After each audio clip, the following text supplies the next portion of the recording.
Romola, George Eliot. Prologue.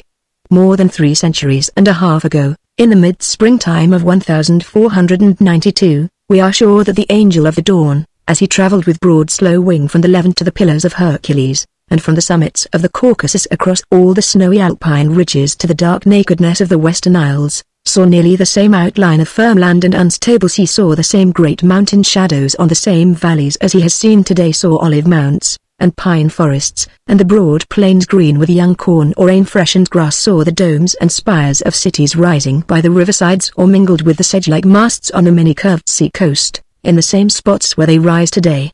And as the faint light of his course pierced into the dwellings of men, it fell, as now, on the rosy warmth of nestling children, on the haggard waking of sorrow and sickness, on the hasty uprising of the hard-handed laborer, and on the late sleep of the night student, who had been questioning the stars or the sages, or his own soul, for that hidden knowledge which would break through the barrier of man's brief life, and show its dark path, that seemed to bend nowhither, to be an arc in an immeasurable circle of light and glory.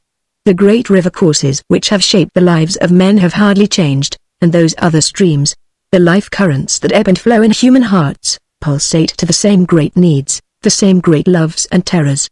As our thought follows close in the slow wake of the dawn, we are impressed with the broad sameness of the human lot, which never alters in the main headings of its history: hunger and labor, seed time and harvest, love and death. Even if, instead of following the dim daybreak, our imagination pauses on a certain historical spot and awaits the fuller morning, we may see a world-famous city, which has hardly changed its outline since the days of Columbus, seeming to stand as an almost unviolated symbol, amidst the flux of human things, to remind us that we still resemble the men of the past more than we differ from them, as the great mechanical principles on which those domes and towers were raised must make a likeness in human building that will be broader and deeper than all possible change. And doubtless, if the spirit of a Florentine citizen, whose eyes were closed for the last time while Columbus was still waiting and arguing for the 3 poor vessels with which he was to set sail from the port of Palos, could return from the shades and pause where our thought is pausing, he would believe that there must still be fellowship and understanding for him among the inheritors of his birthplace. Let us suppose that such a shade has been permitted to revisit the glimpses of the golden morning, and is standing once more on the famous hill of San Miniato, which overlooks Florence from the south. The spirit is clothed in his habit as he lived, the folds of his well-lined black silk garment or lucco hang in grave unbroken lines from neck to ankle. His plain cloth cap, with its pachito, or long-hanging strip of drapery, to serve as a scarf in case of need, surmounts a penetrating face, not, perhaps, very handsome, but with a firm, well-cut mouth, kept distinctly human by a close-shaven lip and chin. It is a face charged with memories of a keen and various life passed below there on the banks of the gleaming river, and as he looks at the scene before him, the sense of familiarity is so much stronger than the perception of change, that he thinks it might be possible to descend once more amongst the streets, and take up that busy life where he left it. For it is not only the mountains and the westward bending river that he recognizes, not only the dark sides of Mount Morello opposite to him, and the long valley of the Arno that seems to stretch its grey low-tufted luxuriance to the far-off ridges of Carrara, and the steep height of Fiesole, with its crown of monastic walls and cypresses, and all the green and grey slopes sprinkled with villas which he can name as he looks at them. He sees other familiar objects much closer to his daily walks. For though he misses the 70 or more towers that once surmounted the walls, and encircled the city as with a regal diadem, his eyes will not dwell on that blank. They are drawn irresistibly to the unique tower springing, like a tall flower stem drawn towards the sun, from the square turreted mass of the old palace in the very heart of the city, the tower that looks none the worse for the 4 centuries that have passed since he used to walk under it. The great dome, too, greatest in the world, which, in his early boyhood, had been only a daring thought in the mind of a small, quick-eyed man, there it raises its large curve still, eclipsing the hills. And the well-known bell tower's giottos, with its distant hint of rich color, and the graceful spired Badia, and the rest. He looked at them all from the shoulder of his nurse. Surely, he thinks, Florence can still ring her bells with the solemn hammer sound that used to beat on the hearts of her citizens and strike out the fire there. And here, on the right, stands the long dark mass of Santa Croce, where we buried our famous dead, laying the laurel on their cold brows and fanning them with the breath of praise and of banners.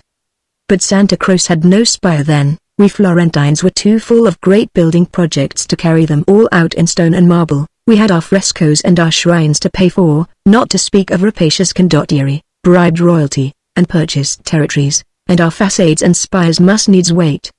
But what architect can the Frati Minori, the Franciscans, have employed to build that spire for them? If it had been built in my day, Filippo Brunelleschi or Michelozzo would have devised something of another fashion than that, something worthy to crown the church of Arnolfo. At this the spirit, with a sigh, lets his eyes travel onto the city walls, and now he dwells on the change there with wonder at these modern times. Why have 5 out of the 11 convenient gates been closed? And why, above all, should the towers have been leveled that were once a glory and defense? Is the world become so peaceful, then, and do Florentines dwell in such harmony, that there are no longer conspiracies to bring ambitious exiles home again with armed bands at their back? These are difficult questions. It is easier and pleasanter to recognize the old than to account for the new. And the Flosano, with its bridges just where they used to be, the Ponte Vecchio, least like other bridges in the world, laden with the same quaint shops where our spirit remembers lingering a little on his way perhaps to look at the progress of that great palace which Messer Luca Pitti had set a building with huge stones got from the hill of Bogili, now Boboli, close behind, or perhaps to transact a little business with the cloth dressers in Oltrano. The exorbitant line of the Pitti roof is hidden from San Miniato, but the yearning of the old Florentine is not to see Messer Luca's too ambitious palace which he built unto himself. It is to be down among those narrow streets and busy humming piers where he inherited the eager life of his fathers. Is not the anxious voting with black and white been still going on down there? Who are the priori in these months, eating soberly regulated official dinners in the Palazzo Vecchio, with removes of tripe and boiled partridges, seasoned by practical jokes against the ill-fated but among those potent signors? And not the significant banners still hung from the windows, still distributed with decent pomp under Orcagna's loggia every 2 months? Life had its zest for the old Florentine when he, too, trod the marble steps and shared in those dignities. His politics had an area as wide as his trade, which stretched from Syria to Britain, but they had also the passionate intensity, and the detailed practical interest, which could belong only to a narrow scene of corporate action, only to the members of a community shut in close by the hills and by walls of 6 miles circuit, where men knew each other as they passed in the street, set their eyes every day on the memorials of their commonwealth, and were conscious of having not simply the right to vote, but the chance of being voted for. He loved his honors and his gains, the business of his counting house, of his guild, of the public council chamber. He loved his enmities too, and fingered the white bin which was to keep a hated name out of the Borsa with more complacency than if it had been a golden florin. He loved to strengthen his family by a good alliance, and went home with a triumphant light in his eyes after concluding a satisfactory marriage for his son or daughter under his favorite loggia in the evening cool. He loved his game at chess under that same loggia, and his biting jest, and even his coarse joke, as not beneath the dignity of a man eligible for the highest magistracy.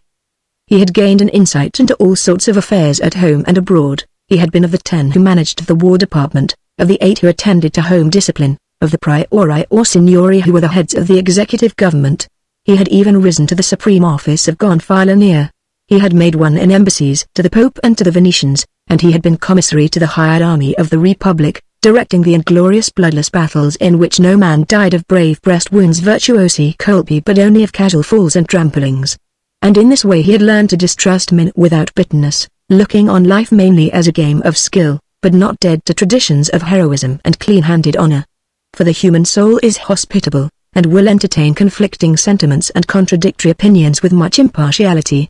It was his pride besides, that he was duly tinctured with the learning of his age, and judged not altogether with the vulgar, but in harmony with the ancients. He, too, in his prime, had been eager for the most correct manuscripts, and had paid many florins for antique vases and for disinterred busts of the ancient immortals, some, perhaps, transisnaribus, wanting as to the nose, but not the less authentic, and in his old age he had made haste to look at the first sheets of that fine Homer which was among the early glories of the Florentine press.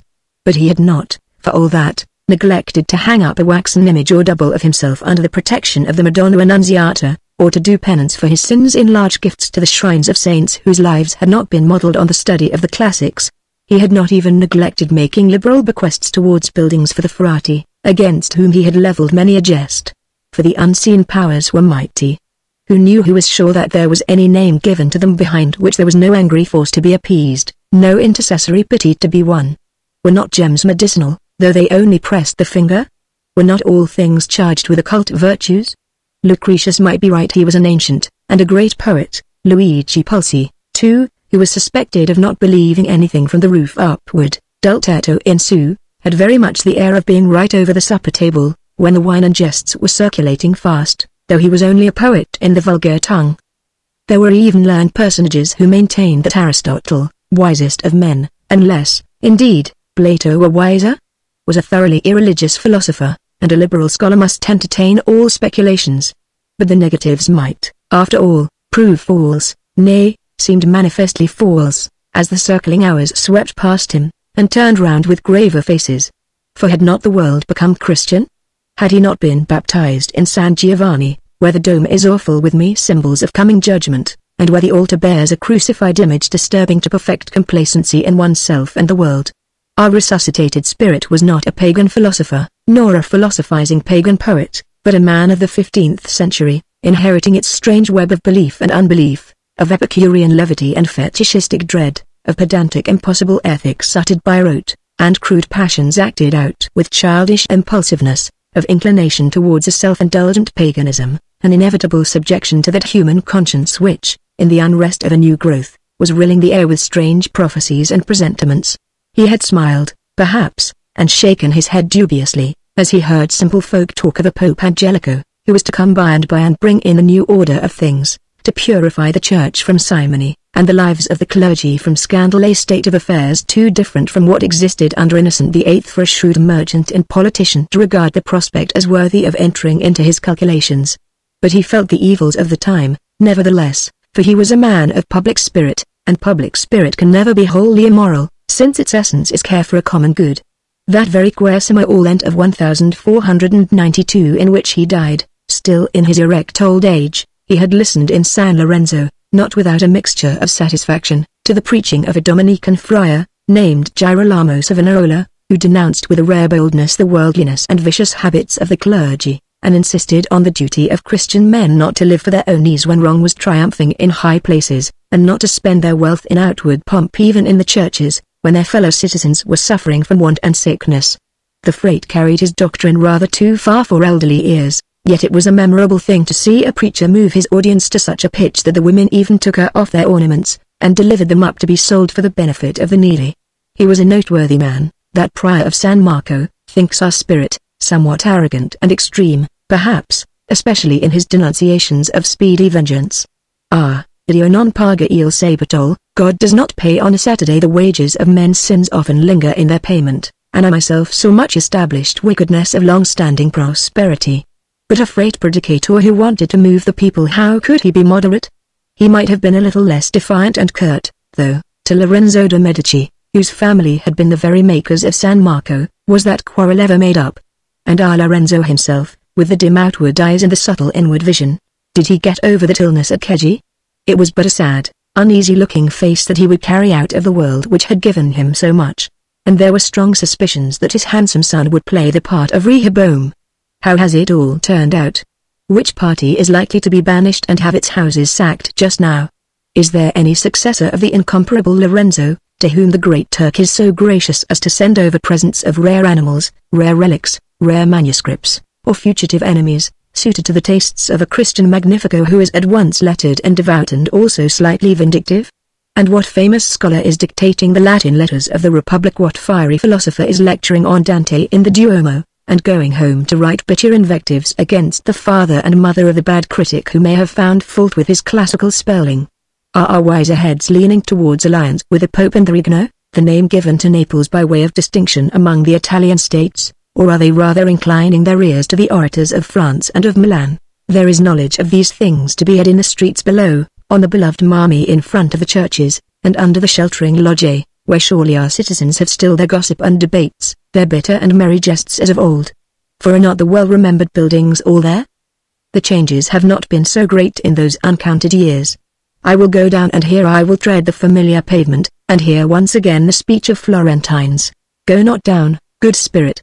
For the changes are great, and the speech of Florentines would sound as a riddle in your ears.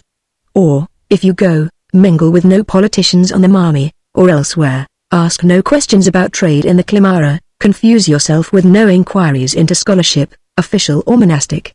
Only look at the sunlight and shadows on the grand walls that were built solidly, and have endured in their grandeur. Look at the faces of the little children, making another sunlight amid the shadows of age. Look, if you will, into the churches, and hear the same chants, see the same images as of old, images of willing anguish for a great end, of beneficent love and ascending glory, see upturned living faces, and lips moving to the old prayers for help.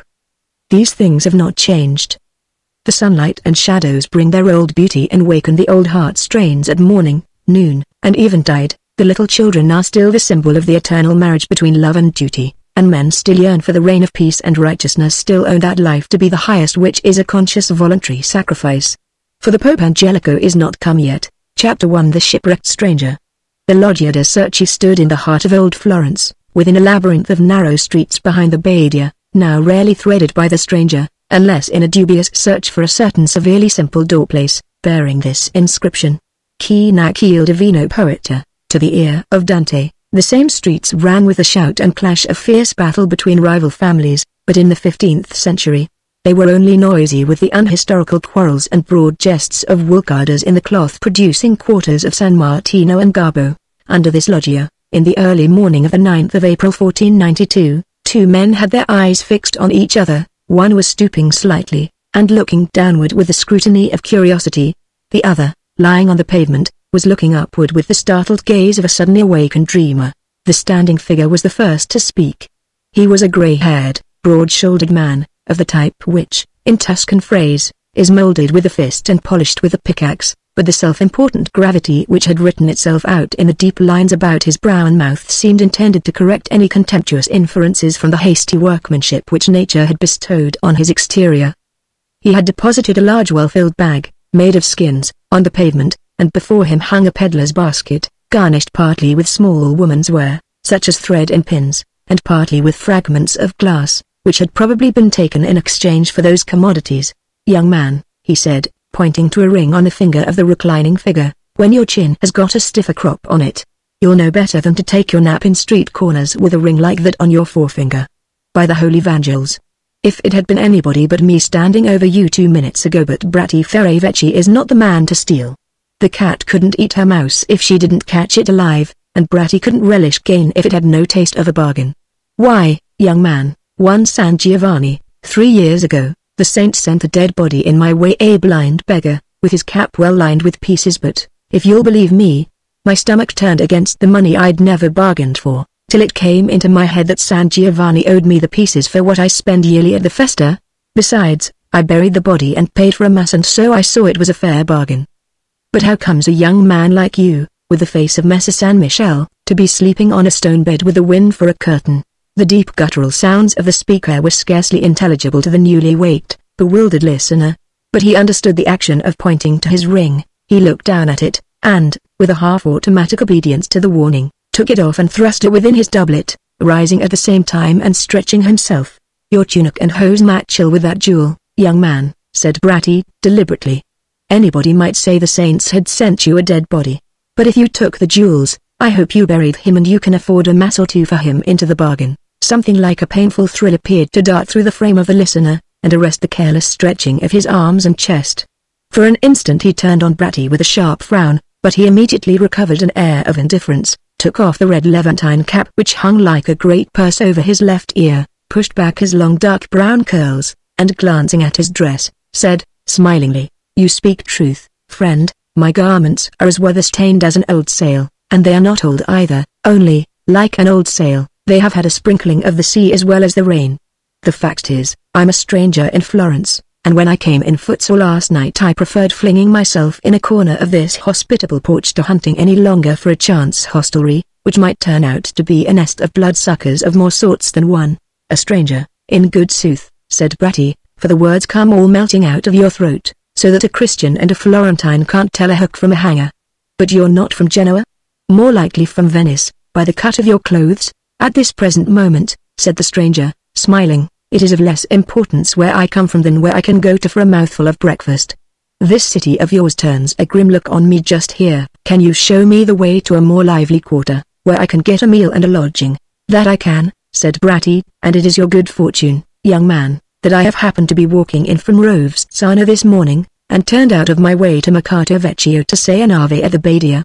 That, I say, is your good fortune. But it remains to be seen what is my profit in the matter." Nothing for nothing, young man. If I show you the way to Mercato Vecchio, you'll swear by your patron saint to let me have the bidding for that stained suit of yours, when you set up a better, as doubtless you will. Agreed, by San Niccolo, said the other, laughing. But now let us set off to the said Mercato, for I feel the want of a better lining to this doublet of mine which you are coveting. Coveting? Nay, said Bratti, heaving his bag on his back and setting out. But he broke off in his reply, and burst out in loud, harsh tones, not unlike the creaking and grating of a cartwheel. Chi abarta barata brutta chi abarta sensi vetri britta ferri vecchi? Who wants to exchange rags, broken glass, or old iron? It's worth but little, he said presently, relapsing into his conversational tone. Hose and altogether, your clothes are worth but little. Still, if you've a mind to set yourself up with a loot worth more than any new one, or with the sword that's been worn by a Ridolfi, or with the paternoster of the best mode, I could let you have a great bargain, by making an allowance for the clothes, for, simple as I stand here, I've got the best furnished shop in the Ferri Vecchi, and it's close by the Mercato. The Virgin be praised. It's not a pumpkin I carry on my shoulders. But I don't stay caged in my shop all day, I've got a wife and a raven to stay at home and mind the stock. Chi abarta barata britta?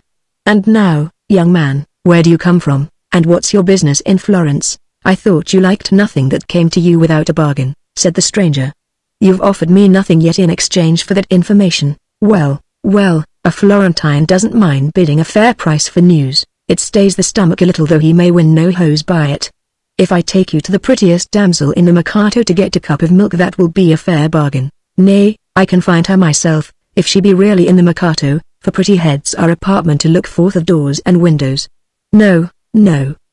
Besides, a sharp trader, like you, ought to know that he who bids for nuts and news, may chance to find them hollow. Ah, young man, said Bratti, with a sideway glance or some admiration, you were not born of a Sunday. The salt shops were open when you came into the world. You're not a Hebrew, come from Spain or Naples, eh?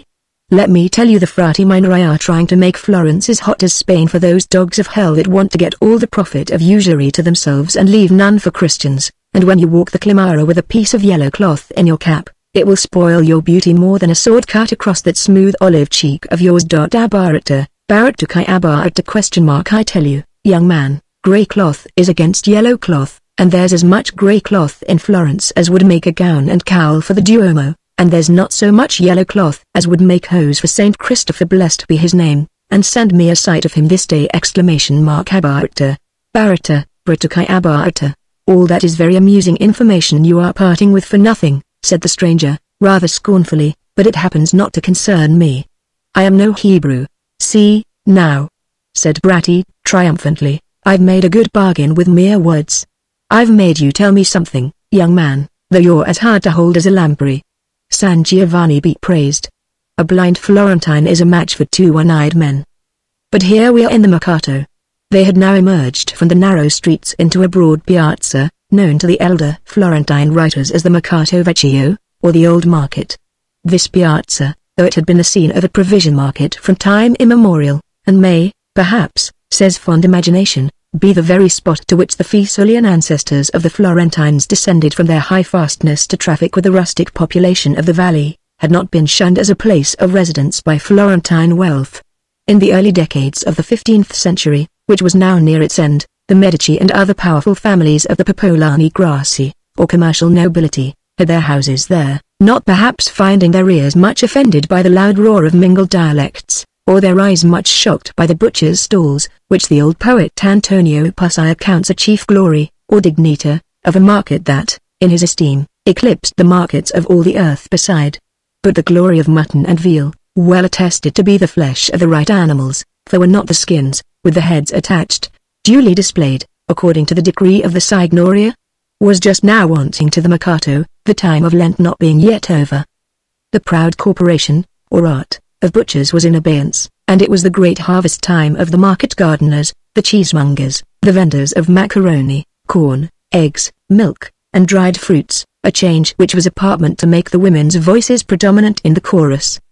But in all seasons there was the experimental ringing of pots and pans, the chinking of the money changers, the tempting offers of cheapness at the old clothes stalls, the challenges of the dicers, the vaunting of new linens and woolens, of excellent woodenware, kettles, and frying pans, There was the choking of the narrow inlets with mules and carts, together with much uncomplimentary remonstrance in terms remarkably identical with the insults in use by the gentler sex of the present day, under the same embroiling and heating circumstances.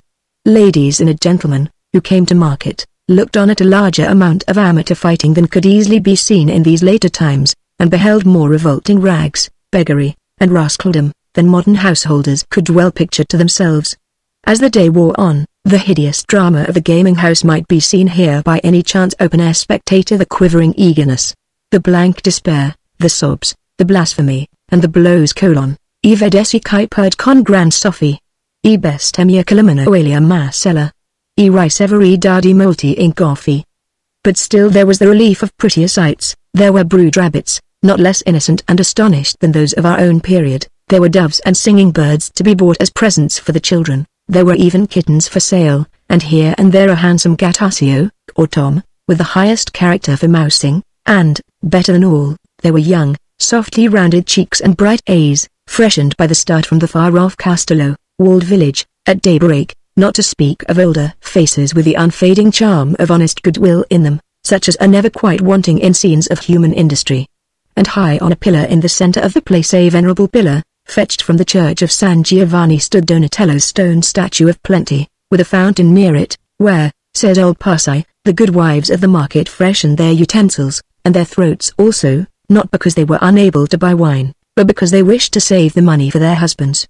But on this particular morning a sudden change seemed to have come over the face of the market.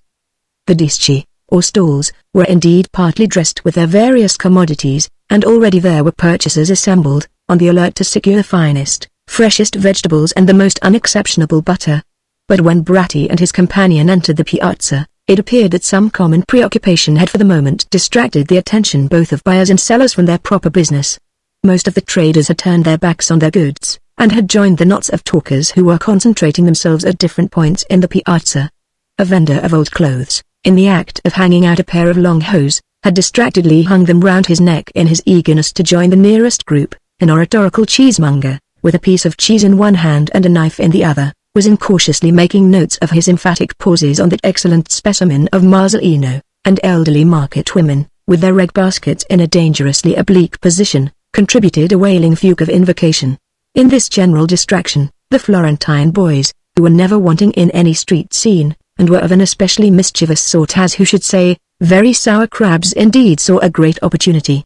Some made a rush at the nuts and dried figs, others preferred the farinaceous delicacies at the cooked provision stalls, delicacies to which certain four-footed dogs also, who had learned to take kindly to Lenten fare, applied a discriminating nostril, and then disappeared with much rapidity under the nearest shelter, while the mules, not without some kicking and plunging among impeding baskets, were stretching their muscles towards the aromatic green meat. "Diavolo!" said Bratti, as he and his companion came, quite unnoticed, upon the noisy scene. "The Mercato is gone as mad as if the Most Holy Father had excommunicated us again. I must know what this is. But never fear, it seems 1,000 years to you till you see the pretty Tessa, and get your cup of milk, but keep hold of me, and I'll hold to my bargain.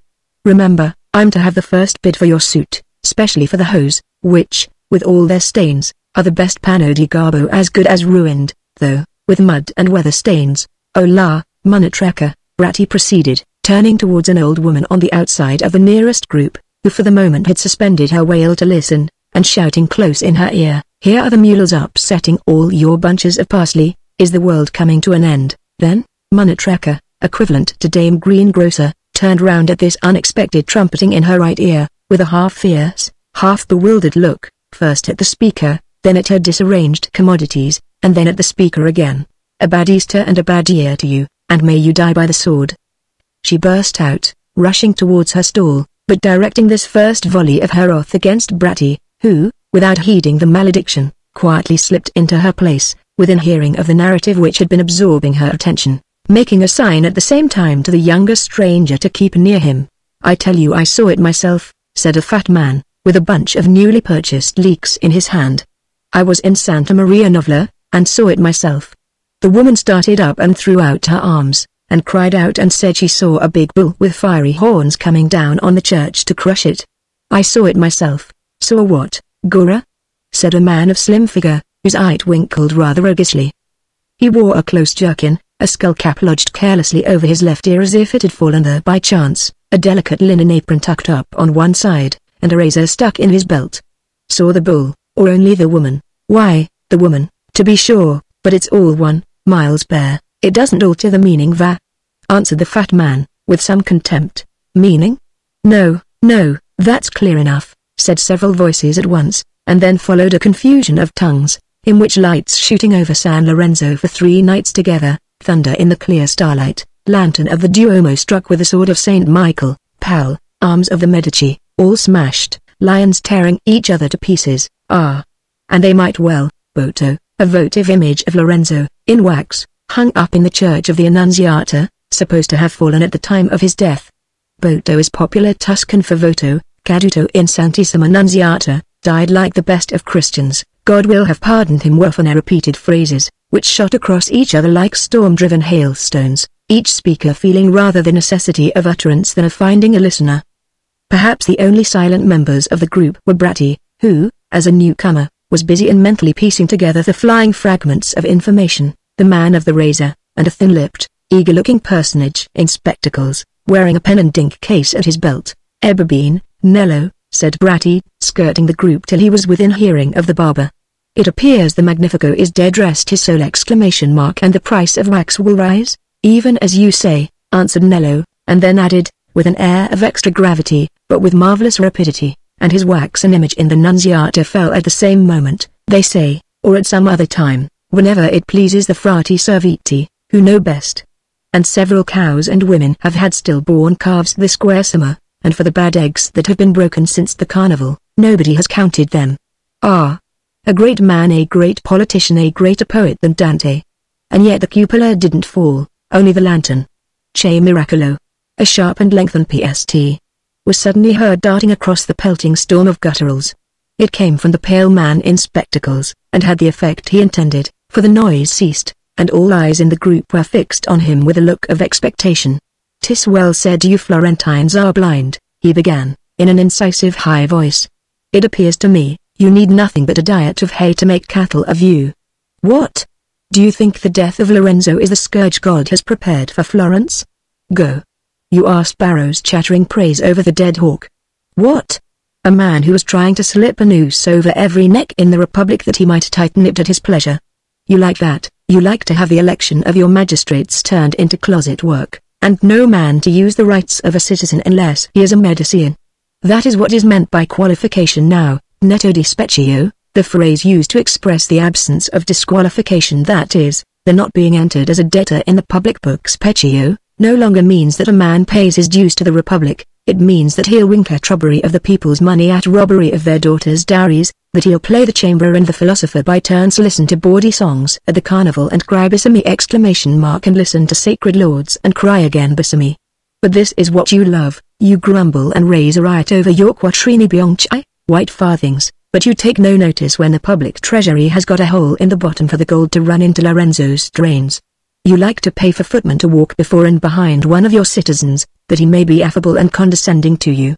See, what a tall prisoner we keep, say you, to march before him with the drawn sword flashing in our eyes! And yet Lorenzo smiles at us. What goodness! And you think the death of a man, who would soon have saddled and bridled you as the Sforza has saddled and bridled Milan, you think his death is the scourge God is warning you of by portents?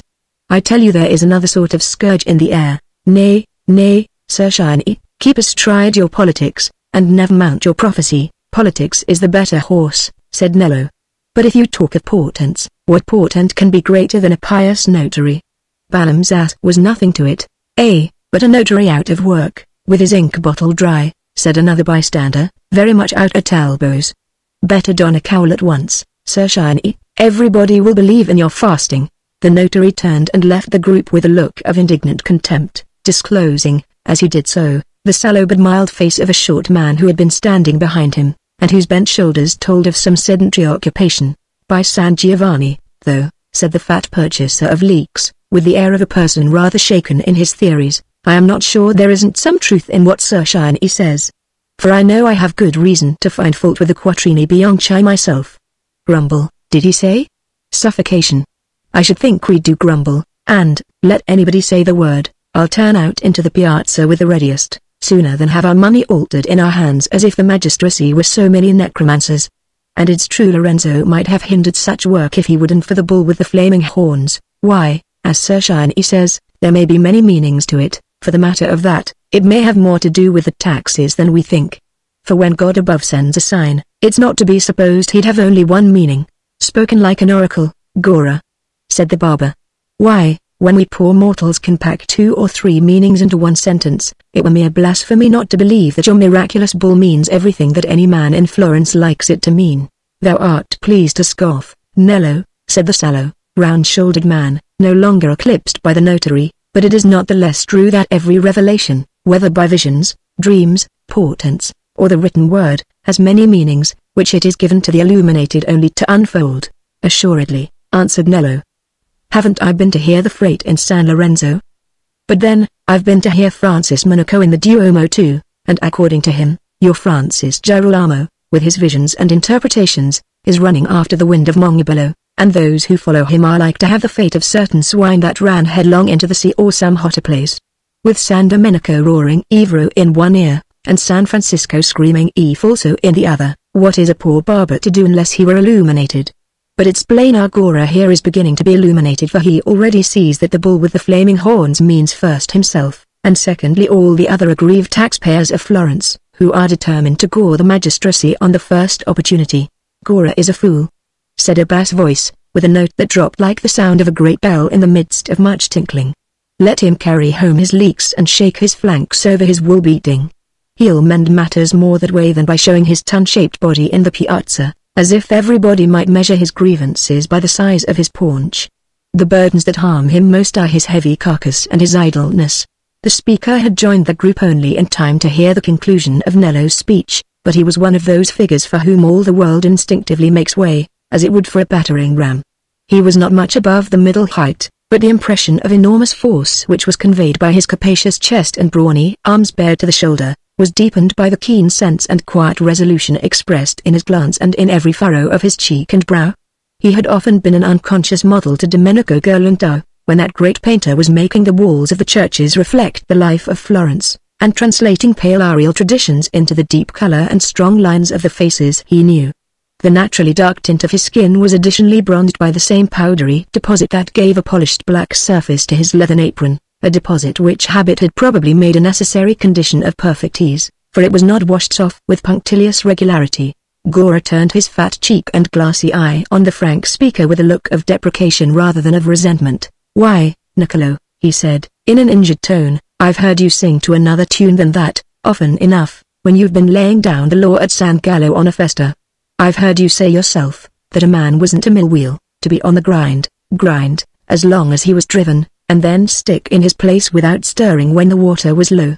And you're as fond of your vote as any man in Florence, and I've heard you say, if Lorenzo. Yes, said Niccolo. Don't you be bringing up my speeches again after you've swallowed them, and handing them about as if they were none the worse. I vote and I speak when there's any use in it. If there's hot metal on the anvil, I lose no time before I strike, but I don't spend good hours in tinkling on cold iron, or in standing on a pavement as thou dost, Gora, with snout upward, like a pig under an oak tree. And as for Lorenzo dead and gone before his time, he was a man who had an eye for curious iron work, and if anybody says he wanted to make himself a tyrant, I say, sir, I'll not deny which way the wind blows when every man can see the weathercock. But that only means that Lorenzo was a crested hawk, and there are plenty of hawks without crests whose claws and beaks are as good for tearing. Though if there was any chance of a real reform, so that Marsico, the stone lion, emblem of the Republic, might shake his mane and roar again, instead of dipping his head to lick the feet of anybody that will mount and ride him, I'd strike a good blow for it. And that reform is not far off, Niccolo, said the sallow, mild-faced man, seizing his opportunity like a missionary among the two light-minded heathens, for a time of tribulation is coming, and the scourge is at hand. And when the church is purged of cardinals and prelates who traffic in her inheritance that their hands may be full to pay the price of blood and to satisfy their own lusts, the state will be purged too, and Florence will be purged of men who love to see avarice and lechery under the red hat and the mitre because it gives them the screen of a more hellish vice than their own. As Gora's broad body would be a screen for my narrow person in case of missiles, said Nello, but if that excellent screen happened to fall, I was stifled under it, surely enough. That is no bad image of thine, Nanny, or, rather, of the Frate's, for I fancy there is no room in the small cup of thy understanding for any other liquor than what he pours into it, and it were well for thee, Nello, replied Nanny, if thou couldst empty thyself of thy scoffs and thy jests, and take in that liquor too. The warning is ringing in the ears of all men, and it's no new story, for the Abbot Joachim prophesied of the coming time 300 years ago, and now Francis Girolamo has got the message afresh. He has seen it in a vision, even as the prophets of old. He has seen the sword hanging from the sky, and thou wilt see it thyself, Nanny, if thou wilt stare upward long enough, said Niccolo, for that pitiable tailor's work of thine makes thy noddle so overhang thy legs, that thy eyeballs can see naught above the stitching board but the roof of thy own skull. The honest tailor bore the jest without bitterness, bent on convincing his hearers of his doctrine rather than of his dignity.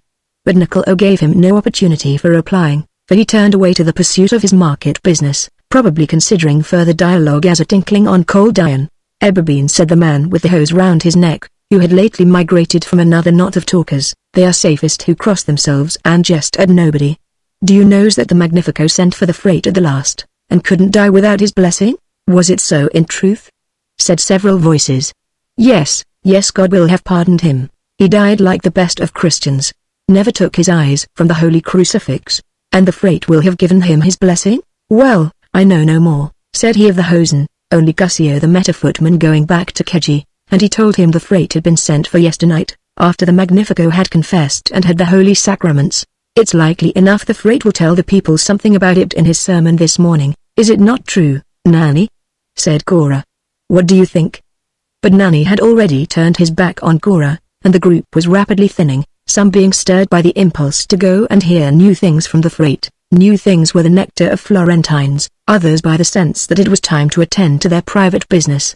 In this general movement, Bratti got close to the barber, and said, Nello, you've a ready tongue of your own, and are used to worming secrets out of people when you've once got them well lathered. I picked up a stranger this morning as I was coming in from Rovesano, and I can spell him out no better than I can the letters on that scarf I bought from the French cavalier. It isn't my wits are at fault, I want no man to help me tell peace from paternosters, but when you come to foreign fashions, a fool may happen to know more than a wise man. Thou hast the wisdom of Midas, who could turn rags and rusty nails into gold, even as thou dost, said Nello, and he had also something of the ass about him. But where is thy bird of strange plumage? Bratti was looking round, with an air of disappointment. Diavolo, he said, with some vexation. The bird's flown. It's true he was hungry, and I forgot him. But we shall find him in the Mercato, with incense of bread and savors. I'll answer for him. Let us make the round of the Mercato, then, said Nello. It isn't his feathers that puzzle me, continued Bratti, as they pushed their way together. There isn't much in the way of cut and cloth on this side the Holy Sepulchre that can puzzle a Florentine, or frighten him either, said Nello, after he has seen an Englander or a German. No, no, said Bratti, cordially. One may never lose sight of the cupola and yet know the world, I hope. Besides, this stranger's clothes are good Italian merchandise, and the hose he wears were dyed in Ognissanti before ever they were dyed with salt water, as he says. But the riddle about him is, here Bratti's explanation was interrupted by some jostling as they reached one of the entrances of the piazza, and before he could resume it they had caught sight of the enigmatical object they were in search of. Chapter 2 Breakfast for Love. After Bratti had joined the knot of talkers, the young stranger, hopeless of learning what was the cause of the general agitation, and not much caring to know what was probably of little interest to any but born Florentines, soon became tired of waiting for Bratti's escort, and chose to stroll round the piazza, looking out for some vendor of eatables who might happen to have less than the average curiosity about public news. But as if at the suggestion of a sudden thought, he thrust his hand into a purse or wallet that hung at his waist, and explored it again and again with a look of frustration. Not an obolus, by Jupiter, he murmured, in a language which was not Tuscan or even Italian. I thought I had one poor piece left. I must get my breakfast for love, then. He had not gone many steps further before it seemed likely that he had found a quarter of the market where that medium of exchange might not be rejected. In a corner, away from any group of talkers, two mules were standing, well adorned with red tassels and collars. One of them carried wooden milk vessels, the other a pair of panniers filled with herbs and salads. Resting her elbow on the neck of the mule that carried the milk, there leaned a young girl, apparently not more than 16. with a red hood surrounding her face, which was all the more baby-like in its prettiness from the entire concealment of her hair. The poor child, perhaps, was weary after her labor in the morning twilight in preparation for her walk to market from some castello 3 or 4 miles off, for she seemed to have gone to sleep in that half-standing, half-leaning posture. Nevertheless, our stranger had no compunction in awaking her, but the means he chose were so gentle, that it seemed to the damsel in her dream as if a little sprig of thyme had touched her lips while she was stooping to gather the herbs. The dream was broken, however, for she opened her blue baby eyes, and started up with astonishment and confusion to see the young stranger standing close before her. She heard him speaking to her in a voice which seemed so strange and soft, that even if she had been more collected she would have taken it for granted that he said something hopelessly unintelligible to her, and her first movement was to turn her head a little away, and lift up a corner of her green serge mantle as a screen. He repeated his words, "Forgive me, pretty one, for awaking you. I'm dying with hunger, and the scent of milk makes breakfast seem more desirable than ever." He had chosen the words mu oiod fame because he knew they would be familiar to her ears, and he had uttered them playfully, with the intonation of a mendicant. This time he was understood. The corner of the mantle was dropped, and in a few moments a large cup of fragrant milk was held out to him. He paid no further compliments before raising it to his lips, and while he was drinking, the little maiden found courage to look up at the long dark curls of this singular-voiced stranger, who had asked for food in the tones of a beggar, but who, though his clothes were much damaged, was unlike any beggar she had ever seen. While this process of survey was going on, there was another current of feeling that carried her hand into a bag which hung by the side of the mule, and when the stranger set down his cup, he saw a large piece of bread held out towards him, and caught a glance of the blue eyes that seemed intended as an encouragement to him to take this additional gift. "But perhaps that is your own breakfast," he said. "No, I have had enough without payment." "1,000 thanks, my gentle one." There was no rejoinder in words, but the piece of bread was pushed a little nearer to him, as if in impatience at his refusal, and as the long dark eyes of the stranger rested on the baby face, it seemed to be gathering more and more courage to look up and meet them. "Ah, then, if I must take the bread," he said, laying his hand on it, "I shall get bolder still, and beg for another kiss to make the bread sweeter." His speech was getting wonderfully intelligible in spite of the strange voice, which had at first almost seemed a thing to make her cross herself. She blushed deeply, and lifted up a corner of her mantle to her mouth again. But just as the too presumptuous stranger was leaning forward, and had his fingers on the arm that held up the screening mantle, he was startled by a harsh voice close upon his ear. "Who are you with a murrain to you?" "No honest buyer, I'll warrant, but a hanger-on of the dices or something worse. Go. Dance off, and find fit a company, or I'll give you a tune to a little quicker time than you'll like." The young stranger drew back and looked at the speaker with a glance provokingly free from alarm and deprecation, and his slight expression of saucy amusement broke into a broad beaming smile as he surveyed the figure of his threatener.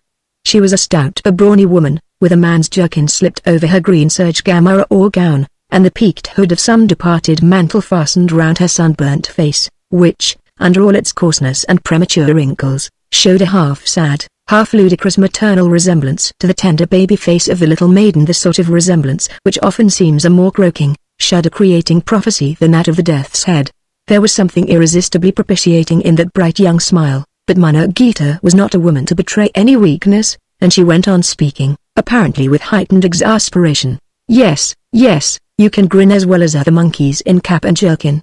You're a minstrel or a mountebank, I'll be sworn. You look for all the world as silly as a tumbler when he's been upside down and has got on his heels again. And what fool's tricks hast thou been after, Tessa?" she added, turning to her daughter, whose frightened face was more inviting to abuse. "Giving away the milk and victuals, it seems, wouldst carry water in thy ears for any idle vagabond that didn't like to stoop for it, thou silly staring rabbit. Turn thy back, and lift the herbs out of the panniers, else I'll make thee say a few aves without counting." "Nay, Madonna," said the stranger, with a pleading smile, "don't be angry with your pretty Tessa for taking pity on a hungry traveler, who found himself unexpectedly without a quattrino. Your handsome face looks so well when it frowns, that I long to see it illuminated by a smile, Vavia. I know what paste you are made of. You may tickle me with that straw a good long while before I shall laugh, I can tell you. Get along, with a bad Easter. Else I'll make a beauty spot or two on that face of yours that shall spoil your kissing on this side Advent." As Margita lifted her formidable talons by way of complying with the first and last requisite of eloquence, Bratti, who had come up a minute or two before, had been saying to his companion, "What think you of this pretty parrot, Nello? Doesn't his tongue smack of Venice?" "Nay, Bratti," said the barber in an undertone, "thy wisdom has much of the ass in it, as I told thee just now, especially about the ears. This stranger is a Greek, else I'm not the barber who has had the sole and exclusive shaving of the excellent Demetrio, and drawn more than one sorry tooth from his learned jaw. And this youth might be taken to have come straight from Olympus at least when he has had a touch of my razor, or suit. Managita," continued Nello, not sorry to see some sport. "What has happened to cause such a thunderstorm?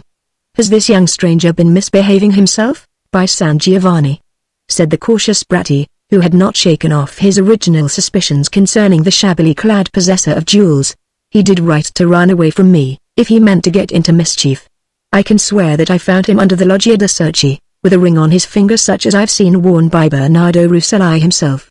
Not another rusty nail's worth do I know about him. The fact is," said Nello, eyeing the stranger good-humoredly, "this fellow Giovan has been a little too presumptuous in admiring the charms of Managita, and has attempted to kiss her while her daughter's back is turned, for I observe that the pretty Tessa is too busy to look this way at present.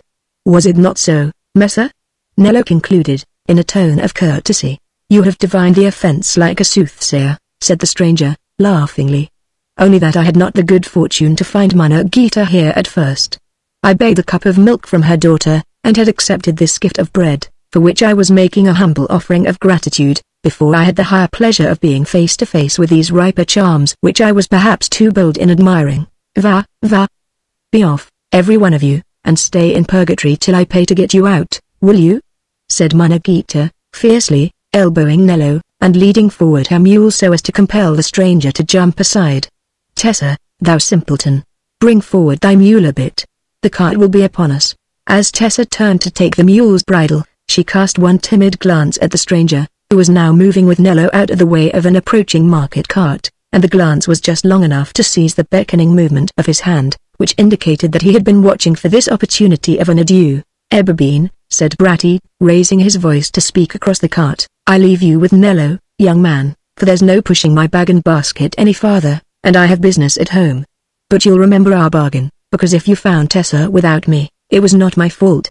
Nello will show you my shop in the Ferravecchi, and I'll not turn my back on you." "1,000 thanks, friend," said the stranger, laughing, and then turned away with Nello up the narrow street which led most directly to the Piazza del Duomo. Chapter 3 The Barber's Shop.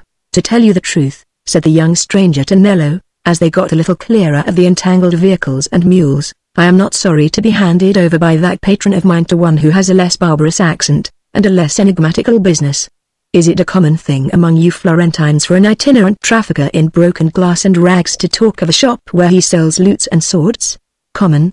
Our Bratti is not a common man.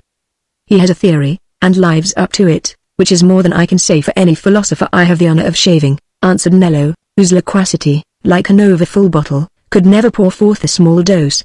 "Bratti means to extract the utmost possible amount of pleasure, that is to say, of hard bargaining, out of this life, winding it up with a bargain for the easiest possible passage through purgatory, by giving Holy Church his winnings when the game is over.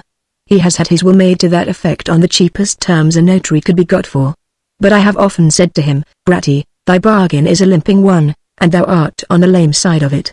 Does it not make thee a little sad to look at the pictures of the Paradiso? Thou wilt never be able to chaffer for rags and rusty nails. The saints and angels want neither pins nor tinder, and except with San Bartolomeo, who carries his skin about in an inconvenient manner, I see no chance of thy making a bargain for second-hand clothing.' But God pardon me," added Nello, changing his tone, and crossing himself, "this light talk ill beseems a morning when Lorenzo lies dead, and the muses are tearing their hair, always a painful thought to a barber, and you yourself, Messire, are probably under a cloud, for when a man of your speech and presence takes up with so sorry a night's lodging, it argues some misfortune to have befallen him." "What Lorenzo is that whose death you speak of?" said the stranger, appearing to have dwelt with too anxious an interest on this point to have noticed the indirect inquiry that followed it. "What Lorenzo? There is but one Lorenzo, I imagine, whose death could throw the Mercato into an uproar, set the lantern of the Duomo leaping in desperation, and cause the lions of the Republic to feel under an immediate necessity to devour one another. I mean Lorenzo de' Medici, the Pericles of our Athens, if I may make such a comparison in the ear of a Greek." "Why not?" said the other, laughingly, for I doubt whether Athens, even in the days of Pericles, could have produced so learned a barber. Yes, yes, I thought I could not be mistaken, said the rapid Nello, else I have shaved the venerable Demetrio Calcandli to little purpose, but pardon me, I am lost in wonder. Your Italian is better than his, though he has been in Italy 40 years better even than that of the accomplished Marullo, who may be said to have married the Italic muse in more senses than one, since he has married our learned and lovely Alessandra Scala. It will lighten your wonder to know that I come of a Greek stock planted in Italian soil much longer than the mulberry trees which have taken so kindly to it. I was born at Bari, and I was brought up by an Italian and, in fact, I am a Greek, very much as your peaches are Persian. The Greek dye was subdued in me, I suppose, till I had been dipped over again by long abode and much travel in the land of gods and heroes.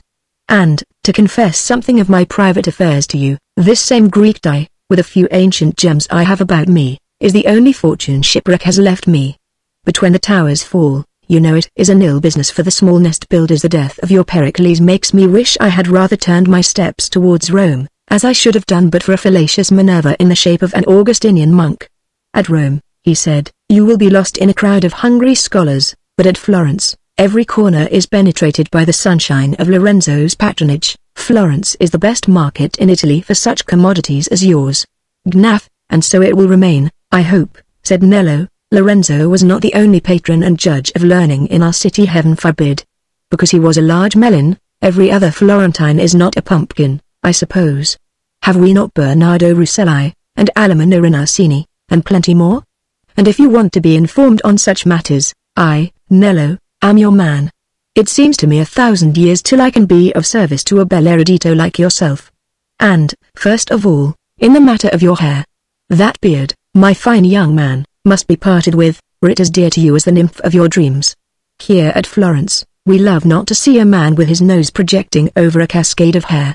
But, remember, you will have passed the Rubicon, when once you have been shaven, if you repent, and let your beard grow after it has acquired stoutness by a struggle with the razor, your mouth will by and by show no longer what Messer Angelo calls the divine prerogative of lips, but will appear like a dark cavern fringed with horrent brambles. That is a terrible prophecy, said the Greek, especially if your Florentine maidens are many of them as pretty as the little Tessa I stole a kiss from this morning. Tessa? She is a rough-handed contadina. You will rise into the favor of dames who bring no scent of the mules' tables with them. But to that end, you must not have the air of a scarab, or a man of evil repute. You must look like a courtier, and a scholar of the more polished sort, such as our Pietro Crinito, like one who sins among well-bred, well-fed people, and not one who sucks down vile vino di sotto in a chance tavern. With all my heart, said the stranger. If the Florentine graces demand it, I am willing to give up this small matter of my beard, but, yes, interrupted Nello. I know what you would say. It is the Bella Zazzera, the hyacinthine locks, you do not choose to part with, and there is no need.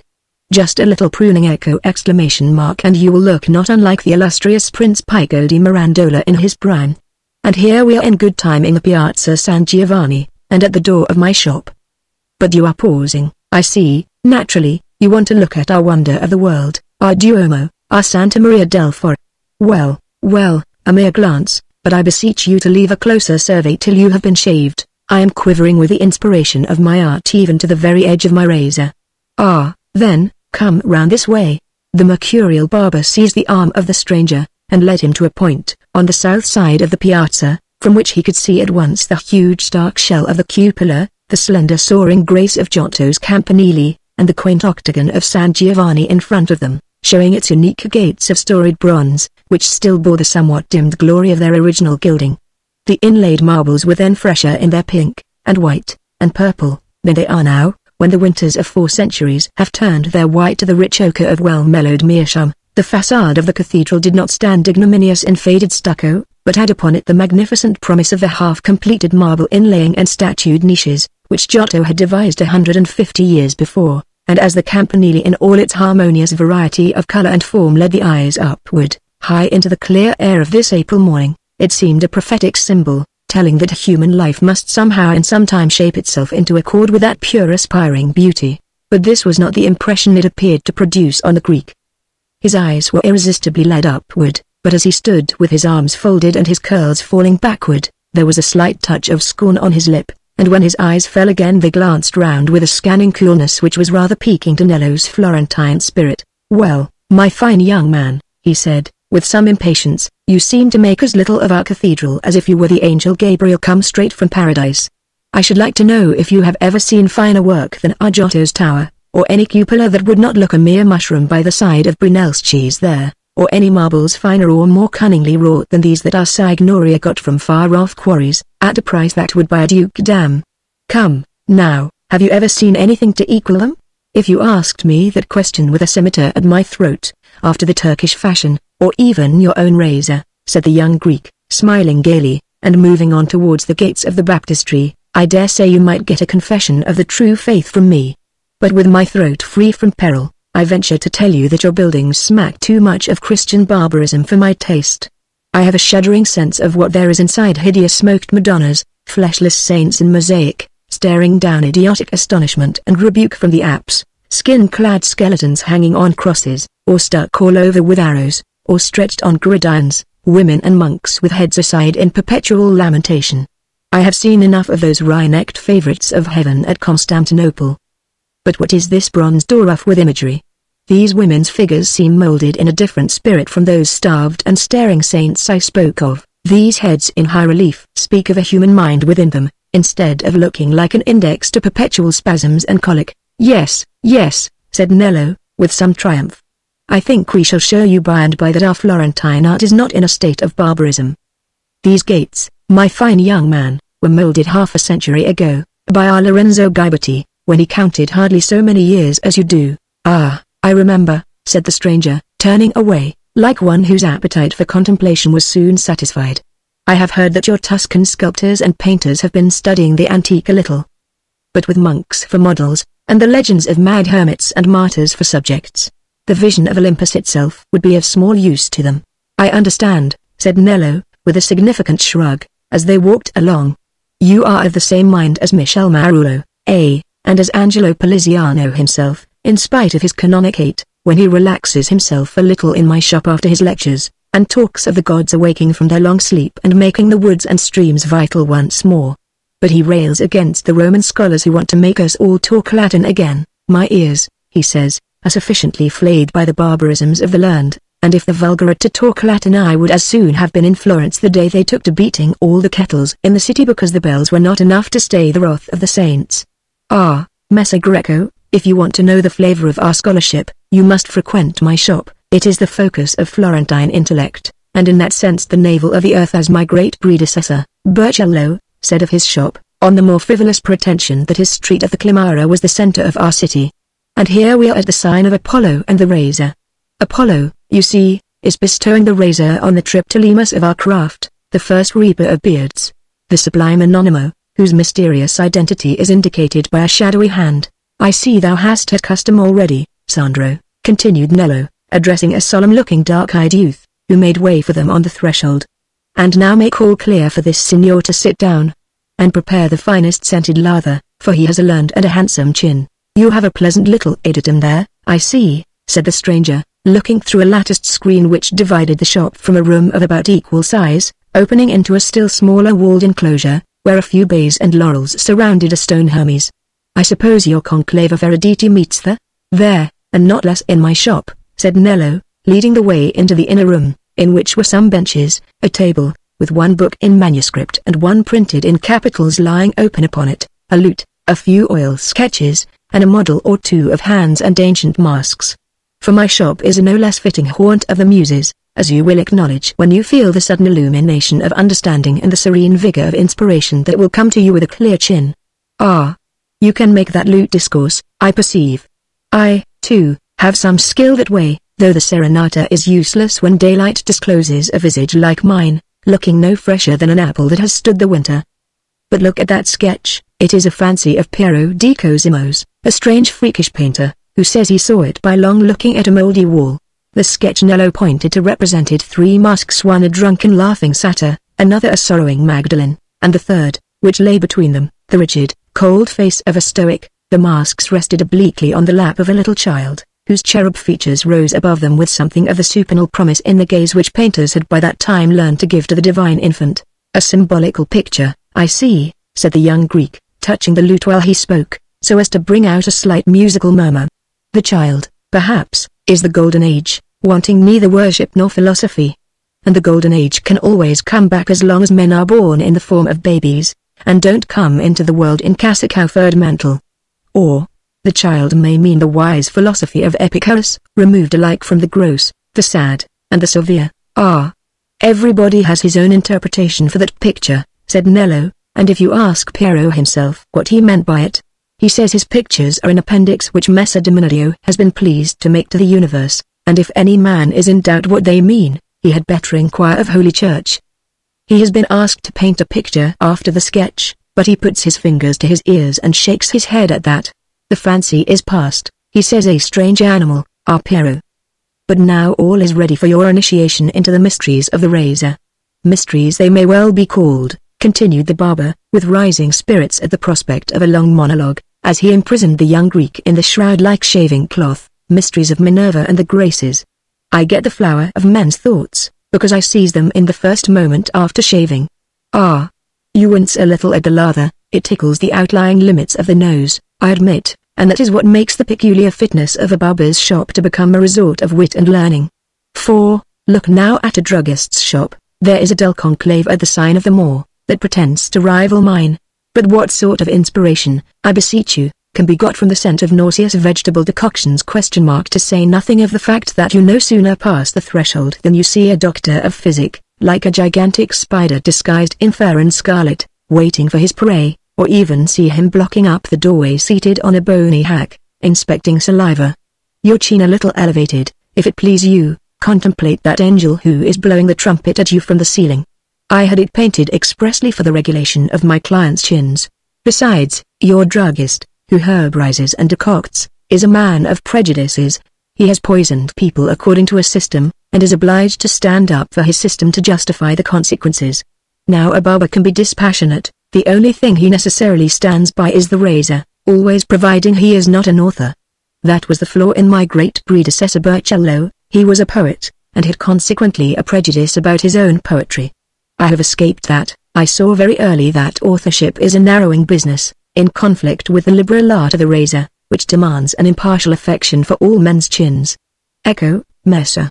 The outline of your chin and lip is as clear as a maiden's, and now fix your mind on a knotty question. Ask yourself whether you are bound to spell Virgil with an I or an E, and say if you do not feel an unwonted clearness on the point. Only, if you decide for the I, keep it to yourself till your fortune is made, for the E hath the stronger following in Florence. I think I see a gleam of still quicker wit in your eye. I have it on the authority of our young Niccolo Machiavelli, himself keen enough to discern il pelo nell'uovo, as we say, and a great lover of delicate shaving, though his beard is hardly of 2 years' date, that no sooner do the hairs begin to push themselves, than he perceives a certain grossness of apprehension creeping over him. Suppose you let me look at myself, said the stranger, laughing. The happy effect on my intellect is perhaps obstructed by a little doubt as to the effect on my appearance. Behold yourself in this mirror, then. It is a Venetian mirror from Murano, the true nostapsum, as I have named it, compared with which the finest mirror of steel or silver is mere darkness. See now, how by diligent shaving, the nether region of your face may preserve its human outline, instead of presenting no distinction from the physiognomy of a bearded owl or a barbary ape. I have seen men whose beards have so invaded their cheeks, that one might have pitied them as the victims of a sad, brutalizing chastisement befitting our Dante's Inferno, if they had not seemed to strut with a strange triumph in their extravagant hairiness. It seems to me, said the Greek, still looking into the mirror, that you have taken away some of my capital with your razor. I mean a year or two of age, which might have won me more ready credit for my learning. Under the inspection of a patron whose vision has grown somewhat dim, I shall have a perilous resemblance to a maiden of 18 in the disguise of hose and jerkin. Not at all, said Nello, proceeding to clip the 2 extravagant curls. Your proportions are not those of a maiden. And for your age, I myself remember seeing Angelo Poliziano begin his lectures on the Latin language when he had a younger beard than yours, and between ourselves, his juvenile ugliness was not less signal than his precocious scholarship. Whereas no, your age is not against you, but between ourselves, let me hint to you that your being a Greek, though it be only an Apulian Greek, is not in your favor. Certain of our scholars hold that your Greek learning is but a wayside degenerate plant until it has been transplanted into Italian brains, and that now there is such a plentiful crop of the superior quality, your native teachers are mere propagators of degeneracy. Echo. Your curls are now of the right proportion to neck and shoulders. Rise, Messer, and I will free you from the encumbrance of this cloth. Gnaf. I almost advise you to retain the faded jerkin and hose a little longer, they give you the air of a fallen prince.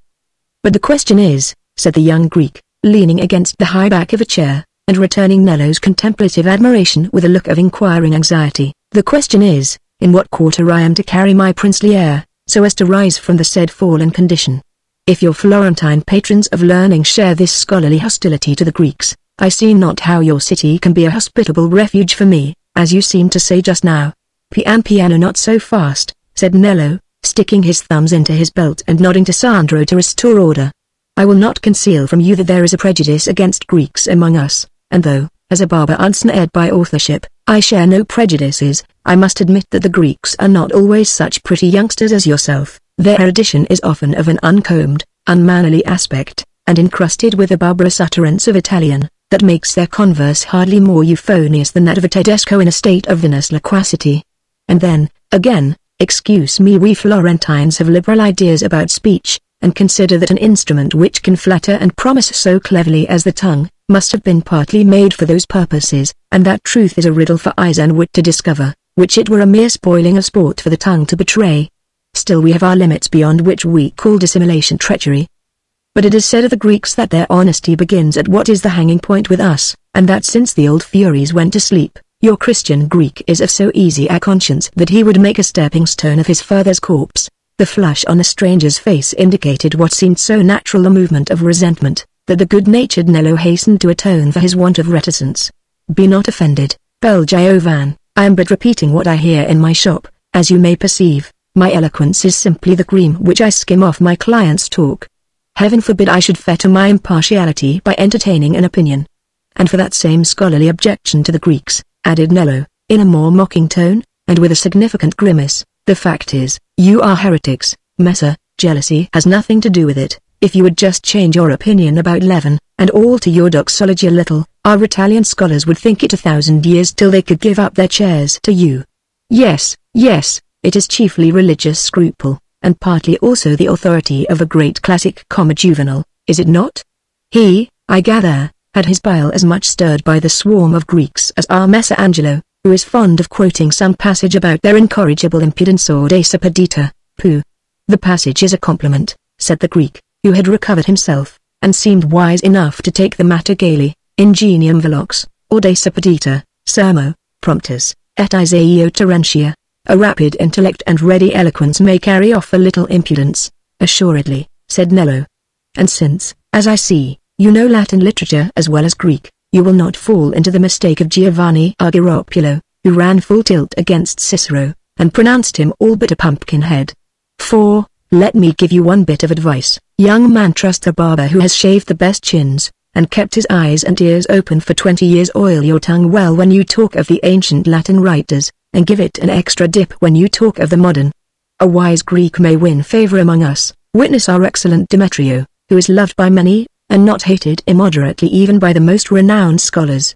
I discern the wisdom of your advice so clearly, said the Greek, with a bright smile which was continually lighting up the fine form and color of his young face, that I will ask you for a little more. Who now, for example, would be the most likely patron for me? Is there a son of Lorenzo who inherits his tastes? Or is there any other wealthy Florentine specially addicted to purchasing antique gems? I have a fine Cleopatra cut in sardonyx, and one or two other intaglios and cameos, both curious and beautiful, worthy of being added to the cabinet of a prince. Happily, I had taken the precaution of fastening them within the lining of my doublet before I set out on my voyage. Moreover, I should like to raise a small sum for my present need on this ring of mine. Here he took out the ring and replaced it on his finger. If you could recommend me to any honest trafficker. Let us see, said Nello, perusing the floor, and walking up and down the length of his shop. This is no time to apply to Piero de' Medici, though he has the will to make such purchases if he could always spare the money, but I think it is another sort of Cleopatra that he covets most. Yes, I have it. What you want is a man of wealth, and influence, and scholarly tastes, not one of your learned porcupines, bristling all over with critical tests, but one whose Greek and Latin are of a comfortable laxity. and that man is Bartolomeo Scala, the secretary of our republic. He came to Florence as a poor adventurer himself, a miller's son, a brandy monster, as he has been nicknamed by our honey-lipped Poliziano, who agrees with him as well as my teeth agree with lemon juice. And, by the by, that may be a reason why the secretary may be the more ready to do a good turn to a strange scholar. For, between you and me, Bel Giovan trust a barber who has shaved the best scholar's friendliness is much such a steed as Sir Bang Eyes, it will hardly show much alacrity unless it has got the thistle of hatred under its tail. However, the secretary is a man who'll keep his word to you, even to the halving of a fennel seed, and he is not unlikely to buy some of your gems. But how am I to get at this great man? Said the Greek, rather impatiently. I was coming to that, said Nello. Just now everybody of any public importance will be full of Lorenzo's death, and a stranger may find it difficult to get any notice. But in the meantime, I could take you to a man who, if he has a mind, can help you to a chance of a favorable interview with Scala sooner than anybody else in Florence worth seeing for his own sake too, to say nothing of his collections, or of his daughter Romola, who is as fair as the Florentine lily before it got quarrelsome and turned red. But if this father of the beautiful Romola makes collections, why should he not like to buy some of my gems himself? Nello shrugged his shoulders. For two good reasons: want of sight to look at the gems, and want of money to pay for them. Our old Bardo de Bardi is so blind that he can see no more of his daughter than, as he says, a glimmering of something bright when she comes very near him, doubtless her golden hair, which, as Messer Luigi Pulci says of his Meridianas, raga cum stella Passerino. Ah! Here come some clients of mine, and I shouldn't wonder if one of them could serve your turn about that ring. Chapter 4 First Impressions. Good day, Messer Domenico, said Nello to the foremost of the two visitors who entered the shop, while he nodded silently to the other. You come as opportunely as cheese on macaroni. Ah! You are in haste, wish to be shaved without delay, echo. And this is a morning when everyone has grave matter on his mind. Florence, orphaned, the very pivot of Italy, snatched away, heaven itself at a loss what to do next. Oi, well, the sun is nevertheless travelling on towards dinner time again, and, as I was saying, you come like cheese ready grated.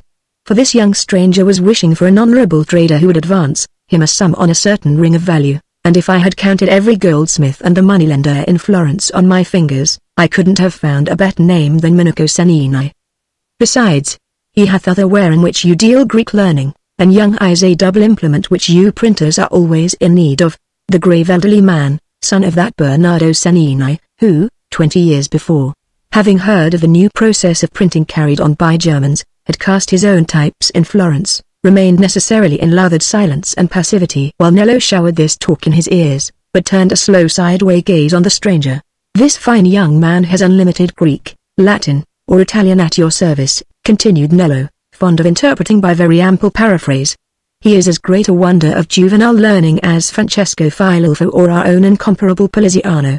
A second Guerino, too, for he has had the misfortune to be shipwrecked, and has doubtless lost a store of precious manuscripts that might have contributed some correctness even to your correct editions, Domenico. Fortunately, he has rescued a few gems of rare value.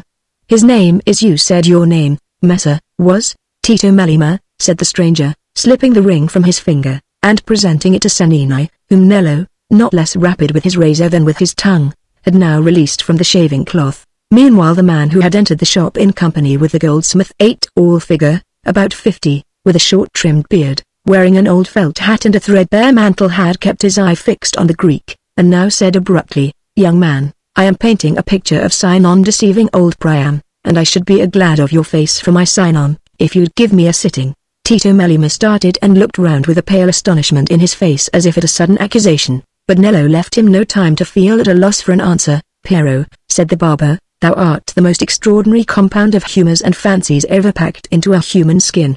What trick wilt thou play with the fine visage of this young scholar to make it suit thy traitor?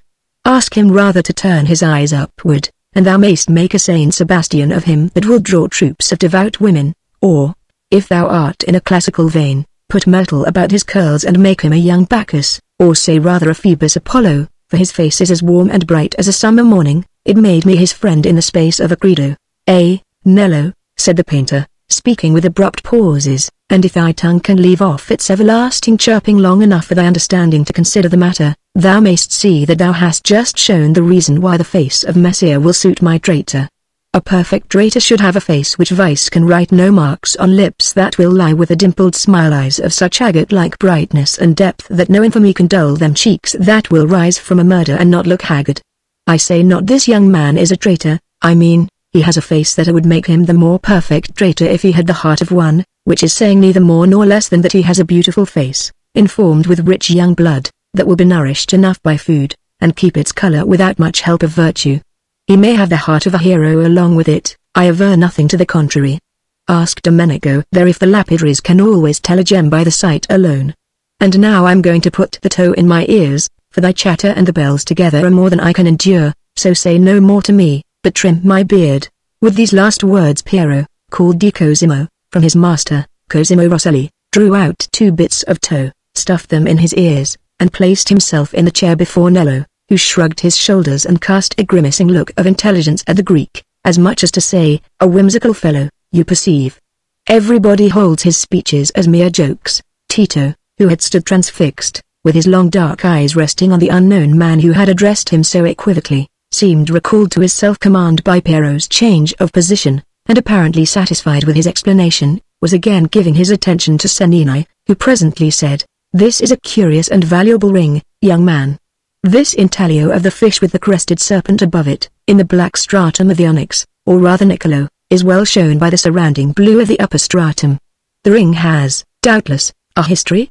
added Cennini, looking up keenly at the young stranger. "Yes, indeed," said Tito, meeting the scrutiny very frankly. "The ring was found in Sicily, and I have understood from those who busy themselves with gems and sigils, that both the stone and intaglio are of virtue to make the wearer fortunate, especially at sea, and also to restore to him whatever he may have lost. But," he continued, smiling, "though I have worn it constantly since I quitted Greece, it has not made me altogether fortunate at sea, you perceive, unless I am to count escape from drowning as a sufficient proof of its virtue.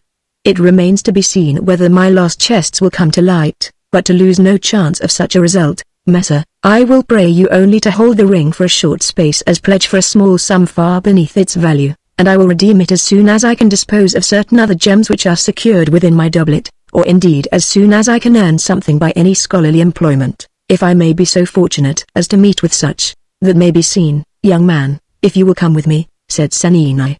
"My brother Pietro, who is a better judge of scholarship than I, will perhaps be able to supply you with a task that may test your capabilities.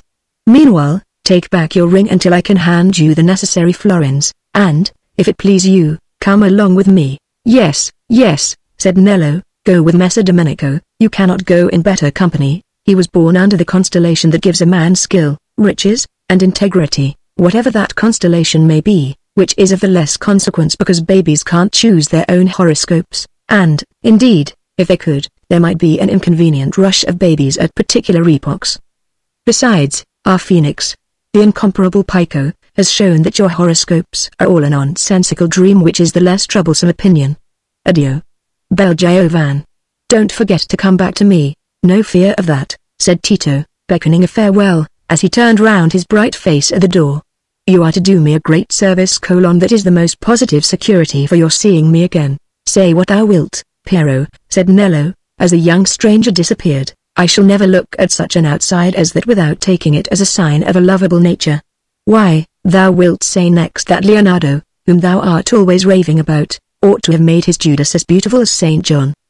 But thou art as deaf as the top of Mount Morello with that accursed toe in thy ears. Well, well, I'll get a little more of this young man's history from him before I take him to Bardo Bardi." Chapter 5 The Blind Scholar and His Daughter. The Via de' Bardi, a street noted in the history of Florence, lies in Oltrarno, or that portion of the city which clothes the southern bank of the river. It extends from the Ponte Vecchio to the Piazza de' Mozzi at the head of the Ponte Algrezi, its right-hand line of houses and walls being backed by the rather steep ascent which in the 15th century was known as the Hill of Bogili, the famous stone quarry whence the city got its pavement of dangerously unstable consistence when penetrated by rains, its left-hand buildings flanking the river and making on their northern side a length of quaint, irregularly pierced facade, of which the waters give a softened loving reflection as the sun begins to decline towards the western heights. But quaint as these buildings are, some of them seem to the historical memory a too modern substitute for the famous houses of the Bardi family, destroyed by popular rage in the middle of the 14th century. They were a proud and energetic stock, these Bardi, conspicuous among those who clutched the sword in the earliest world-famous quarrels of Florentines with Florentines, when the narrow streets were darkened with the high towers of the nobles, and when the old tutelar god Mars, as he saw the gutters reddened with neighbors' blood, might well have smiled at the centuries of lip service paid to his rival, the Baptist. But the Bardi hands were of the sort that not only clutched the sword hilt with vigor, but loved the more delicate pleasure of fingering minted metal. They were matched, too, with true Florentine eyes, capable of discerning that power was to be won by other means than by rending and riving, and by the middle of the 14th century we find them risen from their original condition of popolani to be possessors, by purchase, of lands and strongholds, and the feudal dignity of Counts of Vernio, disturbing to the jealousy of their republican fellow citizens. These lordly purchases are explained by our seeing the Bardi disastrously signalized only a few years later as standing in the very front of European commerce, the Christian Rothschilds of that time undertaking to furnish specie for the wars of our Edward III, and having revenues in kind made over to them, especially in wool, most precious of freights for Florentine galleys. Their august debtor left them with an august deficit, and alarmed Sicilian creditors made a too sudden demand for the payment of deposits, causing a ruinous shock to the credit of the Bardi and of associated houses, which was felt as a commercial calamity along all the coasts of the Mediterranean. But, like more modern bankrupts, they did not, for all that, hide their heads in humiliation. On the contrary, they seem to have held them higher than ever, and to have been among the most arrogant of those grandees, who under certain noteworthy circumstances, open to all who will read the honest pages of Giovanni Villani, drew upon themselves the exasperation of the armed people in 1343. The Bardi, who had made themselves fast in their street between the two bridges, kept these narrow inlets, like panthers at bay, against the oncoming gonfalons of the people, and were only made to give way by an assault from the hill behind them. Their houses by the river, to the number of 22, Palagi Case Grandi, were sacked and burnt, and many among the chief of those who bore the Bardi name were driven from the city. But an old Florentine family was many-rooted, and we find the Bardi maintaining importance and rising again and again to the surface of Florentine affairs in a more or less creditable manner, implying an untold family history that would have included even more vicissitudes and contrasts of dignity and disgrace, of wealth and poverty, than are usually seen on the background of wide kinship. 1. But the Bardi never assumed their proprietorship in the old street on the banks of the river, which in 1492 had long been associated with other names of mark, and especially with the Neri, who possessed a considerable range of houses on the side towards the hill. In one of these Neri houses there lived, however, a descendant of the Bardi, and of that very branch which a century and a half before had become Counts of Vernio, a descendant who had inherited the old family pride and energy, the old love of preeminence, the old desire to leave a lasting track of his footsteps on the fast-whirling earth.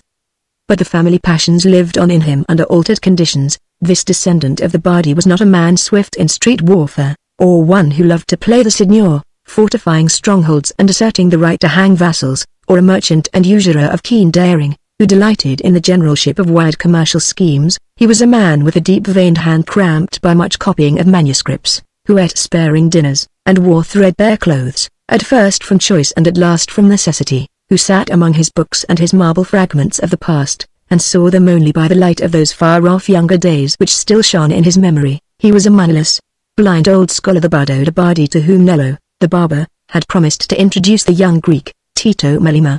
The house in which Bardo lived was situated on the side of the street nearest the hill, and was one of those large sombre masses of stone building pierced by comparatively small windows, and surmounted by what may be called a roof terrace or loggia, of which there are many examples still to be seen in the venerable city.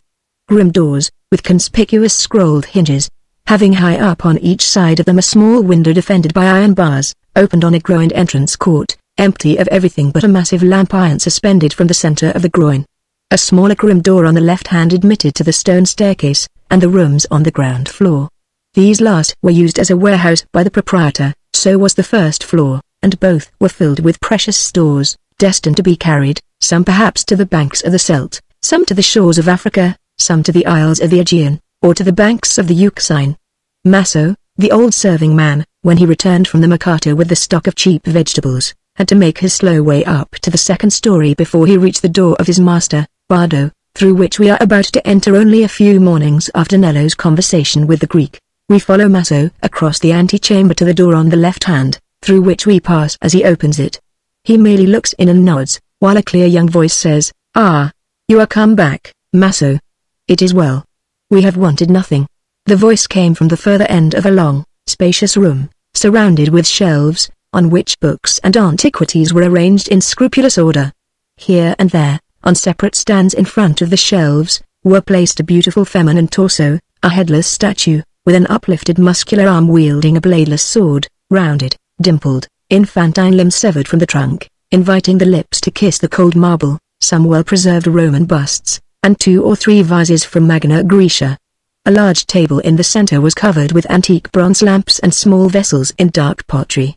The color of these objects was chiefly pale or somber. The vellum bindings, with their deep-ridged backs, gave little relief to the marble, livid with long burial. The once splendid patch of carpet at the farther end of the room had long been worn to dimness. The dark bronzes wanted sunlight upon them to bring out their tinge of green, and the sun was not yet high enough to send gleams of brightness through the narrow windows that looked on the Via de' Bardi. The only spot of bright color in the room was made by the hair of a tall maiden of 17 or 18, who was standing before a carved leggio, or reading desk, such as is often seen in the choirs of Italian churches. The hair was of a reddish gold color, enriched by an unbroken small ripple, such as may be seen in the sunset clouds on grandest autumnal evenings. It was confined by a black fillet above her small ears, from which it rippled forward again, and made a natural veil for her neck above her square-cut gown of black rasa, or serge. Her eyes were bent on a large volume placed before her. One long white hand rested on the reading desk, and the other clasped the back of her father's chair. The blind father sat with head uplifted and turned a little aside towards his daughter, as if he were looking at her. His delicate paleness, set off by the black velvet cap which surmounted his drooping white hair, made all the more perceptible the likeness between his aged features and those of the young maiden, whose cheeks were also without any tinge of the rose. There was the same refinement of brow and nostril in both, counterbalanced by a full though firm mouth and powerful chin, which gave an expression of proud tenacity and latent impetuousness, an expression carried out in the backward poise of the girl's head, and the grand line of her neck and shoulders. It was a type of face of which one could not venture to say whether it would inspire love or only that unwilling admiration which is mixed with dread. The question must be decided by the eyes, which often seem charged with a more direct message from the soul.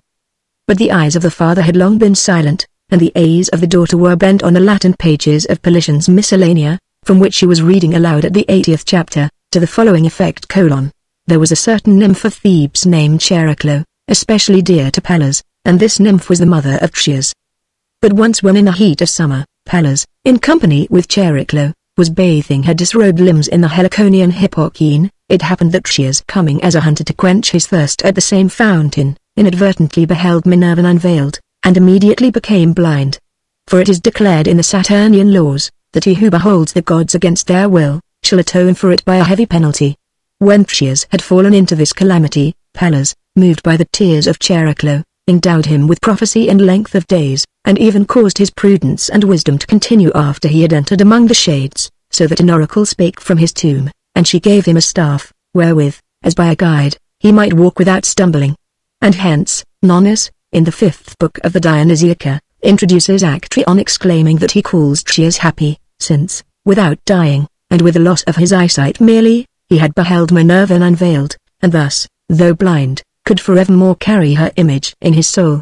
At this point in the reading, the daughter's hand slipped from the back of the chair and met her father's, which he had that moment uplifted, but she had not looked round, and was going on, though with a voice a little altered by some suppressed feeling, to read the Greek quotation from Nonnus, when the old man said, "Stay, Romola, reach me my own copy of Nonnus. It is a more correct copy than any in Poliziano's hands, for I made emendations in it which have not yet been communicated to any man. I finished it in 1477, when my sight was fast failing me." Romola walked to the farther end of the room, with the queenly step which was the simple action of her tall, finely wrought frame, without the slightest conscious adjustment of herself. "Is it in the right place, Romola?" asked Bardo, who was perpetually seeking the assurance that the outward fact continued to correspond with the image which lived to the minutest detail in his mind. "Yes, father, at the west end of the room, on the 3rd shelf from the bottom, behind the bust of Hadrian, above Apollonius Rhodius and Climacus, and below Lucan and Silius Attilius." As Romola said this, a fine ear would have detected in her clear voice and distinct utterance, a faint suggestion of weariness struggling with habitual patience. But as she approached her father and saw his arms stretched out a little with nervous excitement to seize the volume, Her hazel eyes filled with pity, she hastened to lay the book on his lap, and kneeled down by him, looking up at him as if she believed that the love in her face must surely make its way through the dark obstruction that shut out everything else. At that moment the doubtful attractiveness of Romola's face, in which pride and passion seemed to be quivering in the balance with native refinement and intelligence, was transfigured to the most lovable womanliness by mingled pity and affection. It was evident that the deepest fount of feeling within her had not yet wrought its way to the less changeful features, and only found its outlet through her eyes. But the father, unconscious of that soft radiance, looked flushed and agitated as his hand explored the edges and back of the large book. "The vellum is yellowed in these 13 years, Romola." "Yes, father," said Romola, gently, "but your letters at the back are dark and plain, still fine Roman letters, and the Greek character," she continued, laying the book open on her father's knee, "is more beautiful than that of any of your bought manuscripts." "Assuredly, child," said Bardo, passing his finger across the page, as if he hoped to discriminate line and margin. "What hired amanuensis can be equal to the scribe who loves the words that grow under his hand, and to whom an error or indistinctness in the text is more painful than a sudden darkness or obstacle across his path? And even these mechanical printers who threaten to make learning a base and vulgar thing, even they must depend on the manuscript over which we scholars have bent with that insight into the poet's meaning which is closely akin to the mens divina of the poet himself, unless they would flood the world with grammatical falsities and inexplicable anomalies that would turn the very fountain of Parnassus into a deluge of poisonous mud. But find the passage in the 5th book, to which Poliziano refers. I know it very well." Seating herself on a low stool, close to her father's knee, Romola took the book on her lap and read the 4 verses containing the exclamation of Actrion. "It is true, Romola," said Bardo, when she had finished, "it is a true conception of the poet, for what is that grosser, narrower light by which men behold merely the petty scene around them, compared with that far-stretching, lasting light which spreads over centuries of thought, and over the life of nations, and makes clear to us the minds of the immortals who have reaped the great harvest and left us to glean in their furrows?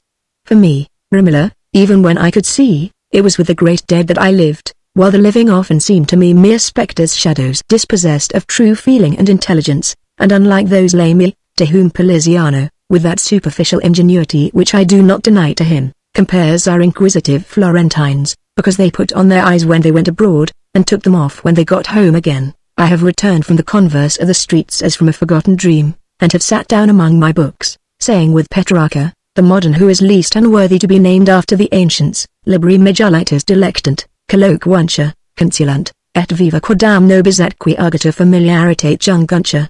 And in one thing you are happier than your favorite Petrarca, father," said Romola, affectionately humoring the old man's disposition to dilate in this way, for he used to look at his copy of Homer and think sadly that the Greek was a dead letter to him. "So far, he had the inward blindness that you feel is worse than your outward blindness." "True, child, for I carry within me the fruits of that fervid study which I gave to the Greek tongue under the teaching of the younger Chrysolora, and Philolpho, and Argyropulo, though that great work in which I had desired to gather, as into a firm web, all the threads that my research had laboriously disentangled, and which would have been the vintage of my life, was cut off by the failure of my sight and my want of a fitting coadjutor. For the sustained zeal and unconquerable patience demanded from those who would tread the unbeaten paths of knowledge are still less reconcilable with the wandering, vagrant propensity of the feminine mind than with the feeble powers of the feminine body." "Father," said Romola, with a sudden flush and in an injured tone, "I read anything you wish me to read, and I will look out any passages for you, and make whatever notes you want." Bardo shook his head, and smiled with a bitter sort of pity. "As well try to be a pentathlose and perform all the 5 feats of the palaestra with the limbs of a nymph. Have I forgotten thy fainting in the mere search for the references I needed to explain a single passage of Climacus? But, father, it was the weight of the books, and Maso can help me, it was not want of attention and patience." Bardo shook his head again. "It is not mere bodily organs that I want, it is the sharp edge of a young mind to pierce the way for my somewhat blunted faculties. For blindness acts like a dam, sending the streams of thought backward along the already traveled channels and hindering the course onward. If my son had not forsaken me, deluded by debasing fanatical dreams, worthy only of an energumen whose dwelling is among tombs, I might have gone on and seen my path broadening to the end of my life, for he was a youth of great promise.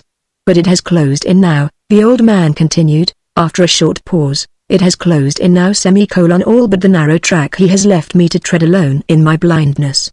Romola started from her seat, and carried away the large volume to its place again, stung too acutely by her father's last words to remain motionless as well as silent, and when she turned away from the shelf again, she remained standing at some distance from him, stretching her arms downwards and clasping her fingers tightly as she looked with a sad dreariness in her young face at the lifeless objects around her, the parchment backs, the unchanging mutilated marble, the bits of obsolete bronze and clay. Bardo, though usually susceptible to Romola's movements and eager to trace them, was now too entirely preoccupied by the pain of rankling memories to notice her departure from his side. "Yes," he went on, "with my son to aid me, I might have had my due share in the triumphs of this century. The names of the Bardi, father and son, might have been held reverently on the lips of scholars in the ages to come, not on account of frivolous verses or philosophical treatises, which are superfluous and presumptuous attempts to imitate the inimitable, such as allure vain men like Panhormata, and from which even the admirable Poggio did not keep himself sufficiently free, but because we should have given a lamp whereby men might have studied the supreme productions of the past.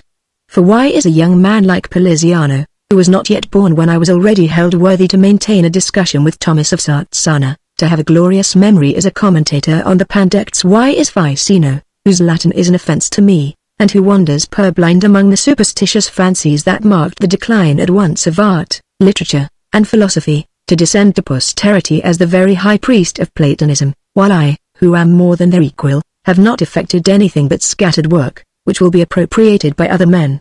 Why? But because my son, whom I had brought up to replenish my ripe learning with young enterprise, left me and all liberal pursuits that he might lash himself and howl at midnight with besotted friars, that he might go wandering on pilgrimages befitting men who know of no past older than the missal and the crucifix? Left me when the night was already beginning to fall on me. In these last words the old man's voice, which had risen high in indignant protest, fell into a tone of reproach so tremulous and plaintive that Romola, turning her eyes again towards the blind-aged face, felt her heart swell with forgiving pity. She seated herself by her further again, and placed her hand on his knee, too proud to obtrude consolation in words that might seem like a vindication of her own value, yet wishing to comfort him by some sign of her presence. "Yes, Romola," said Bardo, automatically letting his left hand, with its massive prophylactic rings, fall a little too heavily on the delicate blue-veined back of the girl's right, so that she bit her lip to prevent herself from starting. "If even Florence only is to remember me, it can but be on the same ground that it will remember Niccolò, because I forsook the vulgar pursuit of wealth in commerce that I might devote myself to collecting the precious remains of ancient art and wisdom, and leave them, after the example of the munificent Romans, for an everlasting possession to my fellow citizens. But why do I say Florence only? If Florence remembers me, will not the world remember me? Yet," added Bardo, after a short pause, his voice falling again into a saddened key, "Lorenzo's untimely death has raised a new difficulty. I had his promise, I should have had his bond that my collection should always bear my name and should never be sold, though the harpies might clutch everything else, but there is enough for them, there is more than enough, and for thee, too, Romola, there will be enough. Besides, thou wilt marry. Bernardo reproaches me that I do not seek a fitting parentado for thee, and we will delay no longer, we will think about it." "No, no, father, what could you do? Besides, it is useless, wait till someone seeks me," said Romola, hastily. "Nay, my child, that is not the paternal duty. It was not so held by the ancients, and in this respect Florentines have not degenerated from their ancestral customs. But I will study diligently," said Romola, her eyes dilating with anxiety. "I will become as learned as Cassandra Fedele. I will try and be as useful to you as if I had been a boy, and then perhaps some great scholar will want to marry me, and will not mind about dowry, and he will like to come and live with you, and he will be to you in place of my brother. And you will not be sorry that I was a daughter?" There was a rising sob in Romola's voice as she said the last words, which touched the fatherly fibre in Bardo. He stretched his hand upward a little in search of her golden hair, and as she placed her head under his hand, he gently stroked it, leaning towards her as if his eyes discerned some glimmer there.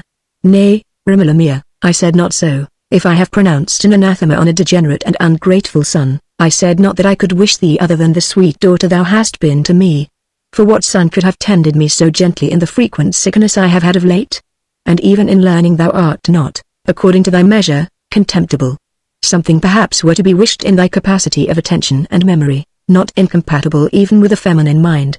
But as Kelkindler bore testimony, when he aided me to teach thee, thou hast a ready apprehension, and even a wide-glancing intelligence. And thou hast a man's nobility of soul, Thou hast never fretted me with thy petty desires as thy mother did. It is true, I have been careful to keep thee aloof from the debasing influence of thy own sex, with their sparrow-like frivolity and their enslaving superstition, except, indeed, from that of our cousin Brigida, who may well serve as a scarecrow and a warning.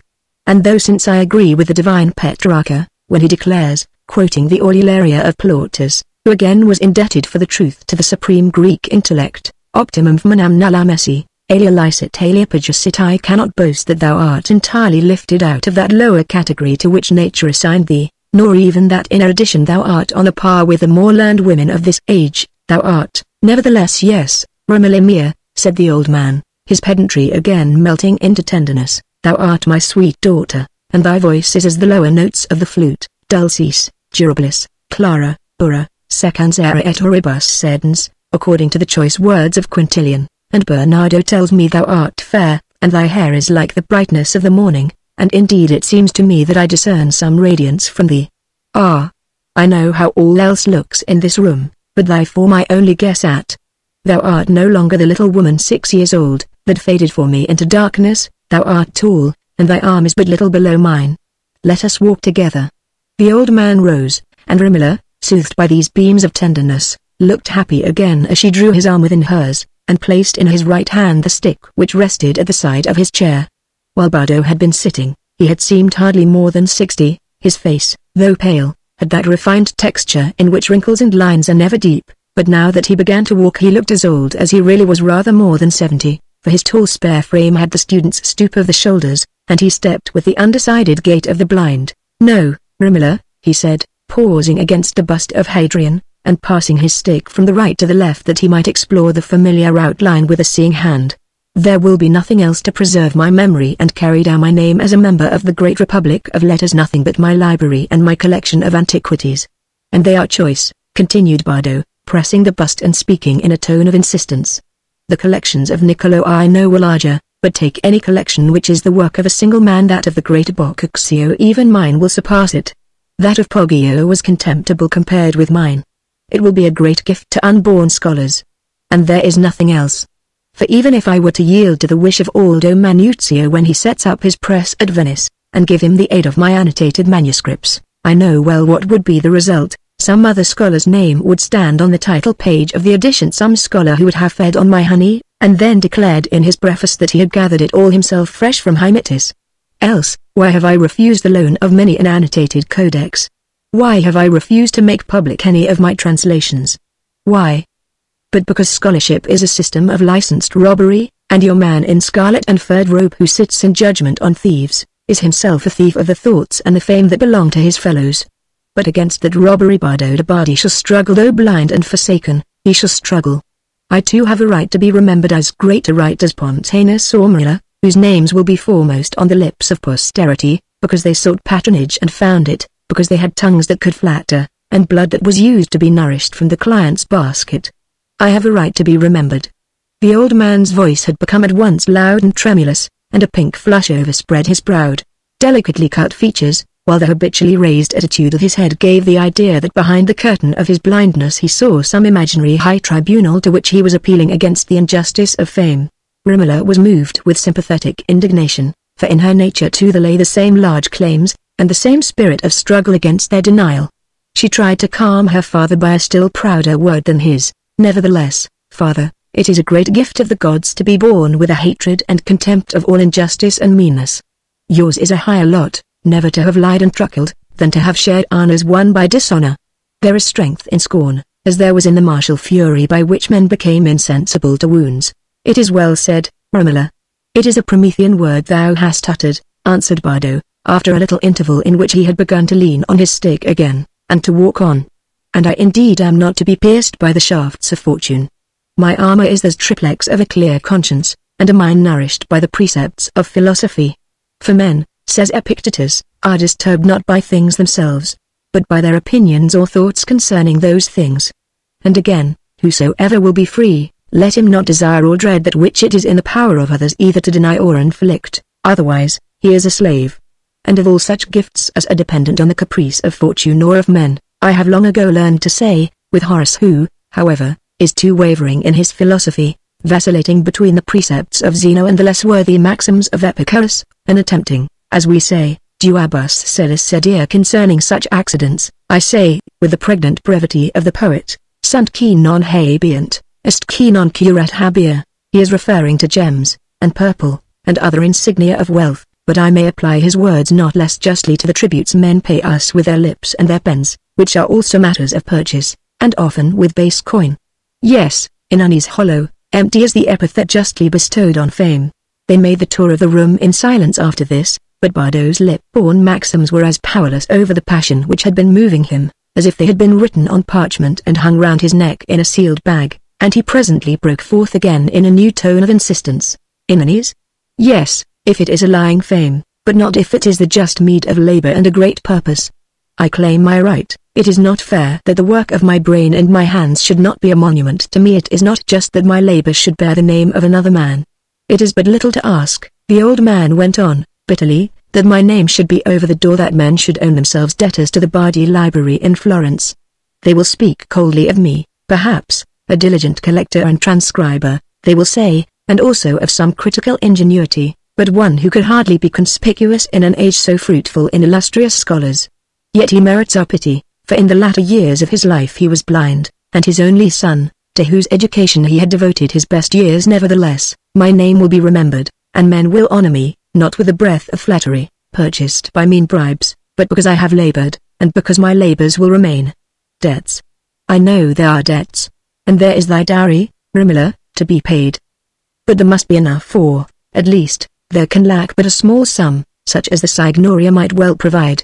And if Lorenzo had not died, all would have been secured and settled. But now, at this moment Maso opened the door, and advancing to his master, announced that Nello, the barber, had desired him to say, that he was come with the Greek scholar whom he had asked leave to introduce. It is well, said the old man. Bring them in. Bardo, conscious that he looked more dependent when he was walking, liked always to be seated in the presence of strangers, and Romola, without needing to be told, conducted him to his chair. She was standing by him at her full height, in quiet majestic self-possession, when the visitors entered, and the most penetrating observer would hardly have divined that this proud pale face, at the slightest touch on the fibers of affection or pity, could become passionate with tenderness, or that this woman, who imposed a certain awe on those who approached her, was in a state of girlish simplicity and ignorance concerning the world outside her father's books. Chapter 6 Dawning Hopes. When Maso opened the door again, and ushered in the two visitors, Nello, first making a deep reverence to Romola, gently pushed Tito before him, and advanced with him towards her father. Messer Bardo, he said, in a more measured and respectful tone than was usual with him, I have the honor of presenting to you the Greek scholar, who has been eager to have speech of you, not less from the report I have made to him of your learning and your priceless collections, than because of the furtherance your patronage may give him under the transient need to which he has been reduced by shipwreck. His name is Tito Melema, at your service. Romola's astonishment could hardly have been greater if the stranger had worn a panther skin and carried a thyrsus, for the cunning barber had said nothing of the Greek sage or appearance, and among her father's scholarly visitors, she had hardly ever seen any but middle-aged or grey-headed men. There was only one masculine face, at once youthful and beautiful, the image of which remained deeply impressed on her mind. It was that of her brother, who long years ago had taken her on his knee, kissed her, and never come back again, a fair face, with sunny hair, like her own. But the habitual attitude of her mind towards strangers, a proud self-dependence and determination to ask for nothing even by a smile confirmed in her by her father's complaints against the world's injustice, was like a snowy embankment hemming in the rush of admiring surprise. Tito's bright face showed its rich tinted beauty without any rivalry of color above his black sow or tunic reaching to the knees. It seemed like a wreath of spring, dropped suddenly in Romola's young but wintry life, which had inherited nothing but memories of a dead mother, of a lost brother, of a blind father's happier time, memories of far-off light, love, and beauty, that lay embedded in dark minds of books, and could hardly give out their brightness again until they were kindled for her by the torch of some known joy. Nevertheless, she returned Tito's bow, made to her on entering, with the same pale proud face as ever, but, as he approached, the snow melted, and when he ventured to look towards her again, while Nello was speaking, a pink flush overspread her face, to vanish again almost immediately, as if her imperious will had recalled it. Tito's glance, on the contrary, had that gentle, beseeching admiration in it which is the most propitiating of appeals to a proud, shy woman, and is perhaps the only atonement a man can make for being too handsome. The finished fascination of his air came chiefly from the absence of demand and assumption. It was that of a fleet, soft-coated, dark-eyed animal that delights you by not bounding away in indifference from you, and unexpectedly pillows its chin on your palm, and looks up at you desiring to be stroked as if it loved you. "Messiah, I give you welcome," said Bardo, with some condescension. "Misfortune wedded to learning, and especially to Greek learning, is a letter of credit that should win the ear of every instructed Florentine, for, as you are doubtless aware, since the period when your countryman, Manuelo Crisolotta, diffused the light of his teaching in the chief cities of Italy, now nearly a century ago, no man is held worthy of the name of scholar who has acquired merely the transplanted and derivative literature of the Latins. Rather, such inert students are stigmatized as oppici or barbarians according to the phrase of the Romans themselves, who frankly replenished their urns at the fountainhead. I am, as you perceive, and as Nello has doubtless forewarned you, totally blind, a calamity to which we Florentines are held especially liable, whether owing to the cold winds which rush upon us in spring from the passes of the Apennines, or to that sudden transition from the cool gloom of our houses to the dazzling brightness of our summer sun, by which the happy are said to have been made so numerous among the ancient Romans, or, in fine, to some occult cause which eludes our superficial surmises.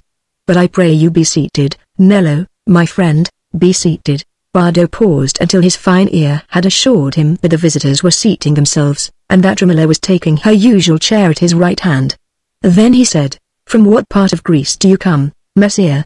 I had thought that your unhappy country had been almost exhausted of those sons who could cherish in their minds any image of her original glory, though indeed the barbarous sultans have of late shown themselves not indisposed to engraft on their wild stock the precious vine which their own fierce bands have hewn down and trampled underfoot.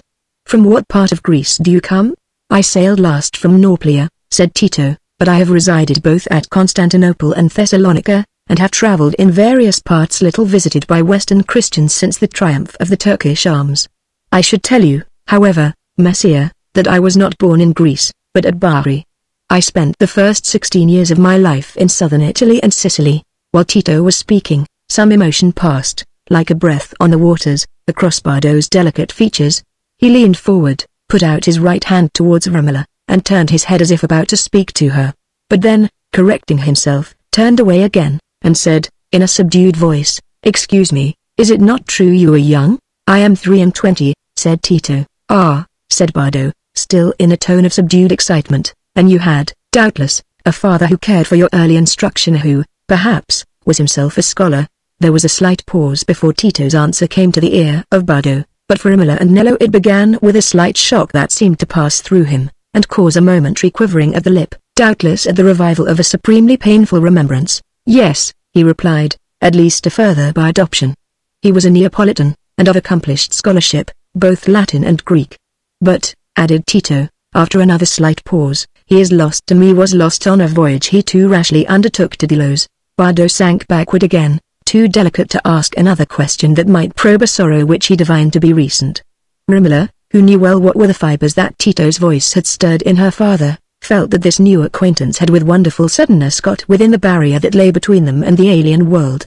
Nello, thinking that the evident check given to the conversation offered a graceful opportunity for relieving himself from silence, said, "In truth, it is as clear as Venetian glass that this fine young man has had the best training, for the two Sanini have set him to work at their Greek sheets already, and it seems to me they are not meant to begin cutting before they have felt the edge of their tools. They tested him well beforehand, we may be sure, and if there are two things not to be hidden, love and a cough, I say there is a third, and that is ignorance, when once a man is obliged to do something besides wagging his head. The tonsure Nicholas is inevitably betrayed when he takes the shears in his hand, is it not true, Messer Bardo? I speak after the fashion of a barber, but, as Luigi Pulci says, "Perdone my fellow, chi m'ascolta, intenda il mio volga col suo latino." "Nay, my good Nello," said Bardo, with an air of friendly severity, "you are not altogether illiterate, and might doubtless have made a more respectable progress in learning if you had abstained somewhat from the cicolata and gossip of the street corner, to which our Florentines are excessively addicted, but still more if you had not clogged your memory with those frivolous productions of which Luigi Pulci has furnished the most peccant exemplary compendium of extravagances and incongruities, the farthest removed from the models of a pure age, and resembling rather thegrilli or conceits of a period when mystic meaning was held a warrant for monstrosity of form, with this difference, that while the monstrosity is retained, the mystic meaning is absent, in contemptible contrast with the great poem of Virgil, who, as I long held with Filelfo, before Landino had taken upon him to expound the same opinion, embodied the deepest lessons of philosophy in a graceful and well-knit fable. And I cannot but regard the multiplication of these babbling, lawless productions, albeit countenanced by the patronage, and in some degree the example of Lorenzo himself, otherwise a friend to true learning, as a sign that the glorious hopes of this century are to be quenched in gloom, nay, that they have been the delusive prologue to an age worse than that of iron, age of tinsel and gossamer, in which no thought has substance enough to be moulded into consistent and lasting form. Once more, pardon, said Nello, opening his palms outwards, and shrugging his shoulders, I find myself knowing so many things in good Tuscan before I have time to think of the Latin for them, and Messer Luigi's rhymes are always slipping off the lips of my customers. That is what corrupts me. And, indeed, talking of customers, I have left my shop and my reputation too long in the custody of my slow Sandro, who does not deserve even to be called a Tuncer Nicholas, but rather to be pronounced simply a bungler in the vulgar tongue. So with your permission, Messer Bardo, I will take my leave. Well understood that I am at your service whenever Maso calls upon me. It seems 1,000 years till I dress and perfume the Dame Magella's hair, which deserves to shine in the heavens as a constellation, though indeed it were a pity for it ever to go so far out of reach.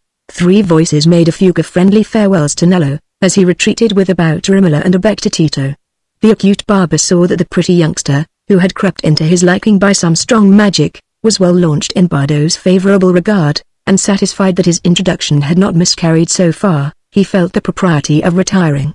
The little burst of wrath, called forth by Nello's unlucky quotation, had diverted Bardo's mind from the feelings which had just before been hemming in further speech, and he now addressed Tito again with his ordinary calmness. Ah, young man, you are happy in having been able to unite the advantages of travel with those of study, and you will be welcome among us as a bringer of fresh tidings from a land which has become sadly strange to us, except through the agents of a now restricted commerce and the reports of hasty pilgrims.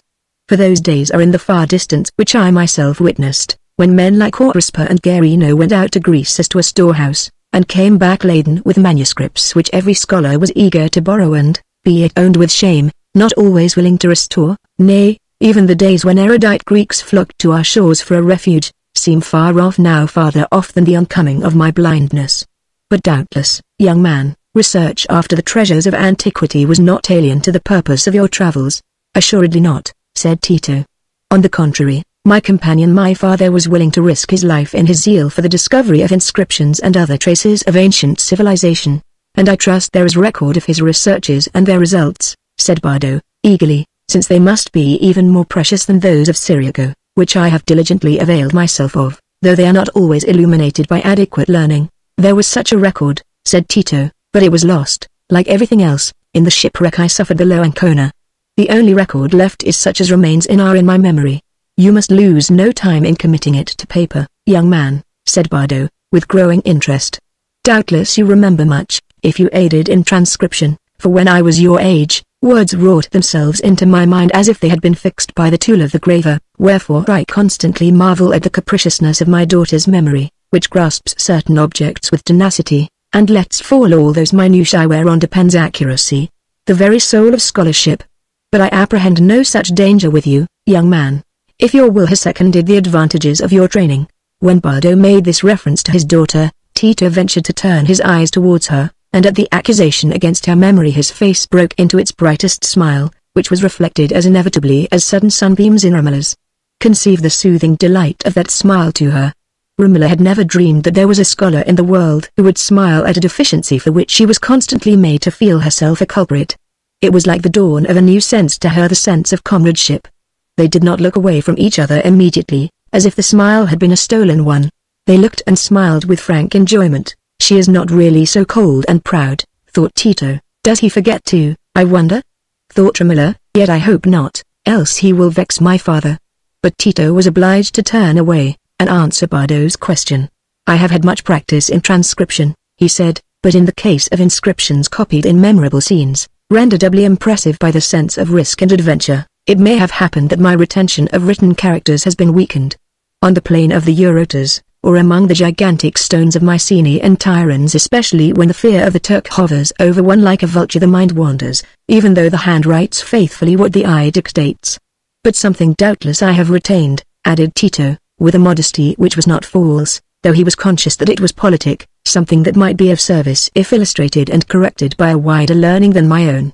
That is well spoken, young man, said Bardo, delighted. And I will not withhold from you such aid as I can give, if you like to communicate with me concerning your recollections. I foresee a work which will be a useful supplement to the Isolario of Christopher Abbondimanti, and which may take rank with the Itineraria of Syriaco and the admirable Ambrogio Traversari. But we must prepare ourselves for calumny, young man, Bardo went on with energy, as if the work were already growing so fast that the time of trial was near. If your book contains novelties you will be charged with forgery. If my elucidations should clash with any principles of interpretation adopted by another scholar, our personal characters will be attacked, we shall be impeached with foul actions. You must prepare yourself to be told that your mother was a fishwoman, and that your father was a renegade priest or a hanged malefactor. I myself, for having shown error in a single preposition, had an invective written against me wherein I was taxed with treachery, fraud, indecency, and even hideous crimes. Such, my young friend, such are the flowers with which the glorious path of scholarship is strewed. But tell me, then, I have learned much concerning Byzantium and Thessalonica long ago from Demetrio Calcagna, who has but lately departed from Florence, but you, it seems, have visited less familiar scenes. Yes, we made what I may call a pilgrimage full of danger, for the sake of visiting places which have almost died out of the memory of the West, for they lie away from the track of pilgrims, and my father used to say that scholars themselves hardly imagined them to have any existence out of books. He was of opinion that a new and more glorious era would open for learning when men should begin to look for their commentaries on the ancient writers in the remains of cities and temples, nay, in the paths of the rivers, and on the face of the valleys and the mountains. Ah, said Bardo, fervidly, your father, then, was not a common man. Was he fortunate, may I ask? Had he many friends? These last words were uttered in a tone charged with meaning. No, he made enemies chiefly, I believe, by a certain impetuous candor, and they hindered his advancement, so that he lived in obscurity. And he would never stoop to conciliate, he could never forget an injury. Ah, said Bardo again, with a long, deep intonation. Among our hazardous expeditions, continued Tito, willing to prevent further questions on a point so personal, I remember with particular vividness a hastily snatched visit to Athens. Our hurry, and the double danger of being seized as prisoners by the Turks, and of our galley raising anchor before we could return, made it seem like a fevered vision of the night. The wide plain, the girdling mountains, the ruined porticos and columns, either standing far aloof, as if receding from our hurried footsteps, or else jammed in confusedly among the dwellings of Christians degraded into servitude, or among the forts and turrets of their Muslim conquerors, who have their stronghold on the Acropolis. You fill me with surprise, said Bardo. Athens, then, is not utterly destroyed and swept away, as I had imagined? No wonder you should be under that mistake, for few even of the Greeks themselves, who live beyond the mountain boundary of Attica, know anything about the present condition of Athens, or Sirtine, as the sailors call it. I remember, as we were rounding the promontory of Sunium, the Greek pilot we had on board our Venetian galley pointed to the mighty columns that stand on the summit of the rock. There remains, as you know well, of the great temple erected to the goddess Athena, who looked down from that high shrine with triumph at her conquered rival Poseidon. Well, our Greek pilot, pointing to those columns, said, that was the school of the great philosopher Aristotle. And at Athens itself, the monk who acted as our guide in the hasty view we snatched, insisted most on showing us the spot where Saint Philip baptized the Ethiopian eunuch, or some such legend. Talk not of monks and their legends, young man, said Bardo, interrupting Tito impetuously. It is enough to overlay human hope and enterprise with an eternal frost to think that the ground which was trodden by philosophers and poets is crawled over by those insect swarms of besotted fanatics or howling hypocrites. But I have no affection for them, said Tito, with a shrug. Servitude agrees well with a religion like theirs, which lies in the renunciation of all that makes life precious to other men. And they carry the yoke that befits them. Their matin chant is drowned by the voice of the muezzin, who, from the gallery of the high tower on the Acropolis, calls every Mussulman to his prayers. That tower springs from the Parthenon itself, and every time we paused and directed our eyes towards it, our guide set up a wail, that a temple which had once been one from the diabolical uses of the pagans to become the temple of another virgin than Pallas, the Virgin Mother of God, was now again perverted to the accursed ends of the Muslim. It was the sight of those walls of the Acropolis, which disclosed themselves in the distance as we leaned over the side of our galley when it was forced by contrary winds to anchor in the Piraeus, that fired my father's mind with the determination to see Athens at all risks, and in spite of the sailors' warnings that if we lingered till a change of wind, they would depart without us. But, after all, it was impossible for us to venture near the Acropolis, for the sight of men eager in examining old stones raised the suspicion that we were Venetian spies, and we had to hurry back to the harbor. "We will talk more of these things," said Bardo, eagerly. "You must recall everything, to the minutest trace left in your memory. You will win the gratitude of after times by leaving a record of the aspect Greece bore while yet the barbarians had not swept away every trace of the structures that Pausanias and Pliny described. You will take those great writers as your models, and such contribution of criticism and suggestion as my riper mind can supply shall not be wanting to you. There will be much to tell, for you have traveled, you said, in the Peloponnesus?" "Yes, and in Boeotia also. I have rested in the groves of Helicon, and tasted of the fountain Hippocene. But on every memorable spot in Greece conquest after conquest has set its seal, till there is a confusion of ownership even in ruins, that only close study and comparison could unravel. High over every fastness, from the plains of Lacedaemon to the straits of Thermopylae, the towers some huge Frankish fortress, once inhabited by a French or Italian marquis, now either abandoned or held by Turkish bands." "Stay!" cried Bardo, whose mind was now too thoroughly preoccupied by the idea of the future book to attend to Tito's further narration. "Do you think of writing in Latin or Greek? Doubtless Greek is the more ready clothing for your thoughts, and it is the nobler language. But, on the other hand, Latin is the tongue in which we shall measure ourselves with a larger and more famous number of modern rivals. And if you are less at ease in it, I will aid you. Yes, I will spend on you that long accumulated study which was to have been thrown into the channel of another work, a work in which I myself was to have had a helpmate." Bardo paused a moment, and then added, "But who knows whether that work may not be executed yet? For you, too, young man, have been brought up by a father who poured into your mind all the long-gathered stream of his knowledge and experience. Our aid might be mutual." Romola, who had watched her father's growing excitement, and divined well the invisible currents of feeling that determined every question and remark, felt herself in a glow of strange anxiety. She turned her eyes on Tito continually, to watch the impression her father's words made on him, afraid lest he should be inclined to dispel these visions of cooperation which were lighting up her father's face with a new hope. But no. He looked so bright and gentle. He must feel, as she did, that in this eagerness of blind age there was piteousness enough to call forth inexhaustible patience. How much more strongly he would feel this if he knew about her brother. A girl of 18 imagines the feelings behind the face that has moved her with its sympathetic youth, as easily as primitive people imagine the humors of the gods in fair weather. What is she to believe in, if not in this vision woven from within? And Tito was really very far from feeling impatient. He delighted in sitting there with the sense that Romola's attention was fixed on him, and that he could occasionally look at her. He was pleased that Bardo should take an interest in him, and he did not dwell with enough seriousness on the prospect of the work in which he was to be aided, to feel moved by it to anything else than that easy, good-humored acquiescence which was natural to him. "I shall be proud and happy," he said, in answer to Bardo's last words, "if my services can be held a meet offering to the matured scholarship of Messiah. But doubtless," here he looked towards Romola, "the lovely Dame Megala, your daughter, makes all other aids superfluous, for I have learned from Nello that she has been nourished on the highest studies from her earliest years." "You are mistaken," said Romola, "I am by no means sufficient to my father. I have not the gifts that are necessary for scholarship."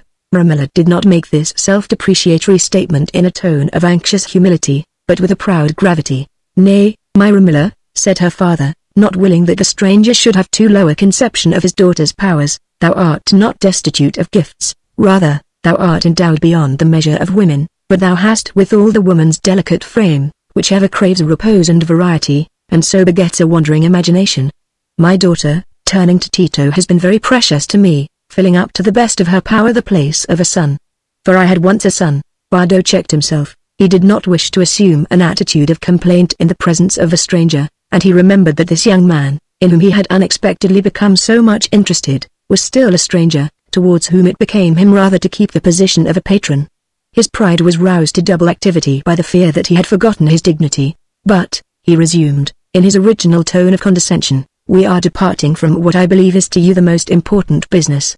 Nello informed me that you had certain gems which you would fain dispose of, and that you desired a passport to some man of wealth and taste who would be likely to become a purchaser. It is true, for, though I have obtained employment, as a corrector with the Senini, my payment leaves little margin beyond the provision of necessaries, and would leave less but that my good friend Nello insists on my hiring a lodging from him, and saying nothing about the rent till better days. Nello is a good-hearted prodigal, said Bardo, and though, with that ready ear and ready tongue of his, he is too much like the ill-famed Margites, knowing many things and knowing them all badly, as I hinted to him, but now he is nevertheless abnormis sapiens, after the manner of our born Florentines.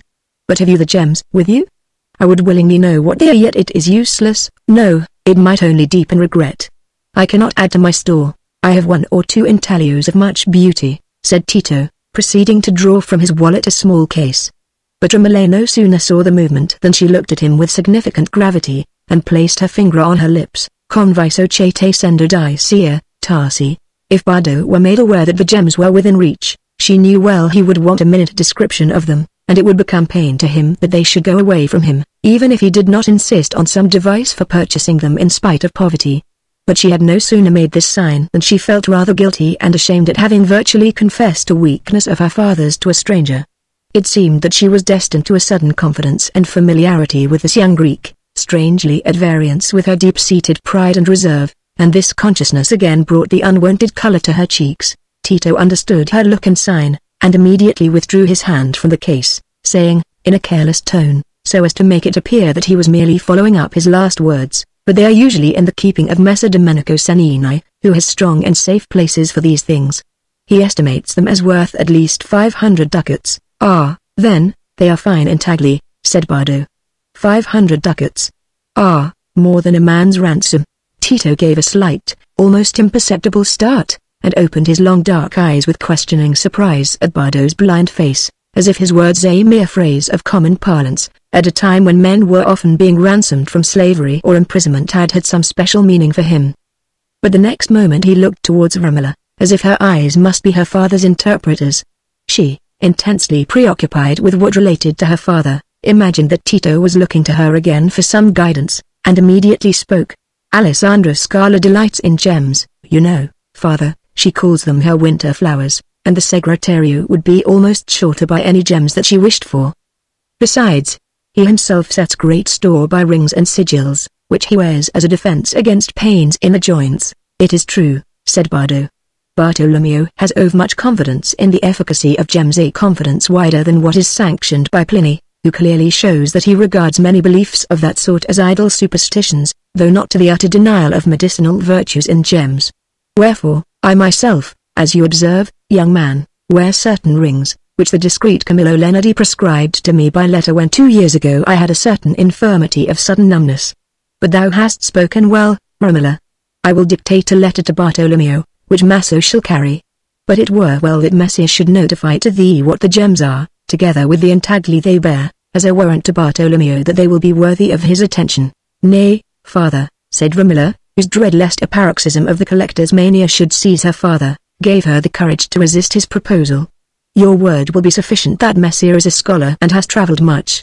The Segretario will need no further inducement to receive him. True, child, said Bardo, touched on a chord that was sure to respond.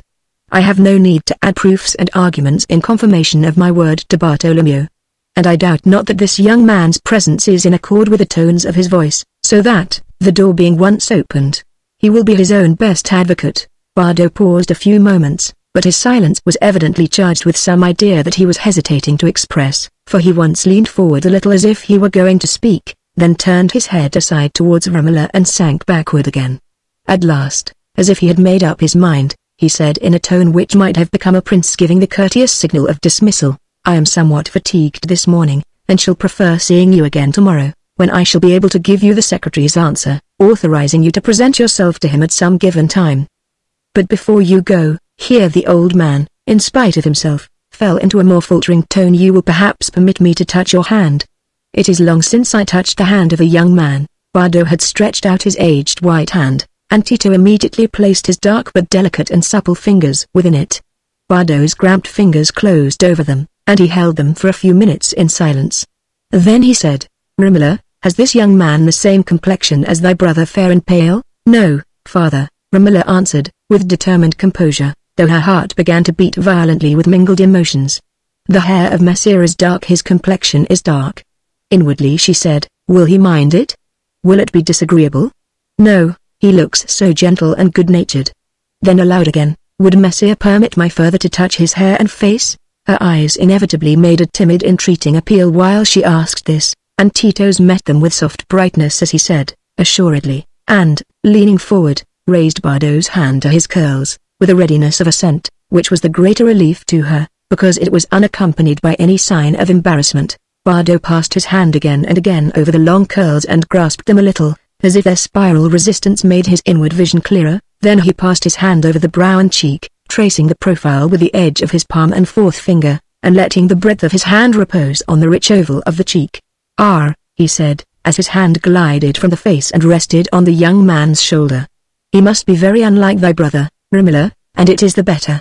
You see no visions, I trust, my young friend?"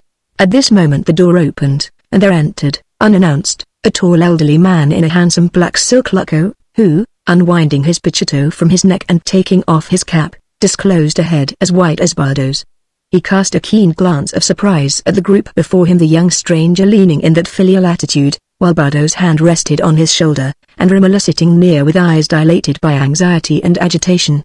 But there was an instantaneous change. Bardo let fall his hand, Tito raised himself from his stooping posture, and Romola rose to meet the visitor with an alacrity which implied all the greater intimacy, because it was unaccompanied by any smile. "Well, goddaughter," said the stately man, as he touched Romola's shoulder, "Maso said you had a visitor, but I came in nevertheless." "It is thou, Bernardo," said Bardo. "Thou art come at a fortunate moment.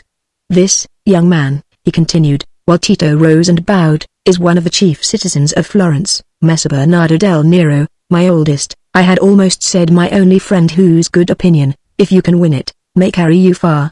He is but 23, Bernardo, yet he can doubtless tell thee much which thou wilt care to hear, for though a scholar, he has already travelled far, and looked on other things besides the manuscripts for which thou hast too light an esteem." "Ah, a Greek, as I augur," said Bernardo, returning Tito's reverence but slightly, and surveying him with that sort of glance which seems almost to cut like fine steel. "Newly arrived in Florence, it appears. The name of Messire or part of it, for it is doubtless a long one?" "On the contrary," said Tito, with perfect good humor, "it is most modestly free from polysyllabic pomp. My name is Tito Melema." "Truly?" said Bernardo, rather scornfully, as he took a seat. "I had expected it to be at least as long as the names of a city, a river, a province, and an empire all put together. We Florentines mostly use names as we do prawns, and strip them of all flourishes before we trust them to our throats. Well, Bardo," he continued, as if the stranger were not worth further notice, and changing his tone of sarcastic suspicion for one of sadness, "we have buried him." "Ah," replied Bardo, with corresponding sadness, "and a new epoch has come for Florence, a dark one, I fear. Lorenzo has left behind him an inheritance that is but like the alchemist's laboratory when the wisdom of the alchemist is gone." "Not altogether so," said Bernardo. "Piero de' Medici has abundant intelligence, his faults are only the faults of hot blood. I love the lad he will always be to me, as I have always been little father to him. Yet all who want a new order of things are likely to conceive new hopes," said Bardo. "We shall have the old strife of parties, I fear. If we could have a new order of things that was something else than knocking down one coat of arms to put up another," said Bernardo, "I should be ready to say, I belong to no party, I am a Florentine. But as long as parties are in question, I am a Medicean, and will be a Medicean till I die. I am of the same mind as Farinata degli Uberti. If any man asks me what is meant by siding with a party, I say, as he did, to wish ill or well, for the sake of past wrongs or kindnesses." During this short dialogue, Tito had been standing, and now took his leave. "But come again at the same hour tomorrow," said Bardo, graciously, before Tito left the room, "that I may give you Bartolomeo's answer. From what quarter of the sky has this pretty Greek youngster alighted so close to thy chair, Bardo?" said Bernardo del Nero, as the door closed. He spoke with dry emphasis, evidently intended to convey something more to Bardo than was implied by the mere words. "He is a scholar who has been shipwrecked and has saved a few gems, for which he wants to find a purchaser. I am going to send him to Bartolomeo Scala, for thou knowest it were more prudent in me to abstain from further purchases." Bernardo shrugged his shoulders and said, "Romola, wilt thou see if my servant is without? I ordered him to wait for me here." Then, When Romola was at a sufficient distance, he leaned forward and said to Bardo in a low, emphatic tone, "Remember, Bardo, thou hast a rare gem of thy own. Take care no one gets it who is not likely to pay a worthy price. That pretty Greek has a lithe sleekness about him, that seems marvelously fitted for slipping easily into any nest he fixes his mind on." Bardo was startled. The association of Tito with the image of his lost son had excluded instead of suggesting the thought of Romola. But almost immediately there seemed to be a reaction which made him grasp the warning as if it had been a hope. But why not, Bernardo? If the young man proved himself worthy, he is a scholar, and there would be no difficulty about the dowry, which always makes thee gloomy. Chapter 7. A learned squabble. Bartolomeo Scala, Secretary of the Florentine Republic, on whom Tito Melema had been thus led to anchor his hopes, lived in a handsome palace close to the Porta Pinti, now known as the Casa Gradska. His arms and azure ladder transverse on a golden field, with the motto Graditeam placed over the entrance, told all comers that the miller's son held his ascent and honours by his own efforts, a fact to be proclaimed without wincing. The secretary was a vain and pompous man, but he was also an honest one. He was sincerely convinced of his own merit, and could see no reason for feigning. The topmost round of his azure ladder had been reached by this time. He had held his secretaryship these 20 years, had long since made his orations on the ring-ira, or platform of the old palace, as the custom was, in the presence of princely visitors, while Marzocco, the Republican lion, wore his gold crown on the occasion, and all the people cried, "Viva Messer Bartolomeo!" Had been on an embassy to Rome, and had been made titular senator, apostolical secretary, knight of the Golden Spur, and had, 8 years ago, been Gonfalo near last goal of the Florentine citizen's ambition. Meantime he had got richer and richer, and more gouty, after the manner of successful mortality, and the Knight of the Golden Spur had often to sit with helpless cushioned heel under the handsome loggia he had built for himself, overlooking the spacious gardens and lawn at the back of his palace. He was in this position on the day when he had granted the desired interview to Tito Melema. The May afternoon sun was on the flowers and the grass beyond the pleasant shade of the loggia. The too stately silk lucca was cast aside, and the light loose mantle was thrown over his tunic. His beautiful daughter Alessandra and her husband, the Greek soldier poet Marullo, were seated on one side of him, on the other, two friends not oppressively illustrious, and therefore the better listeners. Yet, to say nothing of the gout, Messer Bartolomeo's felicity was far from perfect. It was embittered by the contents of certain papers that lay before him, consisting chiefly of a correspondence between himself and Politian.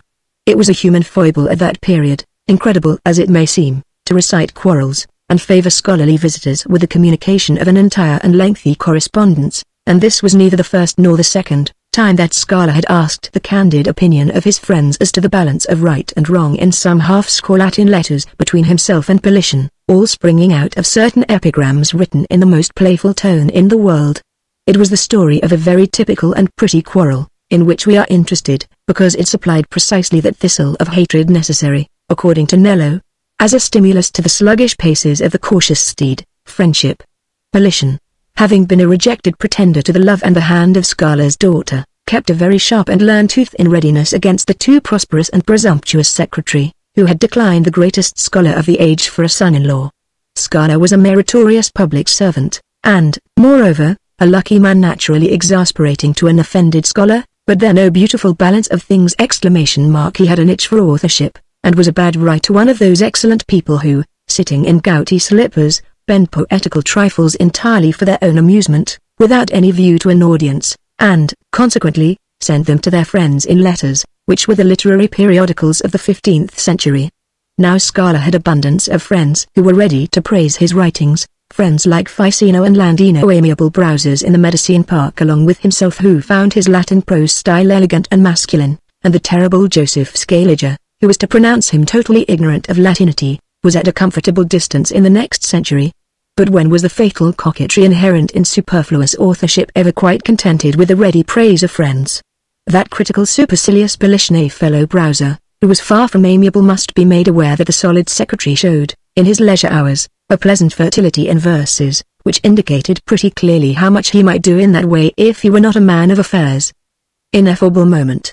When the man you secretly hate sends you a Latin epigram with a false gender hendicasyllables with a questionable elision, at least a toe too much attempts at poetic figures which are manifest solecisms. That moment had come to Politian.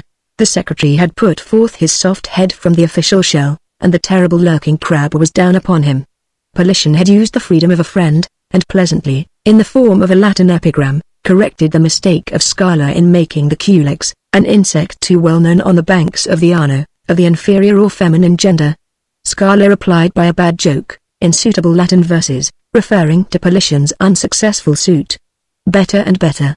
Politian found the verses very pretty and highly facetious, the more was the pity that they were seriously incorrect, and inasmuch as Scala had alleged that he had written them in imitation of a Greek epigram, Politian, being on such friendly terms, would enclose a Greek epigram of his own, on the same interesting insect, not, we may presume, out of any wish to humble Scala, but rather to instruct him, said epigram containing a lively conceit about Venus, Cupid, and the culex, of a kind much tasted at that period, founded partly on the zoological fact that the gnat, like Venus, was born from the waters. Scala, in reply, begged to say that his verses were never intended for a scholar with such delicate olfactories as Politian, nearest of all living men to the perfection of the ancients, and of a taste so fastidious that sturgeon itself must seem insipid to him. Defended his own verses, nevertheless, though indeed they were written hastily, without correction, and intended as an agreeable distraction during the summer heat to himself and such friends as were satisfied with mediocrity, he, Scala, not being like some other people, who courted publicity through the booksellers. For the rest, he had barely enough Greek to make out the sense of the epigram so graciously sent him, to say nothing of tasting its elegancies, but the epigram was Politian's, what more need be said? Still, by way of postscript, he feared that his incomparable friend's comparison of the gnat to Venus, on account of its origin from the waters, was in many ways ticklish.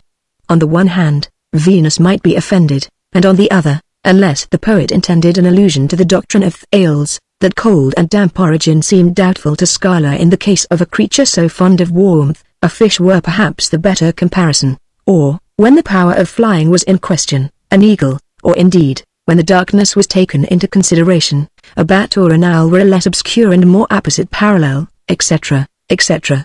Here was a great opportunity for Politian.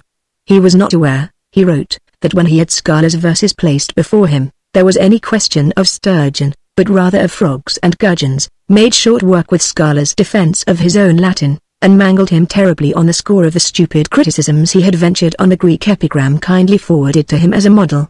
Wretched cavils, indeed.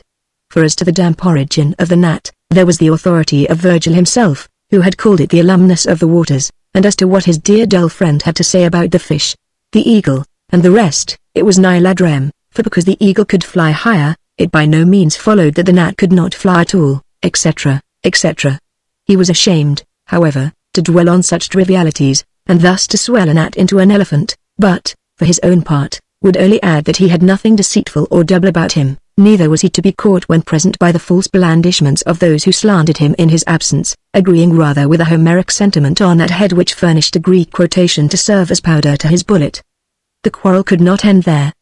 The logic could hardly get worse, but the secretary got more pompously self-asserting, and the scholarly poet's temper more and more venomous. Politian had been generously willing to hold up a mirror, by which the too inflated secretary, beholding his own likeness, might be induced to cease setting up his ignorant defences of bad Latin against ancient authorities whom the consent of centuries had placed beyond question, unless, indeed, he had designed to sink in literature in proportion as he rose in honours, that by a sort of compensation men of letters might feel themselves his equals. In return, Politian was begged to examine Scala's writings. Nowhere would he find a more devout admiration of antiquity. The secretary was ashamed of the age in which he lived, and blushed for it. Some, indeed, there were who wanted to have their own works praised and exalted to a level with the divine monuments of antiquity, but he, Scala, could not oblige them. And as to the honours which were offensive to the envious, they had been well earned, witness his whole life since he came in penury to Florence. The elegant scholar, in reply, was not surprised that Scala found the age distasteful to him, since he himself was so distasteful to the age. Nay, it was with perfect accuracy that he, the elegant scholar, had called Scala a branny monster, inasmuch as he was formed from the offscourings of monsters, born amidst the refuse of mill, and eminently worthy the long-eared office of turning the paternal millstones, impistrini sordibus natus et quidem pistrino dignissimus. It was not without reference to Tito's appointed visit that the papers containing this correspondence were brought out today. Here was a new Greek scholar whose accomplishments were to be tested, and on nothing did Scala more desire a dispassionate opinion from persons of superior knowledge than on that Greek epigram of Politians. After sufficient introductory talk concerning Tito's travels, after a survey and discussion of the gems, and an easy passage from the mention of the lamented Lorenzo's eagerness in collecting such specimens of ancient art to the subject of classical tastes and studies in general and their present condition in Florence, it was inevitable to mention Politian, a man of eminent ability indeed, but a little too arrogant, assuming to be a Hercules, whose office it was to destroy all the literary monstrosities of the age, and writing letters to his elders without signing them, as if they were miraculous revelations that could only have one source. And after all, were not his own criticisms often questionable and his tastes perverse? He was fond of saying pungent things about the men who thought they wrote like Cicero because they ended every sentence with esse vigia, but while he was boasting of his freedom from servile imitation, did he not fall into the other extreme, running after strange words and affected phrases? Even in his much belauded miscellanea was every point tenable? And Tito, who had just been looking into the miscellanea, found so much to say that was agreeable to the secretary he would have done so from the mere disposition to please, without further motive that he showed himself quite worthy to be made a judge in the notable correspondence concerning the culex. Here was the Greek epigram which Politian had doubtless thought the finest in the world, though he had pretended to believe that the Transmarini, the Greeks themselves, would make light of it, had he not been unintentionally speaking the truth in his false modesty. Tito was ready, and scarified the epigram to Scala's content. O wise young judge! He could doubtless appreciate satire even in the vulgar tongue, and Scala who, excellent man, not seeking publicity through the booksellers, was never unprovided with hasty uncorrected trifles, as a sort of sherbet for a visitor on a hot day, or, if the weather were cold, why then as a cordial had a few little matters in the shape of sonnets, turning on well-known foibles of Politians, which he would not like to go any farther, but which would, perhaps, amuse the company. Enough. Tito took his leave under an urgent invitation to come again.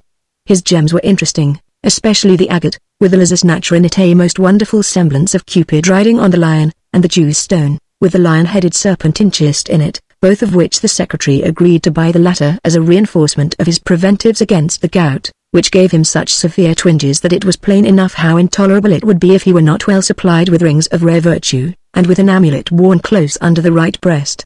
But Tito was assured that he himself was more interesting than his gems. He had won his way to the Scala Palace by the recommendation of Bardo de Bardi, who, to be sure, was Scala's old acquaintance and a worthy scholar, in spite of his overvaluing himself a little, a frequent foible in the secretary's friends, but he must come again on the ground of his own manifest accomplishments. The interview could hardly have ended more auspiciously for Tito, and as he walked out at the Porta Pinti that he might laugh a little at his ease over the affair of the culex, he felt that fortune could hardly mean to turn her back on him again at present, since she had taken him by the hand in this decided way. Chapter 8. A face in the crowd. It is easy to northern people to rise early on midsummer morning, to see the dew on the grassy edge of the dusty pathway, to notice the fresh shoots among the darker green of the oak and fir in the coppice, and to look over the gate at the shorn meadow, without recollecting that it is the nativity of St. John the Baptist. Not so to the Florentine, still less to the Florentine of the 15th century. To him on that particular morning the brightness of the eastern sun on the Arno had something special in it. The ringing of the bells was articulate, and declared it to be the great summer festival of Florence, the day of San Giovanni. San Giovanni had been the patron saint of Florence for at least 800 years, ever since the time when the Lombard Queen Theodolinda had commanded her subjects to do him peculiar honor, nay, says old Villani, to the best of his knowledge, ever since the days of Constantino the Great and Pope Sylvester, when the Florentines deposed their idol Mars, whom they were nevertheless careful not to treat with contumely, for while they consecrated their beautiful and noble temple to the honor of God and of the Beato Messiah Santo Giovanni, they placed old Mars respectfully on a high tower near the River Arno, finding in certain ancient memorials that he had been elected as their tutelar deity under such astral influences that if he were broken, or otherwise treated with indignity, the city would suffer great damage and mutation. But in the 15th century that discreet regard to the feelings of the man-destroyer had long vanished, the god of the spear and shield had ceased to frown by the side of the Arno, and the defences of the Republic were held to lie in its craft and its coffers. For spear and shield could be hired by gold florins, and on the gold florins there had always been the image of San Giovanni. Much good had come to Florence since the dim time of struggle between the old patron and the new, some quarrelling and bloodshed, doubtless, between Guelph and Ghibelline, between black and white, between orthodox sons of the church and heretic Petterini, some floods, famine, and pestilence, but still much wealth and glory. Florence had achieved conquests over walled cities once mightier than itself, and especially over hated Pisa, whose marble buildings were too high and beautiful, whose masts were too much honored on Greek and Italian coasts. The name of Florence had been growing prouder and prouder in all the courts of Europe, nay, in Africa itself, on the strength of purest gold coinage, finest dyes and textures, preeminent scholarship and poetic genius, and wits of the most serviceable sort for statesmanship and banking. It was a name so omnipresent that a pope with a turn for epigram had called Florentines the fifth element. And for this high destiny, though it might partly depend on the stars and Madonna dell'Impruneta, and certainly depended on other higher powers less often named, the praise was greatly due to San Giovanni, whose image was on the fair gold florins. Therefore it was fitting that the day of San Giovanni, that ancient church festival already venerable in the days of St. Augustine, should be a day of peculiar rejoicing to Florence, and should be ushered in by a vigil duly kept in strict old Florentine fashion, with much dancing, with much street jesting, and perhaps with not a little stone throwing and window breaking, but emphatically with certain street sights such as could only be provided by a city which held in its service a clever secker, engineer and architect, valuable alike in sieges and in shows. By the help of Secker, the very saints, surrounded with their almond-shaped glory, and floating on clouds with their joyous companionship of winged cherubs, even as they may be seen to this day in the pictures of Perugino, seemed, on the eve of San Giovanni, to have brought a piece of the heavens down into the narrow streets, and to pass slowly through them, and, more wonderful still, saints of gigantic size, with attendant angels, might be seen, not seated, but moving in a slow mysterious manner along the streets, like a procession of colossal figures come down from the high domes and tribunes of the churches. The clouds were made of good woven stuff, the saints and cherubs were unglorified mortals supported by firm bars, and those mysterious giants were really men of very steady brain, balancing themselves on stilts, and enlarged, like Greek tragedians, by huge masks and stuffed shoulders. But he was a miserably unimaginative Florentine who thought only of that, nay, somewhat impious, for in the images of sacred things was there not some of the virtue of sacred things themselves? And if, after that, there came a company of merry black demons well armed with claws and thongs, and other implements of sport, ready to perform impromptu farces of bastinading and clothes tearing, why, that was the demons' way of keeping a vigil, and they, too, might have descended from the domes and the tribunes. The Tuscan mind slipped from the devout to the burlesque, as readily as water round an angle, and the saints had already had their turn, had gone their way, and made their due pause before the gates of San Giovanni, to do him honor on the eve of his festa. And on the morrow, the great day thus ushered in, it was fitting that the tributary symbols paid to Florence by all its dependent cities, districts, and villages, whether conquered, protected, or of immemorial possession, should be offered at the shrine of San Giovanni in the old octagonal church, once the cathedral and now the baptistry, where every Florentine had had the sign of the cross made with the anointing chrism on his brow, that all the city, from the white-haired man to the stripling, and from the matron to the lisping child, should be clothed in its best to do honor to the great day, and see the great sight, and that again, when the sun was sloping and the streets were cool, there should be the glorious race or corso, when the unsaddled horses, clothed in rich trappings, should run right across the city, from the Porta al Prato on the northwest, through the Mercato Vecchio, to the Porta Santa Croce on the southeast, where the richest of palii, or velvet and brocade banners with silk linings and fringe of gold, such as became a city that half-clothed the well-dressed world, were mounted on a triumphal car awaiting the winner or winner's owner. And thereafter followed more dancing, nay, through the whole day, says an old chronicler at the beginning of that century, there were weddings and the grandest gatherings, with so much piping, music and song, with balls and feasts and gladness and ornament, that this earth might have been mistaken for paradise. In this year of 1492, it was, perhaps, a little less easy to make the mistake. Lorenzo the Magnificent and Subtle was dead, and an arrogant, incautious Piero was come in his room, an evil change for Florence, unless, indeed, the wise horse prefers the bad rider, as more easily thrown from the saddle, and already the regrets for Lorenzo were getting less predominant over the murmured desire for government on a broader basis, in which corruption might be arrested, and there might be that free play for everybody's jealousy and ambition, which made the ideal liberty of the good old quarrelsome, struggling times, when Florence raised her great buildings, reared her own soldiers, drove out would-be tyrants at the sword's point, and was proud to keep faith at her own loss. Lorenzo was dead, Pope Innocent was dying, and a troublesome Neapolitan succession, with an intriguing, ambitious Milan, might set Italy by the ears before long. The times were likely to be difficult. Still, there was all the more reason that the Republic should keep its religious festivals. And midsummer morning, in this year 1492, was not less bright than usual. It was betimes in the morning that the symbolic offerings to be carried in grand procession were all assembled at their starting point in the Piazza della Signoria, that famous piazza, where stood then, and stand now, the massive turreted palace of the people, called the Palazzo Vecchio, and the spacious loggia, built by Orcagna, the scene of all grand state ceremonial. The sky made the fairest blue tent, and under it the bells swung so vigorously that every evil spirit with sense enough to be formidable must long since have taken his flight. Windows and terraced roofs were alive with human faces, somber stone houses were bright with hanging draperies, the boldly soaring palace tower, the yet older square tower of the Bargello, and the spire of the neighboring Badia, seemed to keep watch above, and below, on the broad polygonal flags of the piazza, was the glorious show of banners, and horses with rich trappings, and gigantic carri, or tapers, that were fitly called towers, strangely aggrandized descendants of those torches by whose faint light the church worshipped in the catacombs.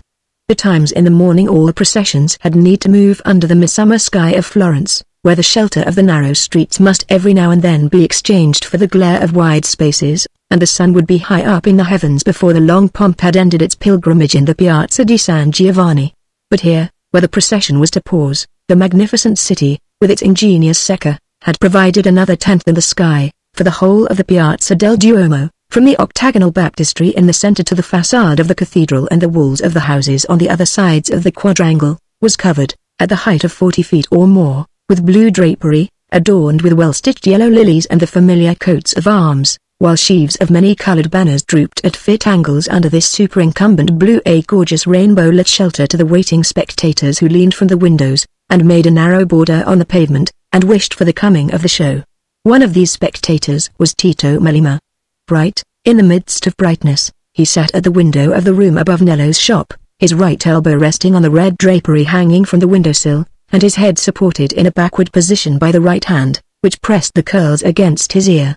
His face wore that bland liveliness, as far removed from excitability as from heaviness or gloom, which marks the companion popular alike amongst men and women, the companion who is never obtrusive or noisy from uneasy vanity or excessive animal spirits, and whose brow is never contracted by resentment or indignation. He showed no other change from the 2 months and more that had passed since his first appearance in the weather-stained tunic and hose, than that added radiance of good fortune, which is like the just perceptible perfecting of a flower after it has drunk a morning's sunbeams. Close behind him, ensconced in the narrow angle between his chair and the window frame, stood the slim figure of Nello in holiday suit, and at his left the younger Cennini Pietro, the erudite corrector of proof sheets, not Domenico the practical. Tito was looking alternately down on the scene below, and upward at the varied knot of gazers and talkers immediately around him, some of whom had come in after witnessing the commencement of the procession in the Piazza della Signoria. Piero di Cosimo was raising a laugh among them by his grimaces and anathemas at the noise of the bells, against which no kind of ear-stuffing was a sufficient barricade, since the more he stuffed his ears the more he felt the vibration of his skull, and declaring that he would bury himself in the most solitary spot of the Vulcano on a festa, if he were not condemned, as a painter, to lie in wait for the secrets of color that were sometimes to be caught from the floating of banners and the chance grouping of the multitude. Tito had just turned his laughing face away from the whimsical painter to look down at the small drama going on among the checkered border of spectators, when at the angle of the marble steps in front of the Duomo, nearly opposite Nello's shop, he saw a man's face upturned towards him, and fixing on him a gaze that seemed to have more meaning in it than the ordinary passing observation of a stranger. It was a face with tonsured head, that rose above the black mantle and white tunic of a Dominican friar, a very common sight in Florence, but the glance had something peculiar in it for Tito. There was a faint suggestion in it, certainly not of an unpleasant kind. Yet what pleasant association had he ever had with monks? None. The glance and the suggestion hardly took longer than a flash of lightning. "Nello," said Tito, hastily, but immediately added, in a tone of disappointment, "Ah, he has turned round. It was that tall, thin friar who is going up the steps. I wanted you to tell me if you knew aught of him?" "One of the frati predicatori," said Nello, carelessly. "You don't expect me to know the private history of the crows." "I seem to remember something about his face," said Tito. "It is an uncommon face." "What? You thought it might be our Francis Girolamo?" "Too tall, and he never shows himself in that chance way. Besides, that loud barking hound of the Lord too, is not in Florence just now, said Francesco's, the popular poet. He has taken Piero de' Medici's hint, to carry his railing prophecies on a journey for a while. The Frate neither rails nor prophesies against any man, said a middle-aged personage seated at the other corner of the window. He only prophesies against vice. If you think that an attack on your poems, Francesco, it is not the Frate's fault. Ah, he's gone into the Duomo now, said Tito, who had watched the figure eagerly. No, I was not under that mistake, Nello. Your Francis Girolamo has a high nose and a large underlip. I saw him once. He is not handsome, but this man, truce to your descriptions, said Cennini. Hark. See. Here come the horsemen and the banners. That's standard, he continued, laying his hand familiarly on Tito's shoulder, that carried on the horse with white trappings, that with the red eagle holding the green dragon between his talons, and the red lily over the eagle is the gonfalon of the Gulf party, and those cavaliers close round it are the chief officers of the Gulf party.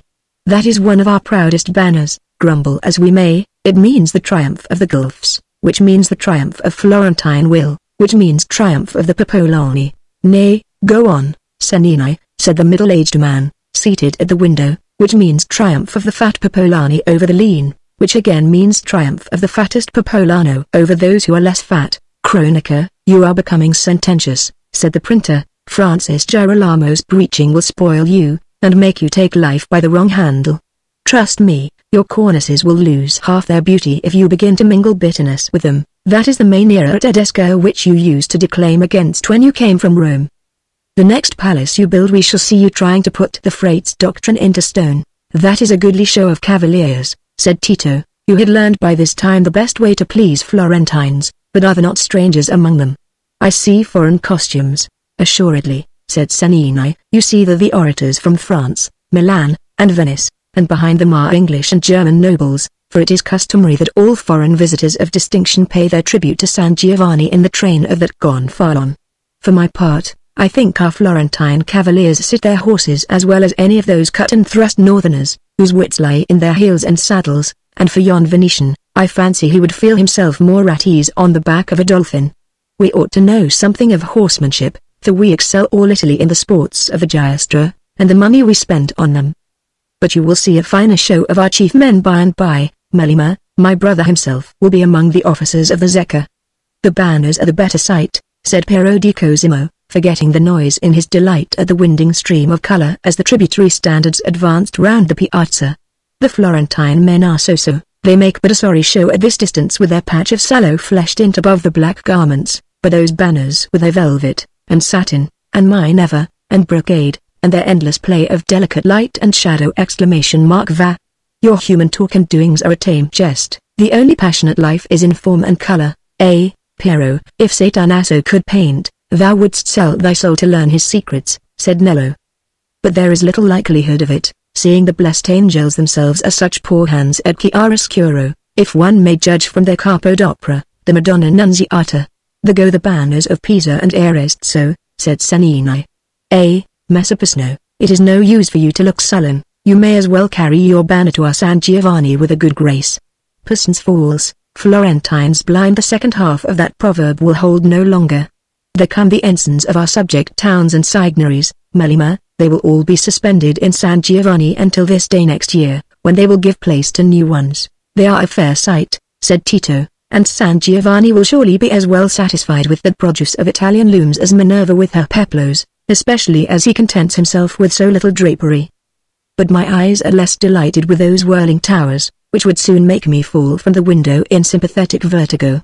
The towers of which Tito spoke were a part of the procession esteemed very glorious by the Florentine populace, and being perhaps chiefly a kind of hyperbole for the all-efficacious wax taper, were also called Kerry.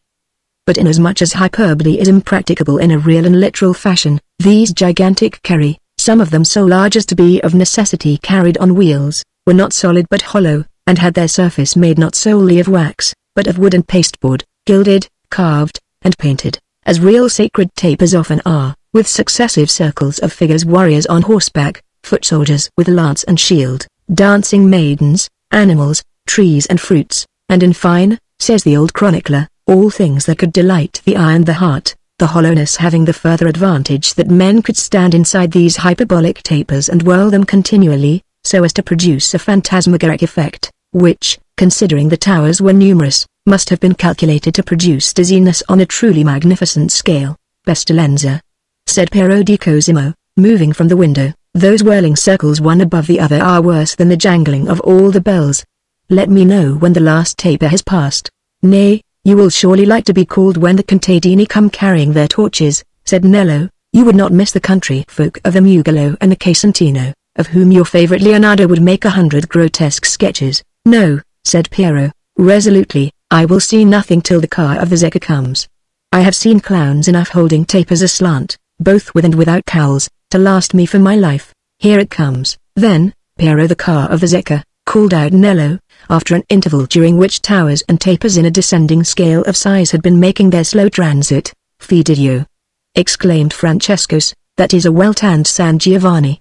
Some sturdy Roman beggarman, I'll warrant. Our Signoria plays the host to all the Jewish and Christian scum that every other city shuts its gates against, and lets them fatten on us like St. Antony's swine." The car of the Zecca or Mint, which had just rolled into sight, was originally an immense wooden tower or sorrow adorned after the same fashion as the other tributary carry, mounted on a splendid car, and drawn by 2 mouse-colored oxen, whose mild heads looked out from rich trappings bearing the arms of the Zecca. But the latter half of the century was getting rather ashamed of the towers with their circular or spiral paintings, which had delighted the eyes and the hearts of the other half, so that they had become a contemptuous proverb, and any ill-painted figure looking, as will sometimes happen to figures in the best ages of art, as if it had been burned for a pie, was called a fantoxio di acero, a tower puppet. Consequently improved taste, with Zecca to help it, had devised for the magnificent Zecca a triumphal car like a pyramidal catafalque, with ingenious wheels warranted to turn all corners easily. Round the base were living figures of saints and angels arrayed in sculpturesque fashion, and on the summit, at the height of 30 feet, well bound to an iron rod and holding an iron cross also firmly infixed, stood a living representative of Saint John the Baptist, with arms and legs bare, a garment of tiger skins about his body, and a golden nimbus fastened on his head as the precursor was wont to appear in the cloisters and churches, not having yet revealed himself to painters as the brown and sturdy boy who made one of the Holy Family. For where could the image of the patron saint be more fitly placed than on the symbol of the Zecca? Was not the royal prerogative of coining money the surest token that a city had won its independence? And by the blessing of San Giovanni this beautiful sheepfold of his had shown that token earliest among the Italian cities. Nevertheless, the annual function of representing the patron saint was not among the high prizes of public life. It was paid for with something like 10 shillings, a cake weighing 14 pounds, 2 bottles of wine, and a handsome supply of light eatables. The money being furnished by the magnificent Zecca, and the payment in kind being by peculiar privilege presented in a basket suspended on a pole from an upper window of a private house, whereupon the Eidolon of the austere saint at once invigorated himself with a reasonable share of the sweets and wine, threw the remnants to the crowd, and embraced the mighty cake securely with his right arm through the remainder of his passage. This was the attitude in which the mimic San Giovanni presented himself as the tall car jerked and vibrated on its slow way round the piazza to the northern gate of the baptistry. "There go the masters of the Zecca, and there is my brother, you see him, Melima?" cried Sanini, with an agreeable stirring or pride at showing a stranger what was too familiar to be remarkable to fellow citizens.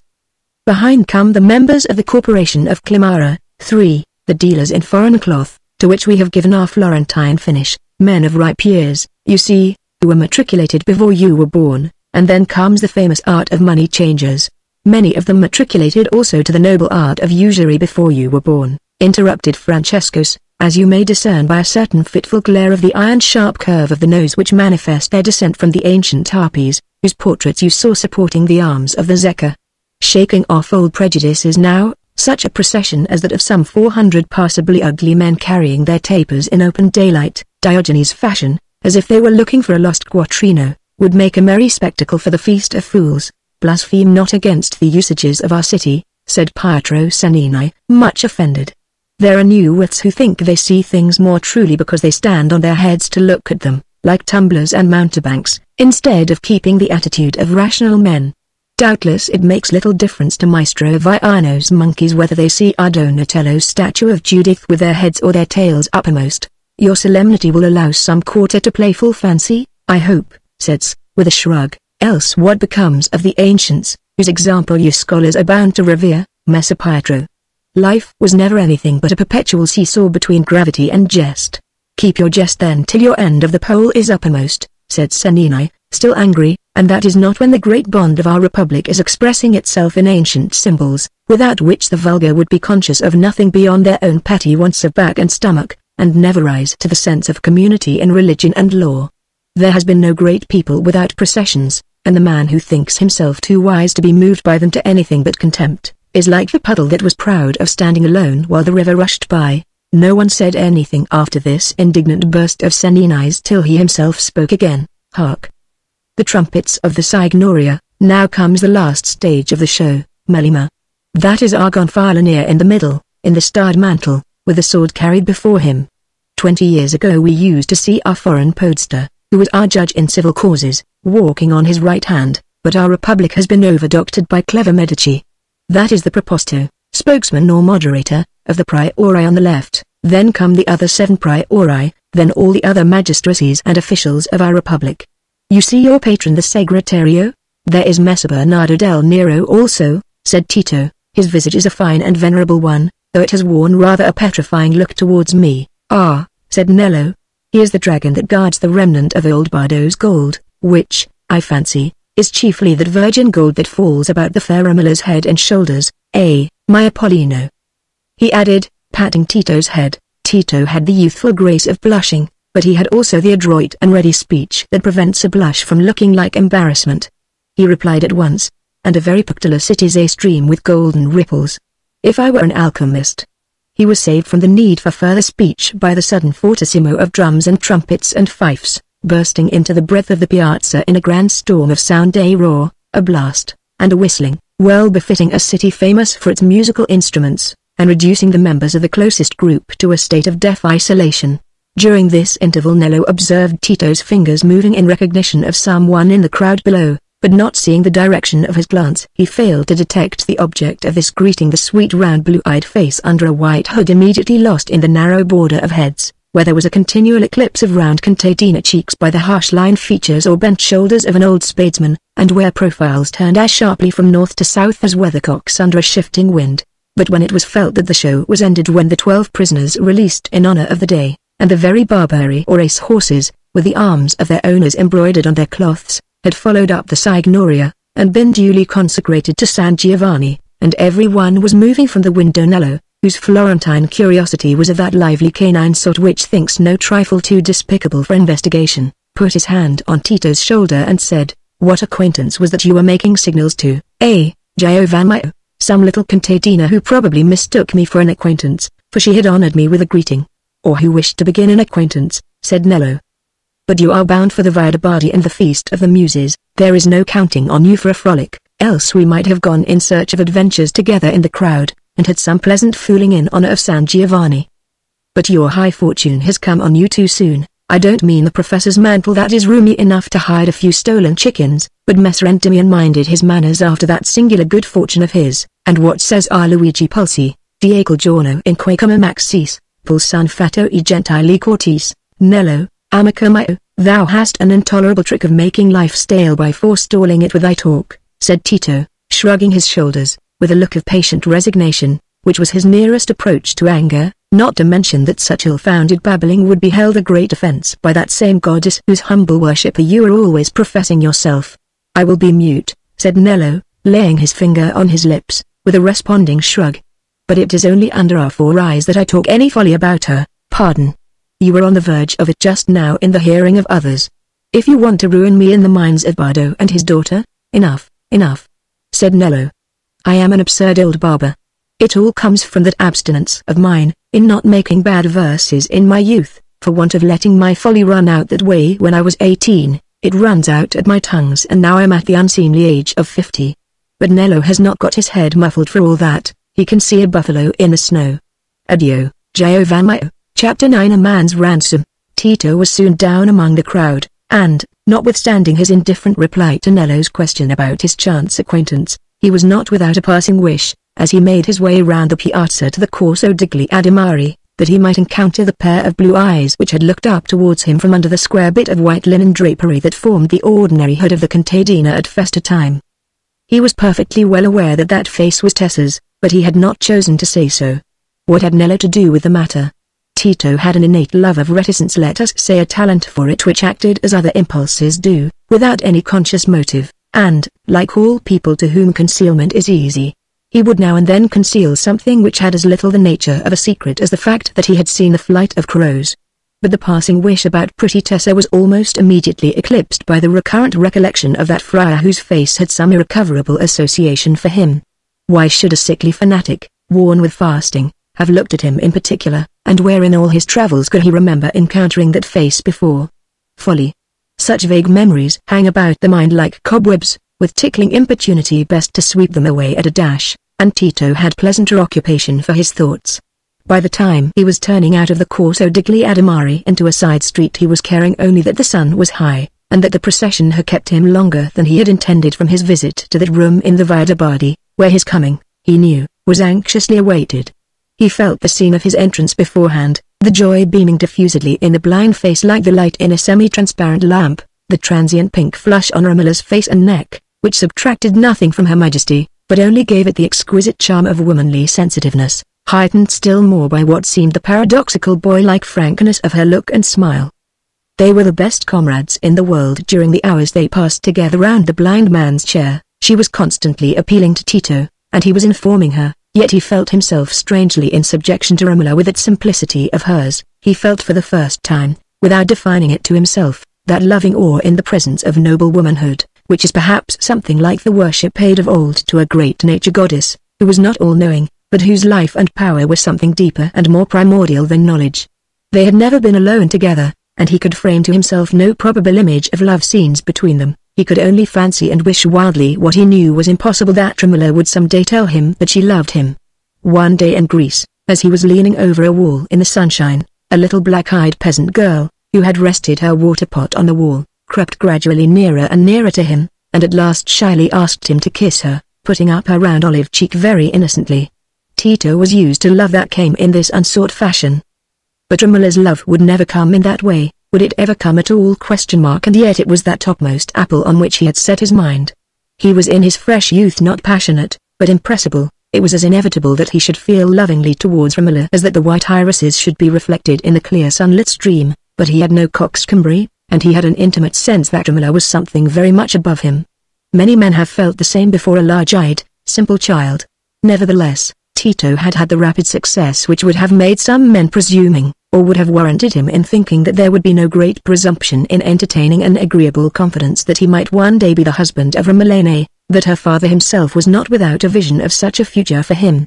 His first auspicious interview with Bartolomeo Scala had proved the commencement of a growing favor on the secretary's part, and had led to an issue which would have been enough to make Tito decide on Florence as the place in which to establish himself, even if it had held no other magnate. Politian was professor of Greek as well as Latin at Florence, professorial chairs being maintained there, although the university had been removed to Pisa, but for a long time Demetrio Calcondla, one of the most eminent and respectable among the emigrant Greeks, had also held a Greek chair, simultaneously with the two predominant Italian. Calcondla was now gone to Milan, and there was no counterpoise or rival to Politian such as was desired for him by the friends who wished him to be taught a little propriety and humility. Scala was far from being the only friend of this class, and he found several who, if they were not among those thirsty admirers of mediocrity that were glad to be refreshed with his verses in hot weather, were yet quite willing to join him in doing that moral service to Politian. It was finally agreed that Tito should be supported in a Greek chair, as Demetrio Calcondla had been by Lorenzo himself, who, being at the same time the affectionate patron of Politian, had shown by precedent that there was nothing invidious in such a measure, but only a zeal for true learning and for the instruction of the Florentine youth. Tito was thus sailing under the fairest breeze, and besides convincing fair judges that his talents squared with his good fortune, he wore that fortune so easily and unpretentiously that no one had yet been offended by it. He was not unlikely to get into the best Florentine society where there was much more plate than the circle of enamelled silver in the centre of the brass dishes, and where it was not forbidden by the Signory to wear the richest brocade. For where could a handsome young scholar not be welcome when he could touch the lute and troll a gay song? That bright face, that easy smile, that liquid voice, seemed to give life a holiday aspect, just as a strain of gay music and the hoisting of colors make the work-worn and the sad rather ashamed of showing themselves. Here was a professor likely to render the Greek classics amiable to the sons of great houses. And that was not the whole of Tito's good fortune, for he had sold all his jewels, except the ring he did not choose to part with, and he was master of full 500 gold florins. Yet the moment when he first had this sum in his possession was the crisis of the first serious struggle his facile, good-humored nature had known. An importunate thought, of which he had till now refused to see more than the shadow as it dogged his footsteps, at last rushed upon him and grasped him. He was obliged to pause and decide whether he would surrender and obey, or whether he would give the refusal that must carry irrevocable consequences. It was in the room above Nello's shop, which Tito had now hired as a lodging, that the elder Senini handed him the last quota of the sum on behalf of Bernardo Russelli, the purchaser of the two most valuable gems. "Ecco, Giovanni," said the respectable printer and goldsmith, "you have now a pretty little fortune, and if you will take my advice, you will let me place your florins in a safe quarter, where they may increase and multiply, instead of slipping through your fingers for banquets and other follies which are rife among our Florentine youth. And it has been too much the fashion of scholars, especially when, like our Pietro Crenito, they think their scholarship needs to be scented and broidered, to squander with one hand till they have been faint to beg with the other. I have brought you the money, and you are free to make a wise choice or an unwise. I shall see on which side the balance dips. We Florentines hold no man a member of an art till he has shown his skill and been matriculated, and no man is matriculated to the art of life till he has been well tempted. If you make up your mind to put your florins out to usury, you can let me know tomorrow. A scholar may marry, and should have something in readiness for the Morgan cap. Addio." 4. As Senini closed the door behind him, Tito turned round with a smile dying out of his face, and fixed his eyes on the table where the florins lay. He made no other movement, but stood with his thumbs in his belt, looking down, in that transfixed state which accompanies the concentration of consciousness on some inward image. A man's ransom. Who was it that had said 500 florins was more than a man's ransom? If now, under this midday sun, on some hot coast far away, a man somewhat stricken in years, a man not without high thoughts and with a most passionate heart, a man who long years ago had rescued a little boy from a life of beggary, filth, and cruel wrong, had reared him tenderly, and been to him as a father, if that man were now under this summer sun toiling as a slave, hewing wood and drawing water, perhaps being smitten and buffeted because he was not deft and active? If he were saying to himself, "Tito will find me, he had but to carry our manuscripts and gems to Venice, he will have raised money, and will never rest till he finds me out"? If that were certain, could he, Tito, see the price of the gems lying before him, and say, "I will stay at Florence, where I am fanned by soft airs of promised love and prosperity, I will not risk myself for his sake"? No, surely not, if it was certain. But nothing could be farther from certainty. The galley had been taken by a Turkish vessel on its way to Delos, that was known by the report of the companion galley, which had escaped. But there had been resistance, and probable bloodshed. A man had been seen falling overboard. Who were the survivors, and what had befallen them amongst all the multitude of possibilities? Had not he, Tito, suffered shipwreck, and narrowly escaped drowning? He had good cause for feeling the omnipresence of casualties that threatened all projects with futility. The rumor that there were pirates who had a settlement in Delos was not to be depended on, or might be nothing to the purpose. What, probably enough, would be the result if he were to quit Florence and go to Venice, get authoritative letters? Yes, he knew that might be done, and set out for the archipelago. Why, that he should be himself seized, and spend all his florins on preliminaries, and be again a destitute wanderer with no more gems to sell. Tito had a clearer vision of that result than of the possible moment when he might find his father again, and carry him deliverance. It would surely be an unfairness that he, in his full ripe youth, to whom life had hitherto had some of the stint and subjection of a school, should turn his back on promised love and distinction, and perhaps never be visited by that promise again. And yet, he said to himself, if I were certain that Baldassar Galvo was alive, and that I could free him, by whatever exertions or perils, I would go now. Now I have the money, it was useless to debate the matter before. I would go now to Bardo and Bartolomeo Scala, and tell them the whole truth. Tito did not say to himself so distinctly that if those two men had known the whole truth, he was aware there would have been no alternative for him but to go in search of his benefactor, who, if alive, was the rightful owner of the gems, and whom he had always equivocally spoken of as lost. He did not say to himself what he was not ignorant of, that Greeks of distinction had made sacrifices, taken voyages again and again, and sought help from crowned and mitred heads for the sake of freeing relatives from slavery to the Turks. Public opinion did not regard this as exceptional virtue. This was his first real colloquy with himself. He had gone on following the impulses of the moment, and one of those impulses had been to conceal half the fact. He had never considered this part of his conduct long enough to face the consciousness of his motives for the concealment. What was the use of telling the whole? It was true. The thought had crossed his mind several times since he had quitted Nauplia that, after all, it was a great relief to be quit of Baldassar, and he would have liked to know who it was that had fallen overboard. But such thoughts spring inevitably out of a relation that is irksome. Baldassar was exacting, and had got stranger as he got older. He was constantly scrutinizing Tito's mind to see whether it answered to his own exaggerated expectations, and age through age of a thick-set, heavy-browed, bald man beyond 60, whose intensity and eagerness in the grasp of ideas have long taken the character of monotony and repetition, may be looked at from many points of view without being found attractive. Such a man, stranded among new acquaintances, unless he had the philosopher's stone, would hardly find rank, youth, and beauty at his feet. The feelings that gather fervor from novelty will be of little help towards making the world a home for dimmed and faded human beings, and if there is any love of which they are not widowed, it must be the love that is rooted in memories and distills perpetually the sweet balms of fidelity and forbearing tenderness. But surely such memories were not absent from Tito's mind?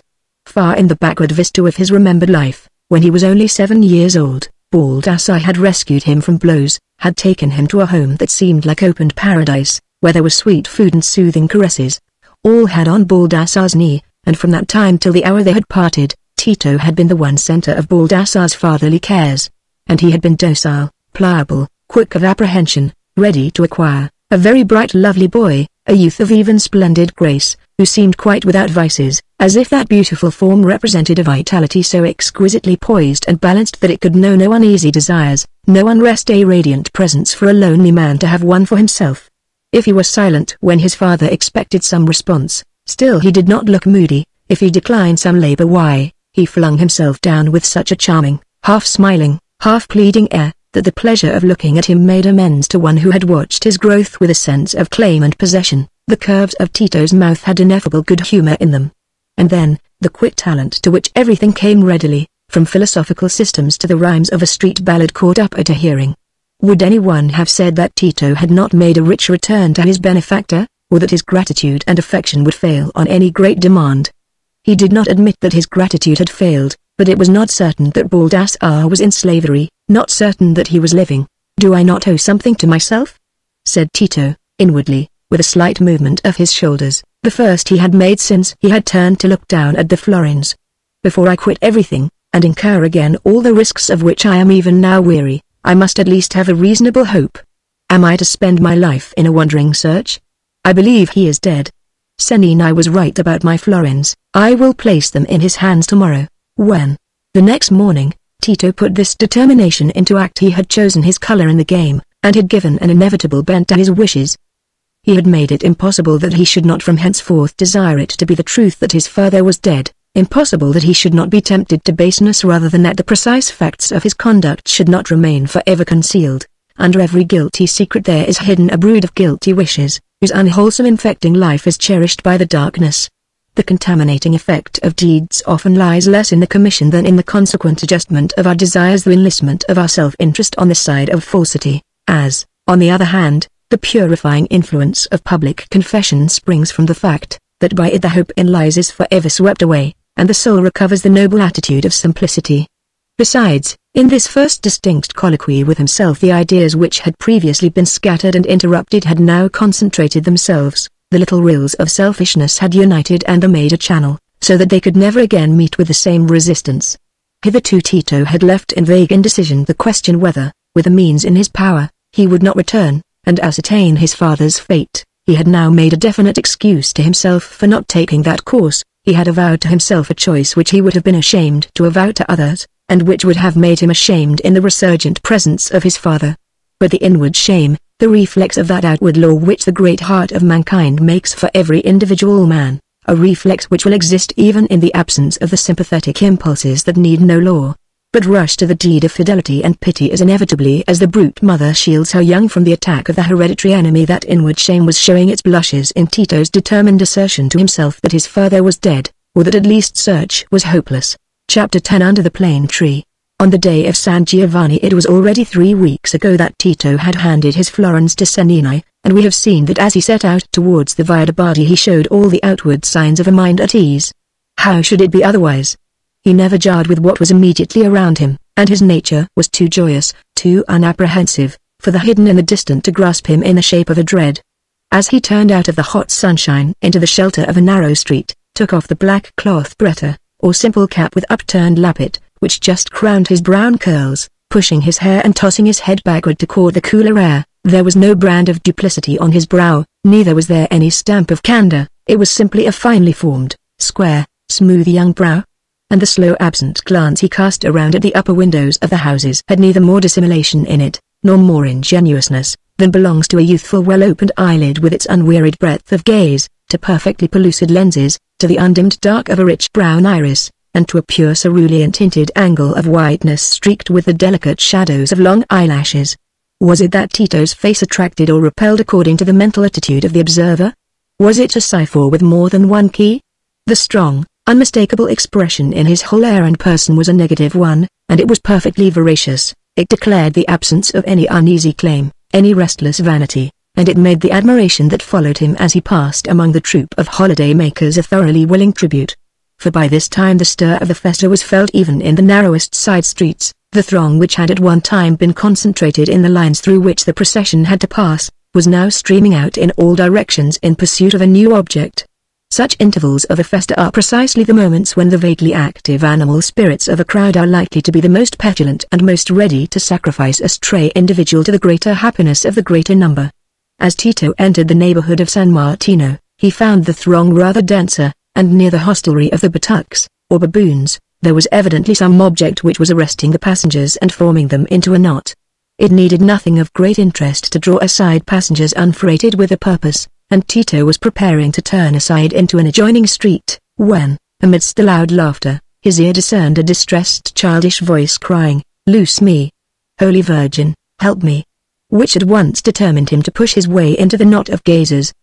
He had just had time to perceive that the distressed voice came from a young contadina, whose white hood had fallen off in the struggle to get her hands free from the grasp of a man in the party-colored dress of a Saraceno, or conjurer, who was making laughing attempts to soothe and cajole her, evidently carrying with him the amused sympathy of the spectators.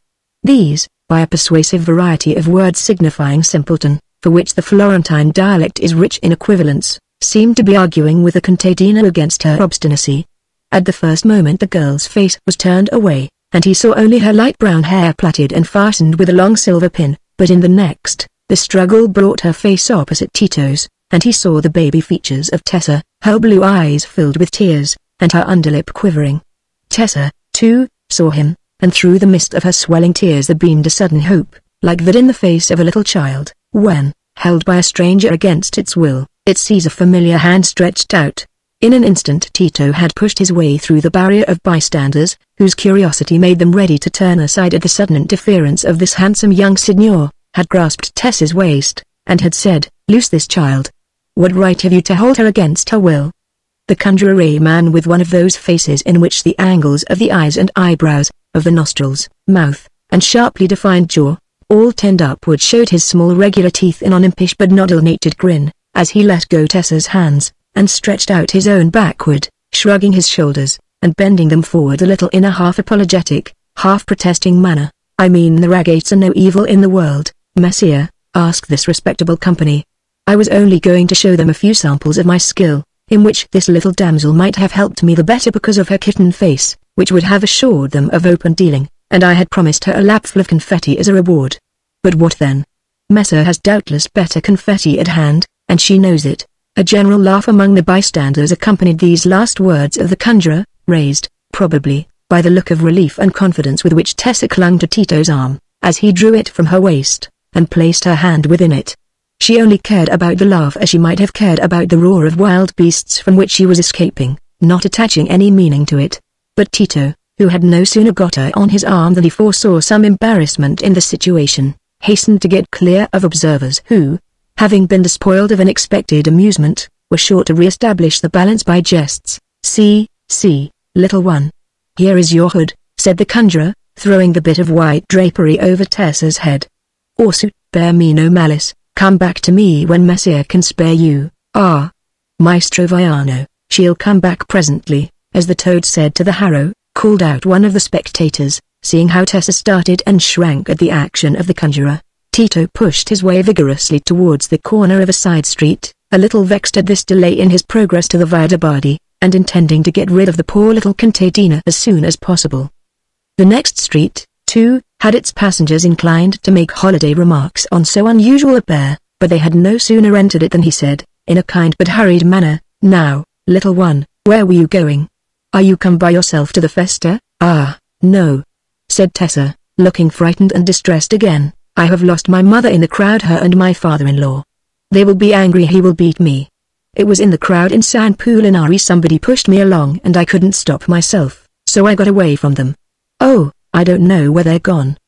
Please, don't leave me." Her eyes had been swelling with tears again, and she ended with a sob. Tito hurried along again. The church of the Badia was not far off. They could enter it by the cloister that opened at the back, and in the church he could talk to Tessa, perhaps leave her. No. It was an hour at which the church was not open, but they paused under the shelter of the cloister, and he said, "Have you no cousin or friend in Florence, my little Tessa, whose house you could find, or are you afraid of walking by yourself since you have been frightened by the conjurer? I am in a hurry to get to Oltrarno, but if I could take you anywhere near—" "Oh, I am frightened, he was the devil, I know he was. And I don't know where to go. I have nobody, and my mother meant to have her dinner somewhere, and I don't know where. Holy Madonna! I shall be beaten." The corners of the pouting mouth went down piteously, and the poor little bosom with the beads on it above the green serge gown heaved so, that there was no longer any help for it. A loud sob would come, and the big tears fell as if they were making up for lost time. Here was a situation. It would have been brutal to leave her, and Tito's nature was all gentleness. He wished at that moment that he had not been expected in the Via de' Bardi. As he saw her lifting up her holiday apron to catch the hurrying tears, he laid his hand, too, on the apron, and rubbed one of the cheeks and kissed the baby-like roundness. "My poor little Tessa. Leave off crying. Let us see what can be done. Where is your home, where do you live?" There was no answer, but the sobs began to subside a little and the drops to fall less quickly. "Come. I'll take you a little way, if you'll tell me where you want to go." The apron fell, and Tessa's face began to look as contented as a cherub's budding from a cloud. The diabolical conjurer, the anger and the beating, seemed a long way off. "I think I'll go home, if you'll take me," she said, in a half-whisper, looking up at Tito with wide blue eyes, and with something sweeter than a smile with a childlike calm. "Come, then, little one," said Tito, in a caressing tone, putting her arm within his again. "Which way is it? Beyond Peritola, where the large bear tree is?" "Peritola? Out at which gate, Passarella?" "I am a stranger, you must remember." "Out at the Por del Prato," said Tessa, moving along with a very fast hold on Tito's arm. He did not know all the turnings well enough to venture on an attempt at choosing the quietest streets, and besides, it occurred to him that where the passengers were most numerous there was, perhaps, the most chance of meeting with Margherita and finding an end to his knight-errant ship. So he made straight for Porta Rossa, and on to Ognissanti, showing his usual bright propitiatory face to the mixed observers who threw their jests at him and his little heavy-shod maiden with much liberality. Mingled with the more decent holiday-makers there were frolicsome apprentices, rather envious of his good fortune, bold-eyed women with the badge of the yellow veil, beggars who thrust forward their caps for alms, in derision at Tito's evident haste, dicers, sharpers, and loungers of the worst sort, boys whose tongues were used to wag in concert at the most brutal street games, for the streets of Florence were not always a moral spectacle in those times, and Tessa's terror at being lost in the crowd was not wholly unreasonable. When they reached the Piazza d'Ognissanti, Tito slackened his pace. They were both heated with their hurried walk, and here was a wider space where they could take breath. They sat down on one of the stone benches which were frequent against the walls of old Florentine houses. "Holy Virgin," said Tessa, "I am glad we have got away from those women and boys, but I was not frightened, because you could take care of me, pretty little Tessa," said Tito, smiling at her. "What makes you feel so safe with me?" "Because you are so beautiful, like the people going into paradise. They are all good." "It is a long while since you had your breakfast, Tessa," said Tito, seeing some stalls near, with fruit and sweetmeats upon them. Are you hungry? Yes, I think I am. If you will have some too. Tito bought some apricots, and cakes, and comfits, and put them into her apron. Come, he said, let us walk onto the plateau, and then perhaps you will not be afraid to go the rest of the way alone.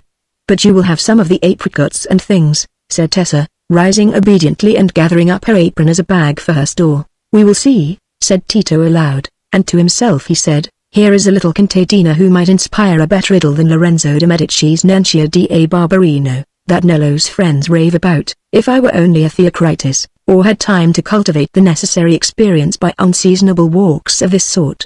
However, the mischief is done now. I am so late already that another half hour will make no difference. Pretty little pigeon. We have a garden and plenty of pears, said Tessa, and 2 cows, besides the mules, and I'm very fond of them. But my father-in-law is a cross man. I wish my mother had not married him. I think he is wicked. He is very ugly. And does your mother let him beat you, Poverina? You said you were afraid of being beaten. Ah, my mother herself scolds me. She loves my young sister better, and thinks I don't do work enough. Nobody speaks kindly to me, only the Pivano, parish priest, when I go to confession. And the men in the mercato laugh at me and make fun of me.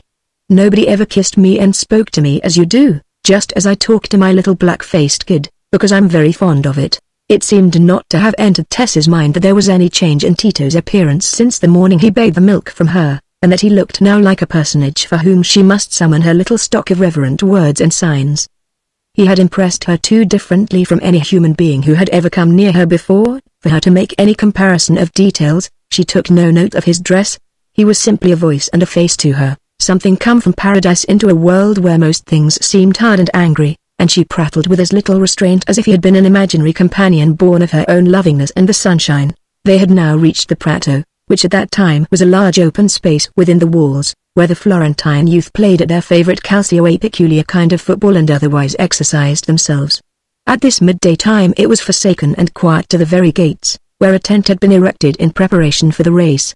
On the border of this wide meadow, Tito paused and said, Now, Tessa, you will not be frightened if I leave you to walk the rest of the way by yourself. Addio. Shall I come and buy a cup of milk from you in the mercato tomorrow morning, to see that you are quite safe? He added this question in a soothing tone, as he saw her eyes widening sorrowfully, and the corners of her mouth falling.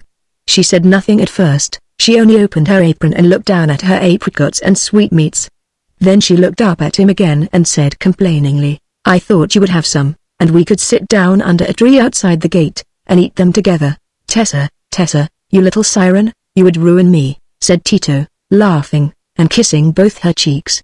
I ought to have been in the Via de' Bardi long ago. No. I must go back now. You are in no danger. I'll take an apricot. Addio.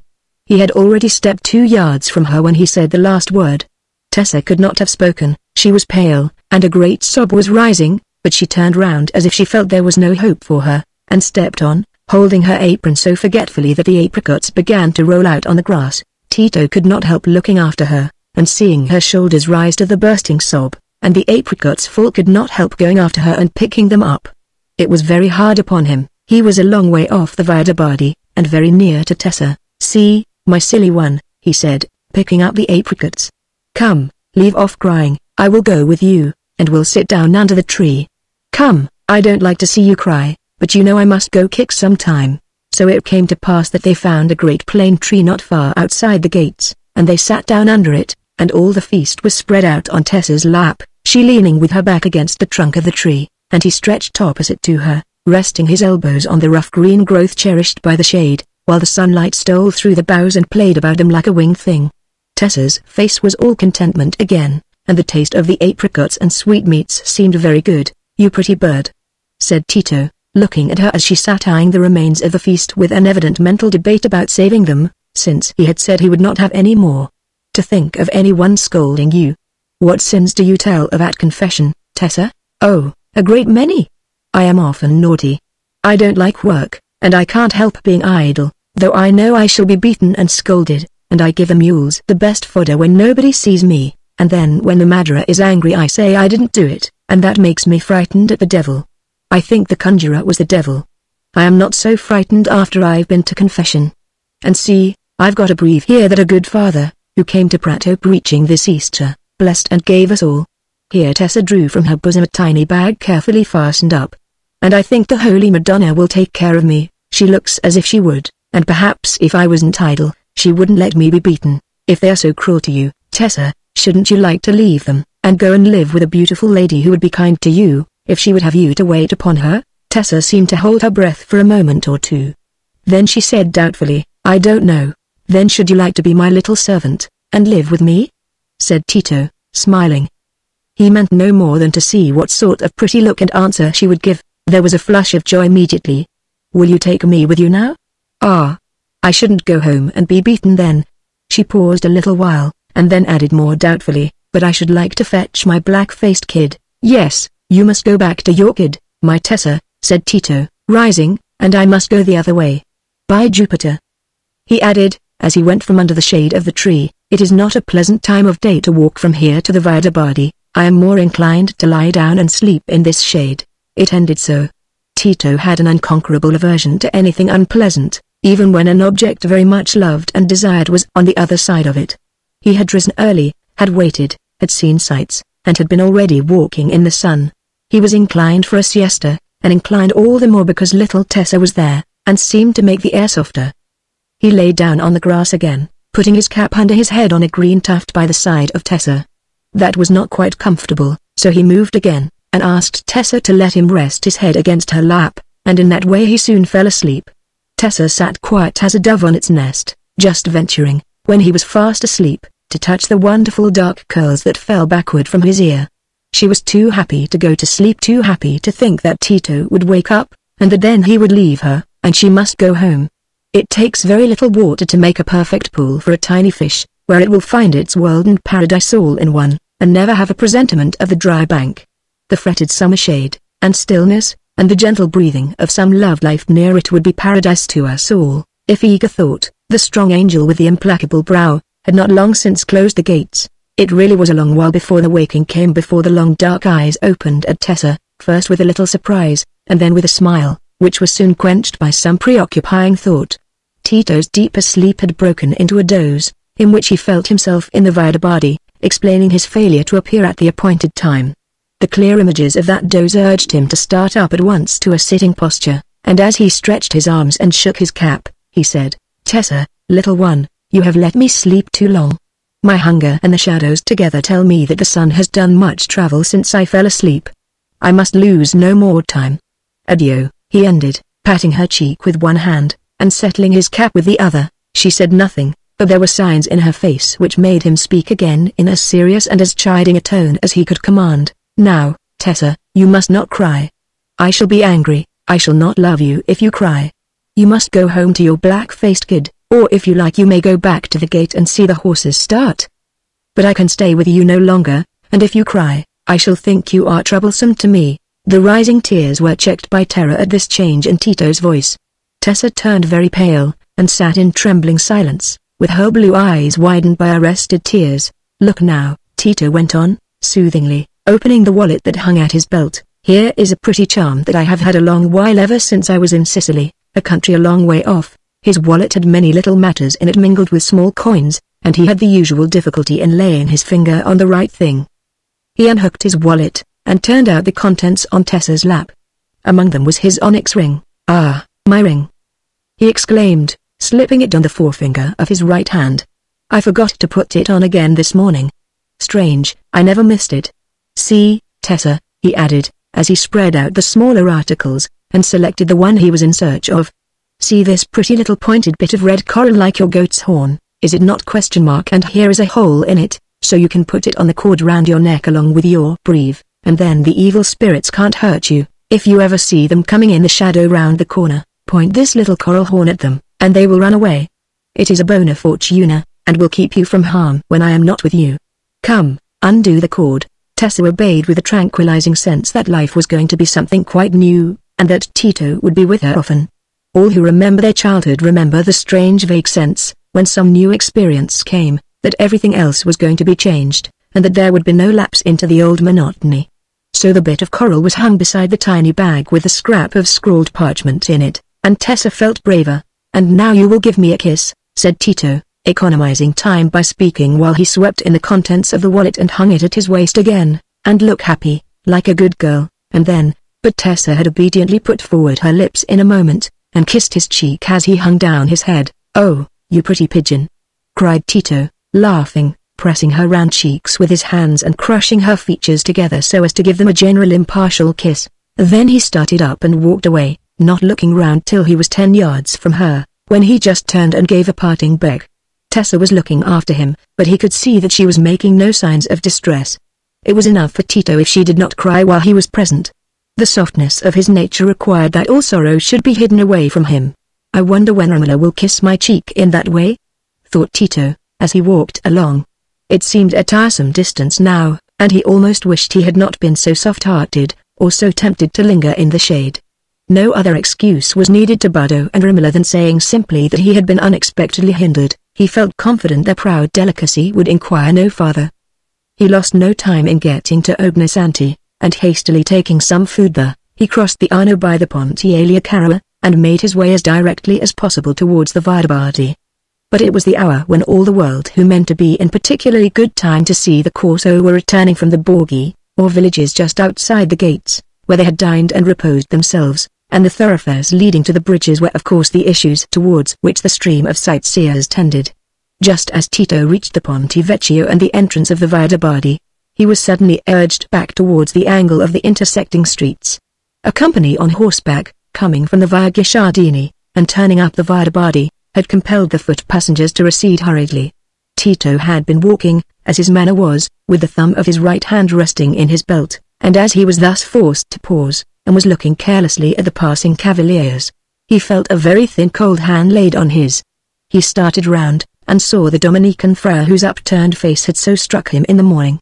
Seen closer, the face looked more evidently worn by sickness and not by age, and again it brought some strong but indefinite reminiscences to Tito. "Pardon me, but from your face and your ring," said the friar, in a faint voice, "is not your name Tito Melema?" "Yes," said Tito, also speaking faintly, doubly jarred by the cold touch and the mystery.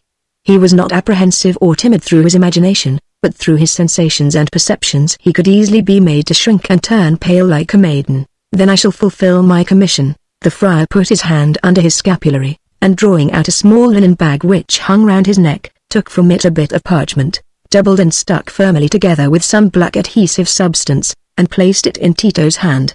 On the outside was written in Italian, in a small but distinct character, "Tito Melema, age 23, with a dark, beautiful face, long dark curls, the brightest smile, and a large onyx ring on his right forefinger." Tito did not look at the friar, but tremblingly broke open the bit of parchment. Inside, the words were, "I am sold for a slave. I think they are going to take me to Antioch.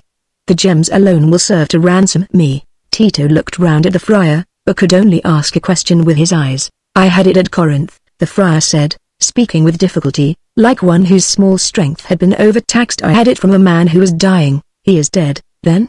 said Tito, with a bounding of the heart. "Not the writer.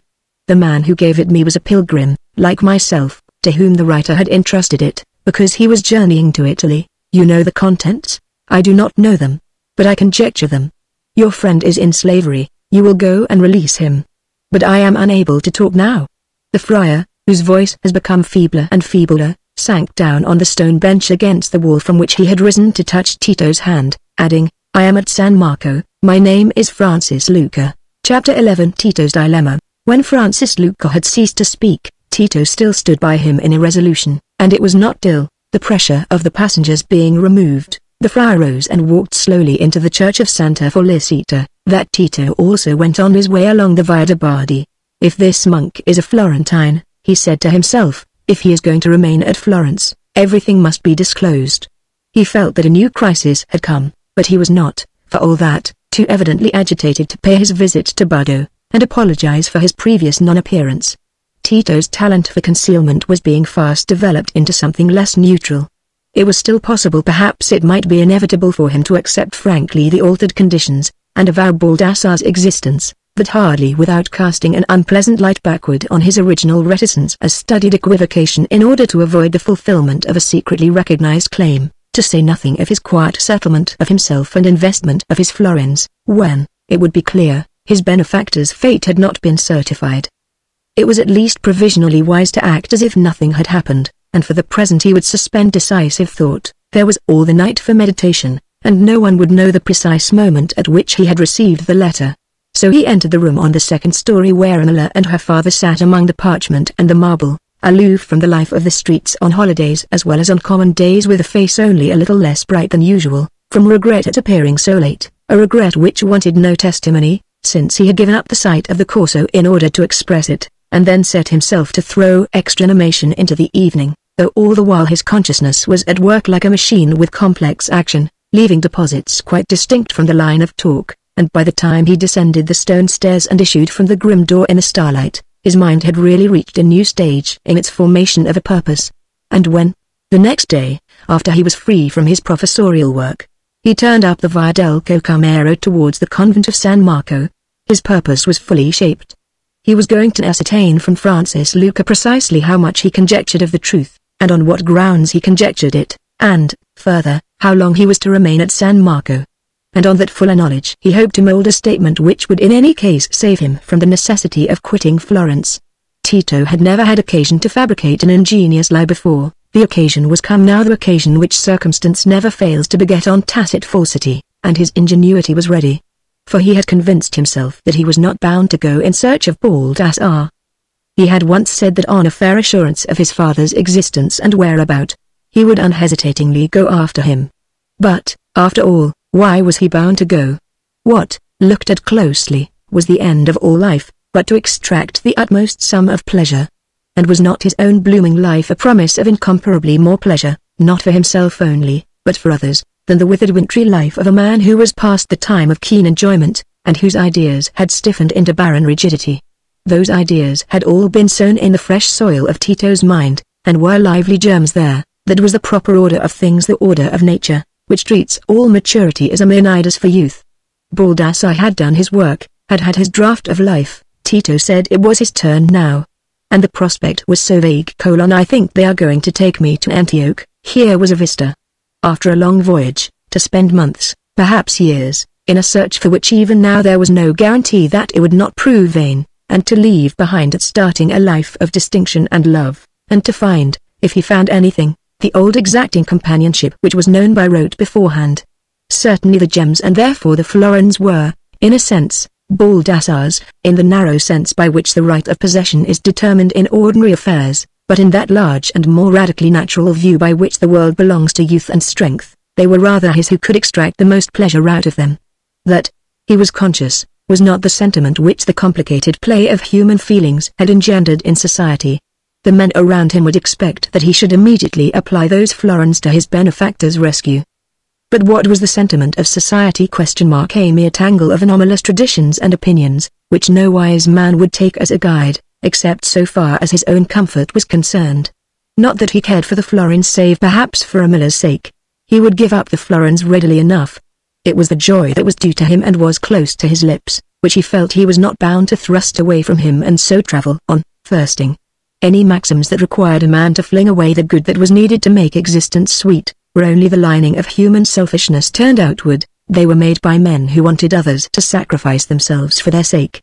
He would rather that Baldassar should not suffer. He liked no one to suffer, but could any philosophy prove to him that he was bound to care for another's suffering more than for his own? To do so he must have loved Baldassar devotedly, and he did not love him. Was that his own fault?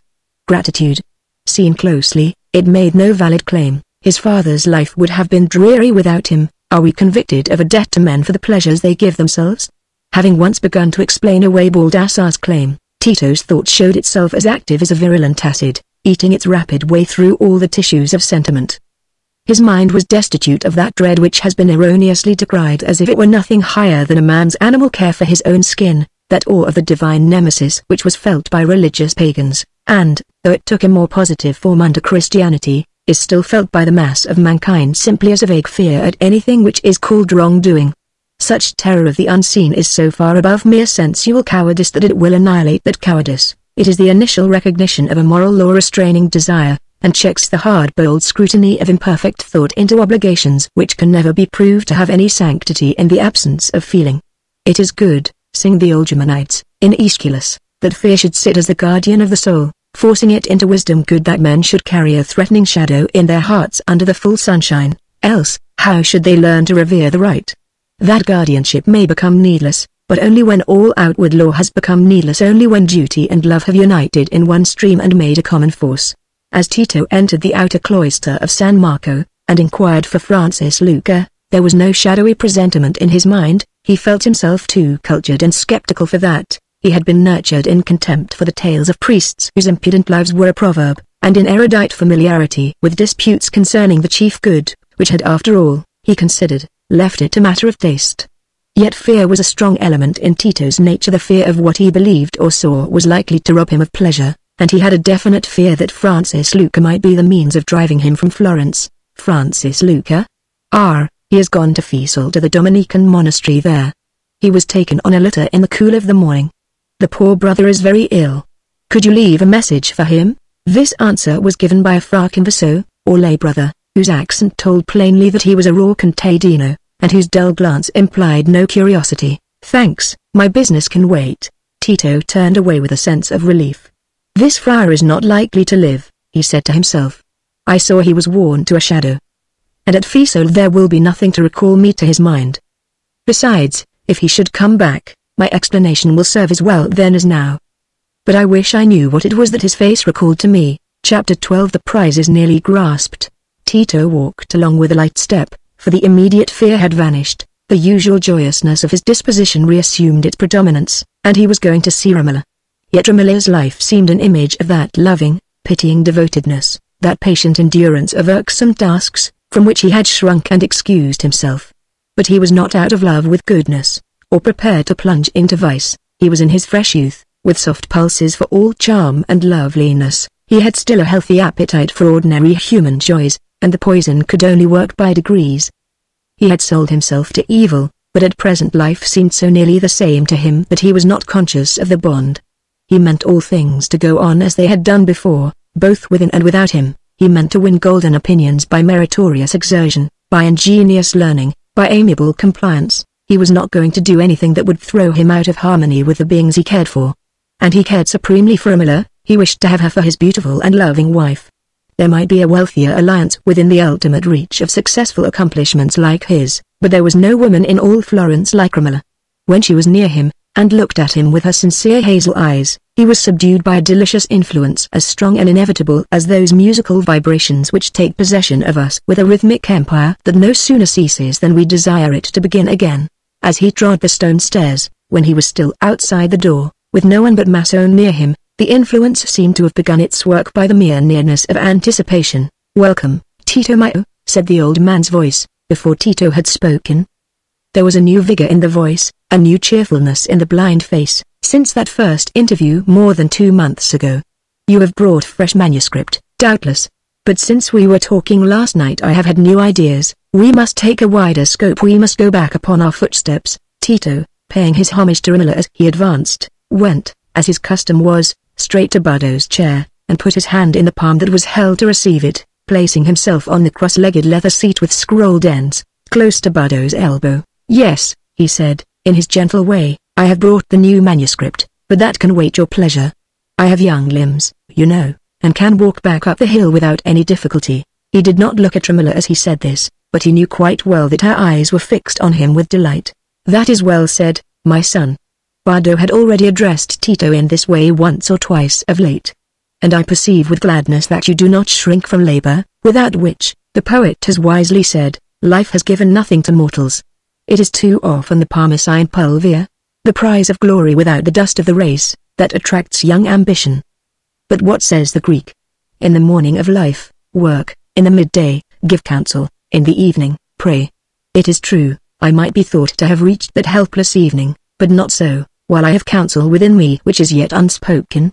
For my mind, as I have often said, was shut up as by a dam, the plenteous waters lay dark and motionless, but you, my Tito, have opened a duct for them, and they rush forward with a force that surprises myself.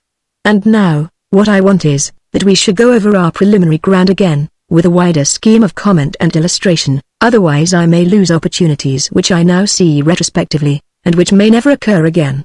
You mark what I am saying, Tito?" He had just stooped to reach his manuscript, which had rolled down, and Bardo's jealousy was alive to the slight movement. Tito might have been excused for shrugging his shoulders at the prospect before him, but he was not naturally impatient. Moreover, he had been bred up in that laborious erudition, at once minute and copious, which was the chief intellectual task of the age, and with Romola near, he was floated along by waves of agreeable sensation that made everything seem easy. Assuredly, he said, you wish to enlarge your comments on certain passages we have cited.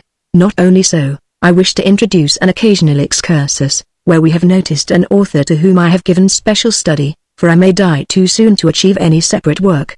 And this is not a time for scholarly integrity and well-sifted learning to lie idle, when it is not only rash ignorance that we have to fear, but when there are men like Calderino, who, as Poliziano has well shown, have recourse to impudent falsities of citation to serve the ends of their vanity and secure a triumph to their own mistakes. Wherefore, my Tito, I think it not well that we should let slip the occasion that lies under our hands. And now we will turn back to the point where we have cited the passage from Thucydides, and I wish you, by way of preliminary, to go with me through all my notes on the Latin translation made by Lorenzo Valla, for which the incomparable Pope Nicholas V, with whose personal notice I was honoured while I was yet young, and when he was still Thomas or Satsana, paid him, I say not unduly, the sum of 500 gold scudi. But inasmuch as Valla, though otherwise of dubious fame, is held in high honour for his severe scholarship, whence the epigrammatist has jocosely said of him that since he went among the shades, Pluto himself has not dared to speak in the ancient languages, it is the more needful that his name should not be as a stamp warranting false wares, and therefore I would introduce an excursus on Thucydides, wherein my castigations of Valla's text may find a fitting place. My Romola, thou wilt reach the needful volumes, thou knowest them on the 5th shelf of the cabinet. Tito rose at the same moment with Romola, saying, I will reach them, if you will point them out, and followed her hastily into the adjoining small room, where the walls were also covered with ranges of books in perfect order. There they are, said Romola, pointing upward, every book is just where it was when my father ceased to see them. Tito stood by her without hastening to reach the books. They had never been in this room together before. I hope, she continued, turning her eyes full on Tito, with a look of grave confidence, I hope he will not weary you, this work makes him so happy, and me too, Romola, if you will only let me say, I love you, if you will only think me worth loving a little. His speech was the softest murmur, and the dark beautiful face, nearer to hers than it had ever been before, was looking at her with beseeching tenderness. I do love you, murmured Romola. She looked at him with the same simple majesty as ever, but her voice had never in her life before sunk to that murmur. It seemed to them both that they were looking at each other a long while before her lips moved again, yet it was but a moment till she said, I know now what it is to be happy. The faces just met, and the dark curls mingled for an instant with the rippling gold. Quick as lightning after that, Tito set his foot on a projecting ledge of the bookshelves and reached down the needful volumes. They were both contented to be silent and separate, for that first blissful experience of mutual consciousness was all the more exquisite for being unperturbed by immediate sensation. It had all been as rapid as the irreversible mingling of waters, for even the eager and jealous Bardo had not become impatient. You have the volumes, my Romola? The old man said, as they came near him again. And now you will get your pen ready, for, as Tito marks off the scholia we determine on extracting, it will be well for you to copy them without delay, numbering them carefully, mind, to correspond with the numbers in the text which he will write. Romola always had some task which gave her a share in this joint work. Tito took his stand at the leggio, where he both wrote and read, and she placed herself at a table just in front of him, where she was ready to give into her father's hands anything that he might happen to want, or relieve him of a volume that he had done with. They had always been in that position since the work began, yet on this day it seemed anew. It was so different now for them to be opposite each other, so different for Tito to take a book from her, as she lifted it from her father's knee. Yet there was no finesse to secure an additional look or touch. Each woman creates in her own likeness the love tokens that are offered to her, and Romola's deep calm happiness encompassed Tito like the rich but quiet evening light which dissipates all unrest. They had been 2 hours at their work, and were just desisting because of the fading light, when the door opened and there entered a figure strangely incongruous with the current of their thoughts and with the suggestions of every object around them. It was the figure of a short stout black-eyed woman, about 50, wearing a black velvet beretta, or close cap, embroidered with pearls, under which surprisingly massive black braids surmounted the little bulging forehead, and fell in rich plaited curves over the ears, while an equally surprising carmine tint on the upper region of the fat cheeks contrasted with the surrounding sallowness. 3 rows of pearls and a lower necklace of gold reposed on the horizontal cushion of her neck. The embroidered border of her trailing black velvet gown and her embroidered long drooping sleeves of rose-colored damask were slightly faded, but they conveyed to the initiated eye the satisfactory assurance that they were the splendid result of 6 months' labor by a skilled workman, and the rose-colored petticoat, with its dimmed white fringe and seed pearl arabesques, was duly exhibited in order to suggest a similar pleasing reflection.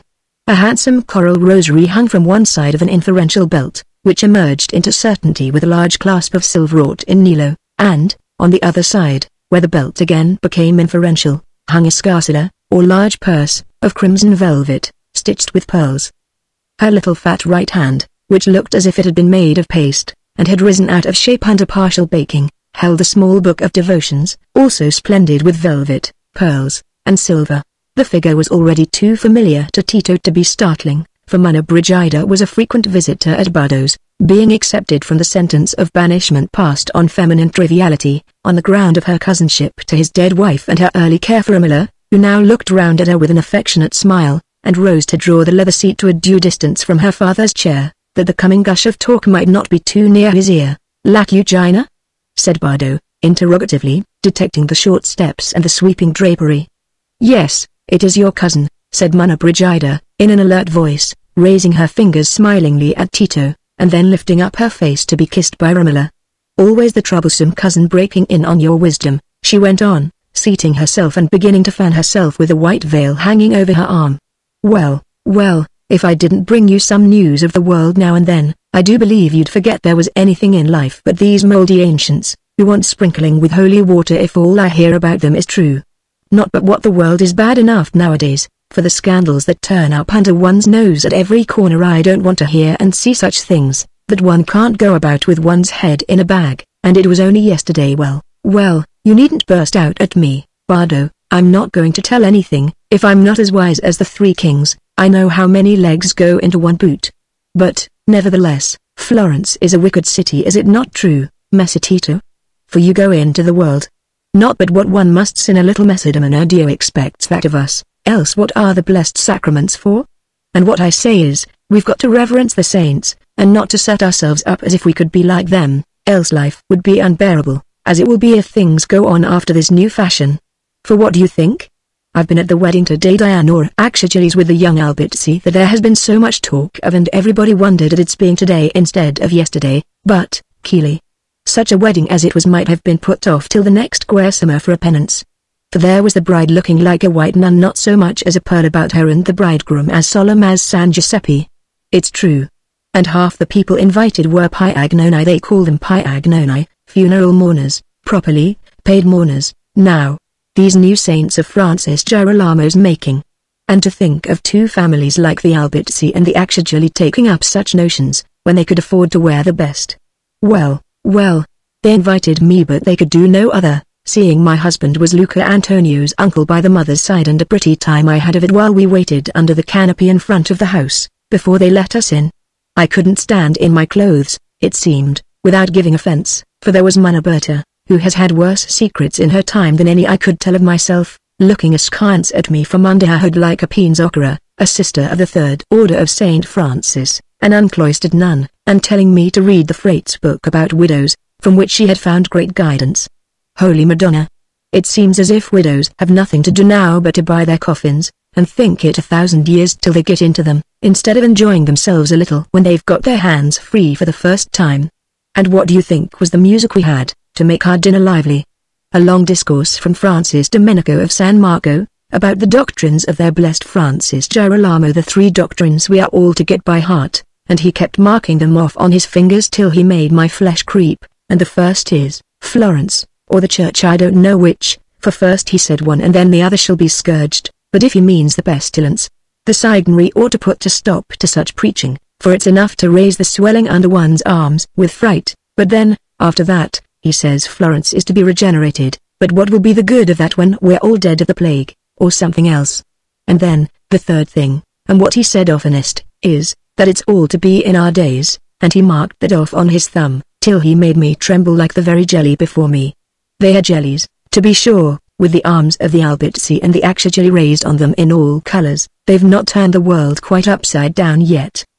But all their talk is, that we are to go back to the old ways, for up starts Francesca Valerii, that I've danced with in the Via Larga when he was a bachelor and as fond of the Medici as anybody, and he makes a speech about the old times, before the Florentines had left off crying Popolo and begun to cry Pal as if that had anything to do with a wedding ! And how we ought to keep to the rules the Signory laid down heaven knows when, that we were not to wear this and that, and not to eat this and that, and how our manners were corrupted and we read bad books, though he can't say that of me. Stop, cousin, said Bardo, in his imperious tone, for he had a remark to make, and only desperate measures could arrest the rattling lengthiness of Mana Brigida's discourse. But now she gave a little start, pursed up her mouth, and looked at him with round eyes. Francesco Valeri is not altogether wrong, Bardo went on. Bernardo, indeed, rates him not highly, and is rather of opinion that he christens private grudges by the name of public zeal, though I must admit that my good Bernardo is too slow of belief in that unalloyed patriotism which was found in all its lustre amongst the ancients. But it is true, Tito, that our manners have degenerated somewhat from that noble frugality which, as has been well seen in the public acts of our citizens, is the parent of true magnificence. For men, as I hear, will now spend on the transient show of a giostra sums which would suffice to found a library, and confer a lasting possession on mankind. Still, I conceive, it remains true of us Florentines that we have more of that magnanimous sobriety which abhors a trivial lavishness that it may be grandly open-handed on grand occasions, than can be found in any other city of Italy, for I understand that the Neapolitan and Milanese courtiers laugh at the scarcity of our plate, and think scorn of our great families for borrowing from each other that furniture of the table at their entertainments. But in the vain laughter of folly wisdom hears half its applause. Laughter, indeed, burst forth Mana Brigida again. The moment, Bardo paused. If anybody wanted to hear laughter at the wedding today they were disappointed, for when young Niccolo Machiavelli tried to make a joke, and told stories out of Franco Sacchett's book, how it was no use for the Signoria to make rules for us women, because we were cleverer than all the painters, and architects, and doctors of logic in the world, for we could make black look white, and yellow look pink, and crooked look straight, and, if anything was forbidden, we could find a new name for it. Holy Virgin! The Piagnoni looked more dismal than before, and somebody said Sacchett's book was wicked. Well, I don't read it. They can't accuse me of reading anything. Save me from going to a wedding again, if that's to be the fashion, for all of us who were not Piagnoni were as comfortable as wet chickens. I was never caught in a worse trap but once before, and that was when I went to hear their precious freight last Quaresima in San Lorenzo. Perhaps I never told you about it, Messer Tito ? It almost freezes my blood when I think of it. How he rated us poor women. And the men, too, to tell the truth, but I didn't mind that so much.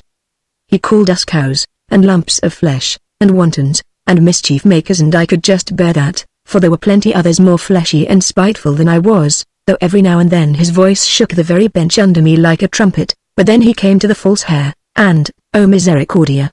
He made a picture, I see it now, of a young woman lying a pale corpse, and us light-minded widows. Of course he meant me as well as the rest, for I had my plaits on, for if one is getting old, one doesn't want to look as ugly as the Befana. 5 us widows rushing up to the corpse, like bare-pated vultures as we were, and cutting off its young dead hair to deck our old heads with. Oh, the dreams I had after that! And then he cried, and wrung his hands at us, and I cried too. And to go home, and to take off my jewels, this very clasp, and everything, and to make them into a packet, futut, and I was within a hair of sending them to the good men of St. Martin to give to the poor, but, by heaven's mercy, I bethought me of going first to my confessor, Francis Cristoforo, at Santa Croce, and he told me how it was all the work of the devil, this preaching and prophesying of their Francis Girolamo, and the Dominicans were trying to turn the world upside down, and I was never to go and hear him again, else I must do penance for it. For the great preachers Francis Mariano and Francis Monaco had shown how Francis Girolamo preached lies, and that was true, for I heard them both in the Duomo, and how the Pope's dream of San Francesco propping up the church with his arms was being fulfilled still, and the Dominicans were beginning to pull it down. Well and good, I went to wake on Dio, and made myself easy. I am not going to be frightened by a freight predicator again. And all I say is, I wish it hadn't been the Dominicans that poor Dino joined years ago, for then I should have been glad when I heard them say he was come back. Silenzio, said Bardo, in a loud agitated voice, while Romola half started from her chair, clasped her hands, and looked round at Tito, as if now she might appeal to him. Mana Brigida gave a little scream, and bit her lip. Donna, said Bardo, again, hear once more my will. Bring no reports about that name to this house, and thou, Romola, I forbid thee to ask. My son is dead." Bardo's whole frame seemed vibrating with passion, and no one dared to break silence again. Mana Brigida lifted her shoulders and her hands in mute dismay, then she rose as quietly as possible, gave many significant nods to Tito and Romola, motioning to them that they were not to move, and stole out of the room like a culpable fat spaniel who has barked unseasonably. Meanwhile, Tito's quick mind had been combining ideas with lightning-like rapidity. Bardo's son was not really dead, then, as he had supposed. He was a monk. He was come back, and Francis Luca, yes. It was the likeness to Bardo and Romola that had made the face seem half-known to him. If he were only dead at Fiesole at that moment. This importunate selfish wish inevitably thrust itself before every other thought. It was true that Bardo's rigibile was a sufficient safeguard against any intercourse between Romola and her brother, but not against the betrayal of what he knew to others, especially when the subject was suggested by the coupling of Romola's name with that of the very Tito Melema whose description he had carried round his neck as an index. No. Nothing but Francis Luca's death could remove all danger, but his death was highly probable, and after the momentary shock of the discovery, Tito let his mind fall back in repose on that confident hope. They had sat in silence, and in a deepening twilight for many minutes, when Romola ventured to say, "Shall I light the lamp, father, and shall we go on?" "No, my Romola, we will work no more tonight. Tito, come and sit by me here." Tito moved from the reading desk, and seated himself on the other side of Bardo, close to his left elbow. "Come nearer to me, figliuola mia," said Bardo again, after a moment's pause. And Romola seated herself on a low stool and let her arm rest on her father's right knee, that he might lay his hand on her hair, as he was fond of doing. "Tito, I never told you that I had once a son," said Bardo, forgetting what had fallen from him in the emotion raised by their first interview. The old man had been deeply shaken, and was forced to pour out his feelings in spite of pride. "But he left me. He is dead to me. I have disowned him forever. He was a ruddy scholar as you are, but more fervid and impatient, and yet sometimes rapt and self-absorbed, like a flame fed by some fitful source, showing a disposition from the very first to turn away his eyes from the clear lights of reason and philosophy, and to prostrate himself under the influences of a dim mysticism which eludes all rules of human duty as it eludes all argument. And so it ended. We will speak no more of him. He is dead to me. I wish his face could be blotted from that world of memory in which the distant seems to grow clearer and the near to fade." Bardo paused, but neither Romola nor Tito dared to speak. His voice was too tremulous, the poise of his feelings too doubtful. But he presently raised his hand and found Tito's shoulder to rest it on, while he went on speaking, with an effort to be calmer. "But you have come to me, Tito, not quite too late. I will lose no time in vain regret. When you are working by my side I seem to have found a son again." The old man, preoccupied with the governing interest of his life, was only thinking of the much-meditated book which had quite thrust into the background the suggestion, raised by Bernardo del Nero's warning, of a possible marriage between Tito and Romola.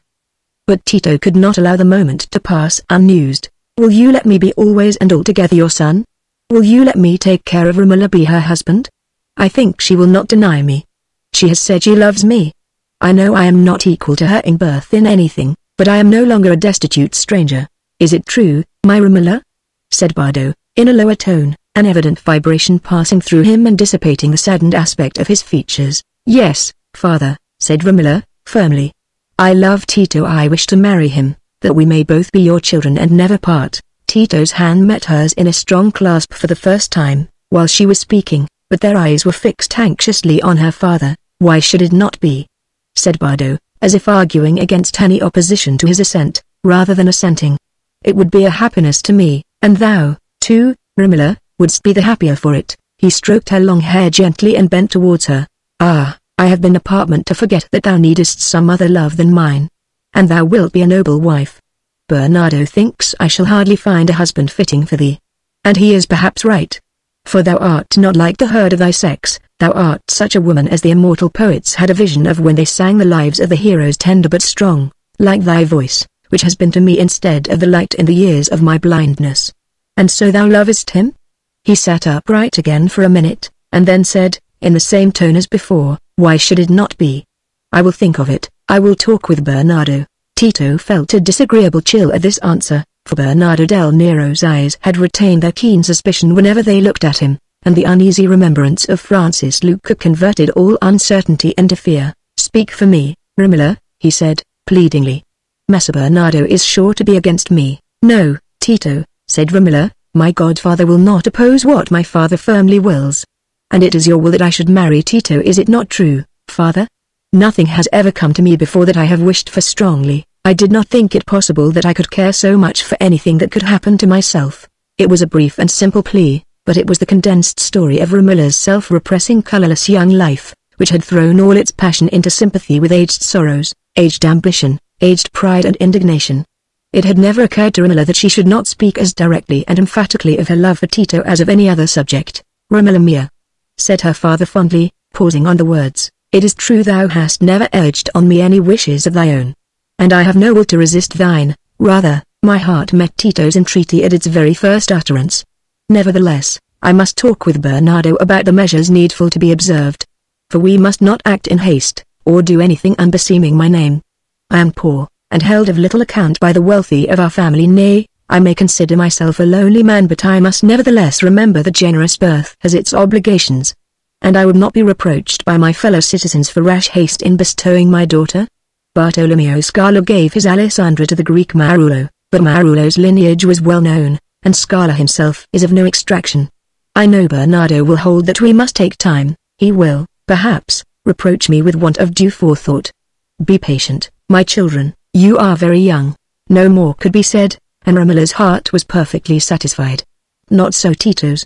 If the subtle mixture of good and evil prepares suffering for human truth and purity, there is also suffering prepared for the wrongdoer by the same mingled conditions. As Tito kissed Romola on their parting that evening, the very strength of the thrill that moved his whole being at the sense that this woman, whose beauty it was hardly possible to think of as anything but the necessary consequence of her noble nature, loved him with all the tenderness that spoke in her clear eyes, brought a strong reaction of regret that he had not kept himself free from that first deceit which had dragged him into the danger of being disgraced before her. There was a spring of bitterness mingling with that fountain of sweets. Would the death of Francis Luca arrest it? He hoped it would. Chapter 13 The Shadow of Nemesis. It was the lazy afternoon time on the 7th of September, more than 2 months after the day on which Romola and Tito had confessed their love to each other. Tito, just descended into Nello's shop, had found the barber stretched on the bench with his cap over his eyes. One leg was drawn up, and the other had slipped towards the ground, having apparently carried with it a manuscript volume of verse, which lay with its leaves crushed. In a corner sat Sandro, playing a game at Moro by himself, and watching the slow reply of his left fingers to the arithmetical demands of his right with solemn-eyed interest.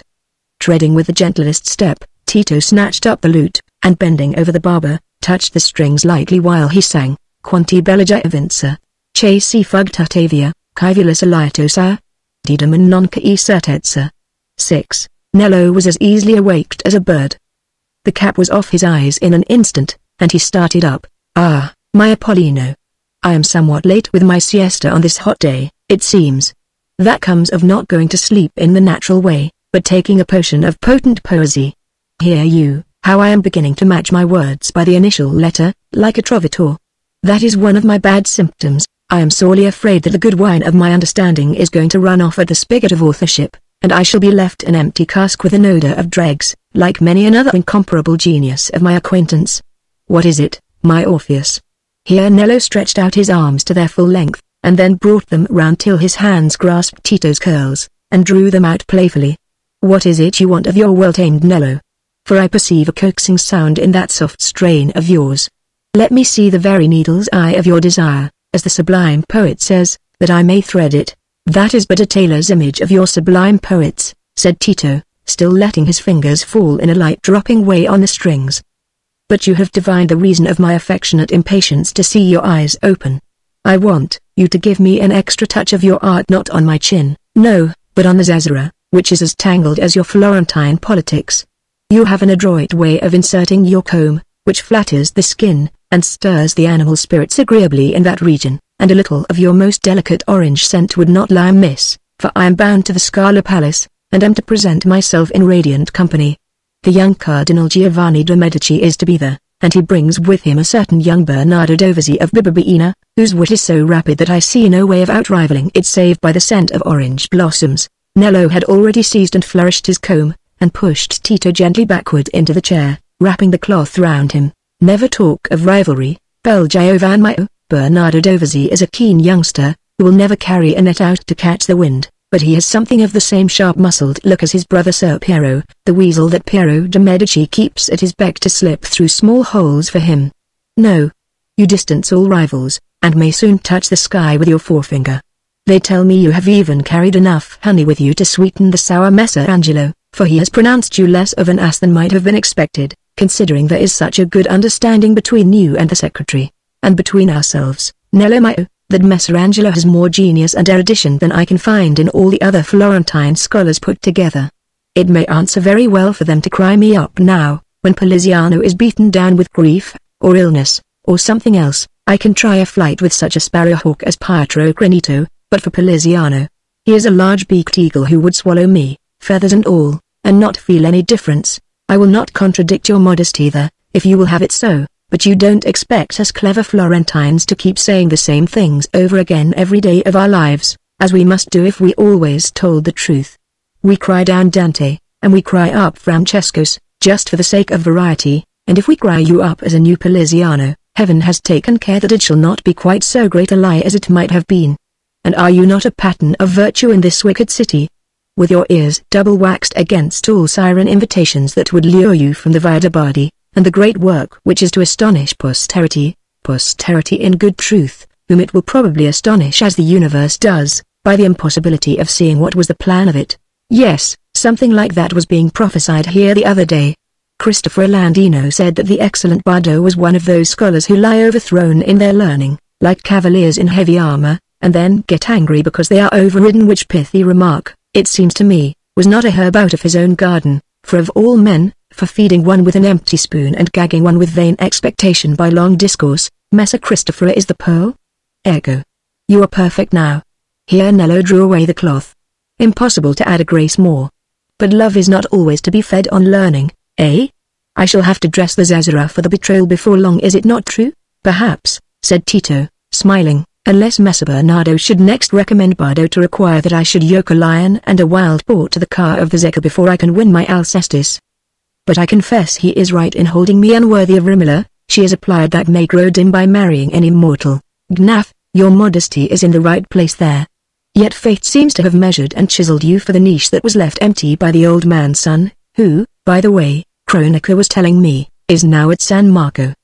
Did you know? A slight electric shock passed through Tito as he rose from the chair, but it was not outwardly perceptible, for he immediately stooped to pick up the fallen book, and busied his fingers with flattening the leaves, while he said, "No.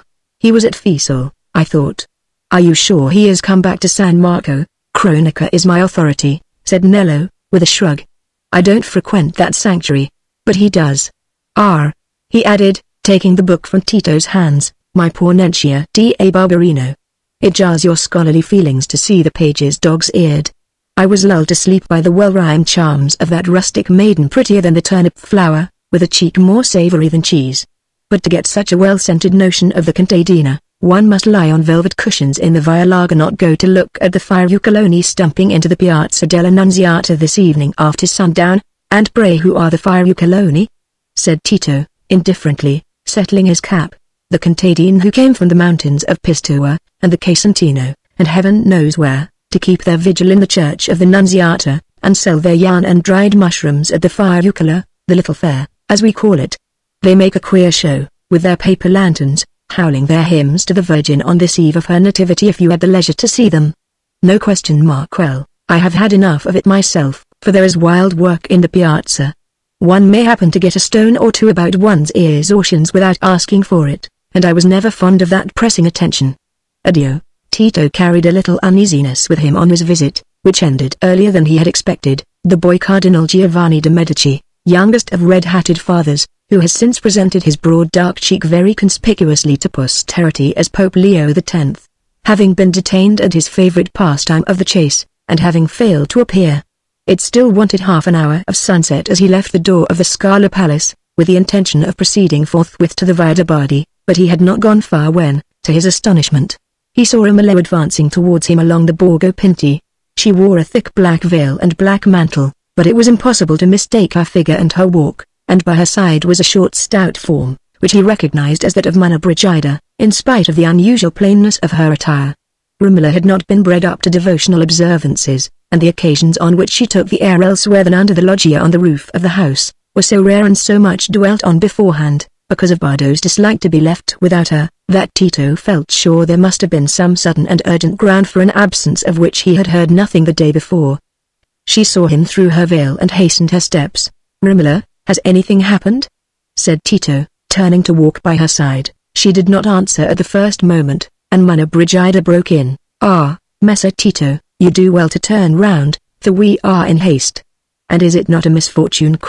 We are obliged to go round by the walls and turn up the Via del Maglio, because of the fair, for the Contadine coming and block up the way by the Nunziata, which would have taken us to San Marco in half the time." Tito's heart gave a great bound, and began to beat violently. "Romola," he said, in a lower tone, "are you going to San Marco?" They were now out of the Borgo Pinti and were under the city walls, where they had wide gardens on their left hand, and all was quiet.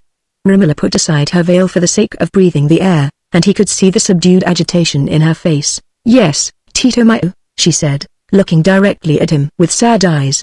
"For the first time I am doing something unknown to my father. It comforts me that I have met you, for at least I can tell you. But if you are going to him, it will be well for you not to say that you met me. He thinks I am only gone to my cousin, because she sent for me. I left my godfather with him. He knows where I am going, and why. You remember that evening when my brother's name was mentioned and my father spoke of him to you?" "Yes," said Tito, in a low tone. There was a strange complication in his mental state. His heart sank at the probability that a great change was coming over his prospects, while at the same time his thoughts were darting over 100 details of the course he would take when the change had come, and yet he returned Romola's gaze with a hungry sense that it might be the last time she would ever bend it on him with full unquestioning confidence. The Cugina had heard that he was come back, and the evening before the evening of San Giovanni, as I afterwards found, he had been seen by our good Maso near the door of our house, but when Maso went to inquire at San Marco, Dino, that is, my brother, he was christened Bernardino, after our godfather, but now he calls himself Francis Luca, had been taken to the monastery at Fiesole, because he was ill. But this morning a message came to Maso, saying that he was come back to San Marco, and Maso went to him there. He is very ill, and he has adjured me to go and see him. I cannot refuse it, though I hold him guilty. I still remember how I loved him when I was a little girl, before I knew that he would forsake my father. And perhaps he has some word of penitence to send by me. It cost me a struggle to act in opposition to my father's feeling, which I have always held to be just. I am almost sure you will think I have chosen rightly, Tito, because I have noticed that your nature is less rigid than mine, and nothing makes you angry. It would cost you less to be forgiving, though, if you had seen your father forsaken by one to whom he had given his chief love, by one in whom he had planted his labor and his hopes, forsaken when his need was becoming greatest, even you, Tito, would find it hard to forgive. What could he say? He was not equal to the hypocrisy of telling Romola that such offenses ought not to be pardoned, and he had not the courage to utter any words of dissuasion. "You are right, my Romola, you are always right, except in thinking too well of me." There was really some genuineness in those last words, and Tito looked very beautiful as he uttered them, with an unusual pallor in his face, and a slight quivering of his lip. Romola, interpreting all things largely, like a mind prepossessed with high beliefs, had a tearful brightness in her eyes as she looked at him, touched with keen joy that he felt so strongly whatever she felt. But without pausing in her walk, she said, "And now, Tito, I wish you to leave me, for the Cugina and I shall be less noticed if we enter the piazza alone." "Yes, it were better you should leave us," said MagneonBooks, "for to say the truth, Messer Tito, all eyes follow you, and let Romola muffle herself as she will, everyone wants to see what there is under her veil, for she has that way of walking like a procession. Not that I find fault with her for it, only it doesn't suit my steps. And, indeed, I would rather not have a scene going to San Marco, and that's why I am dressed as if I were one of the Piagnoni themselves, and as old as Sant'Anna, for if it had been anybody but poor Dino, who ought to be forgiven if he's dying, for what's the use of having a grudge against dead people? Make them feel while they live, say I." No one made a scruple of interrupting MagneonBooks, and Tito, having just raised Romola's hand to his lips, and said, "I understand, I obey you," now turned away, lifting his cap, a sign of reverence rarely made at that time by native Florentines, and which excited Bernardo del Nero's contempt for Tito as a fawning Greek, while to Romola, who loved homage, it gave him an exceptional grace. He was half glad of the dismissal, half disposed to cling to Romola to the last moment in which she would love him without suspicion. For it seemed to him certain that this brother would before all things want to know, and that Romola would before all things confide to him, what was her father's position and her own after the years which must have brought so much change.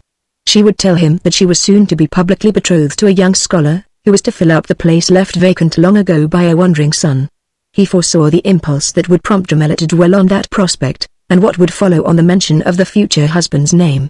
Francis Luca would tell all he knew and conjectured, and Tito saw no possible falsity by which he could now ward off the worst consequences of his former dissimulation. It was all over with his prospects in Florence. There was Messer Bernardo del Nero, who would be delighted at seeing confirmed the wisdom of his advice about deferring the betrothal until Tito's character and position had been established by a longer residence, and the history of the young Greek professor, whose benefactor was in slavery, would be the talk under every loggia. For the first time in his life he felt too fevered and agitated to trust his power of self-command. He gave up his intended visit to Bardo, and walked up and down under the walls until the yellow light in the west had quite faded, when, without any distinct purpose, he took the first turning, which happened to be the Via San Sebastiano, leading him directly towards the Piazza dell'Annunziata. He was at one of those lawless moments which come to us all if we have no guide but desire, and if the pathway where desire leads us seems suddenly closed. He was ready to follow any beckoning that offered him an immediate purpose. Chapter 14 The Peasants' Fair. The moving crowd and the strange mixture of noises that burst on him at the entrance of the piazza, reminded Tito of what Nello had said to him about the Fiucloni, and he pushed his way into the crowd with a sort of pleasure in the hooting and elbowing, which filled the empty moments, and dulled that calculation of the future which had so new a dreariness for him, as he foresaw himself wandering away solitary in pursuit of some unknown fortune, that his thought had even glanced towards going in search of Baldassare after all. At each of the opposite inlets he saw people struggling into the piazza, while above them paper lanterns, held aloft on sticks, were waving uncertainly to and fro. A rude monotonous chant made a distinctly traceable strand of noise, across which screams, whistles, jibing chants in piping boyish voices, the beating of drums, and the ringing of little bells, met each other in confused din. Every now and then one of the dim floating lights disappeared with a smash from a stone launched more or less vaguely in pursuit of mischief, followed by a scream and renewed shouts. But on the outskirts of the whirling tumult there were groups who were keeping this vigil of the Nativity of the Virgin in a more methodical manner than by fitful stone-throwing and jibing. Certain ragged men, darting a hard sharp glance around them while their tongues rattled merrily, were inviting country people to game with them on fair and open-handed terms. Two masquerading figures on stilts, who had snatched lanterns from the crowd, were swaying the lights to and fro in meteoric fashion, as they strode hither and thither. A sage trader was doing a profitable business at a small covered stall, in hot-boiling ostzi, a favorite farinaceous delicacy. One man standing on a barrel, with his back firmly planted against a pillar of the loggia in front of the Foundling Hospital, Spedal de Glinacenti, was selling efficacious pills, invented by a doctor of Salerno, warranted to prevent toothache and death by drowning, and not far off, against another pillar, a tumbler was showing off his tricks on a small platform, while a handful of prentices, despising the slack entertainment of guerrilla stone-throwing, were having a private concentrated match of that favorite Florentine sport at the narrow entrance of the Via de' Fabbri. Tito, obliged to make his way through chance openings in the crowd, found himself at one moment close to the trotting procession of barefooted, hard-heeled contadini, and could see their sun-dried, bronzed faces, and their strange, fragmentary garb, dim with hereditary dirt, and of obsolete stuffs and fashions, that made them look, in the eyes of the city people, like a way-worn ancestry returning from a pilgrimage on which they had set out a century ago. Just then it was the hardy, scant-feeding peasant women from the mountains of Pistoia, who were entering with a year's labor in a moderate bundle of yarn on their backs, and in their hearts that meager hope of good and that wide dim fear of harm, which was somehow to be cared for by the blessed Virgin, whose miraculous image, painted by the angels, was to have the curtain drawn away from it on this eve of her nativity, that its potency might stream forth without obstruction. At another moment he was forced away towards the boundary of the piazza, where the more stationary candidates for attention and small coin had judiciously placed themselves, in order to be safe in their rear. Among these Tito recognized his acquaintance Bratti, who stood with his back against a pillar, and his mouth pursed up in disdainful silence, eyeing everyone who approached him with a cold glance of superiority, and keeping his hand fast on a serge covering which concealed the contents of the basket slung before him. Rather surprised at a deportment so unusual in an anxious trader, Tito went nearer and saw two women go up to Bratty's basket with a look of curiosity, whereupon the peddler drew the covering tighter, and looked another way.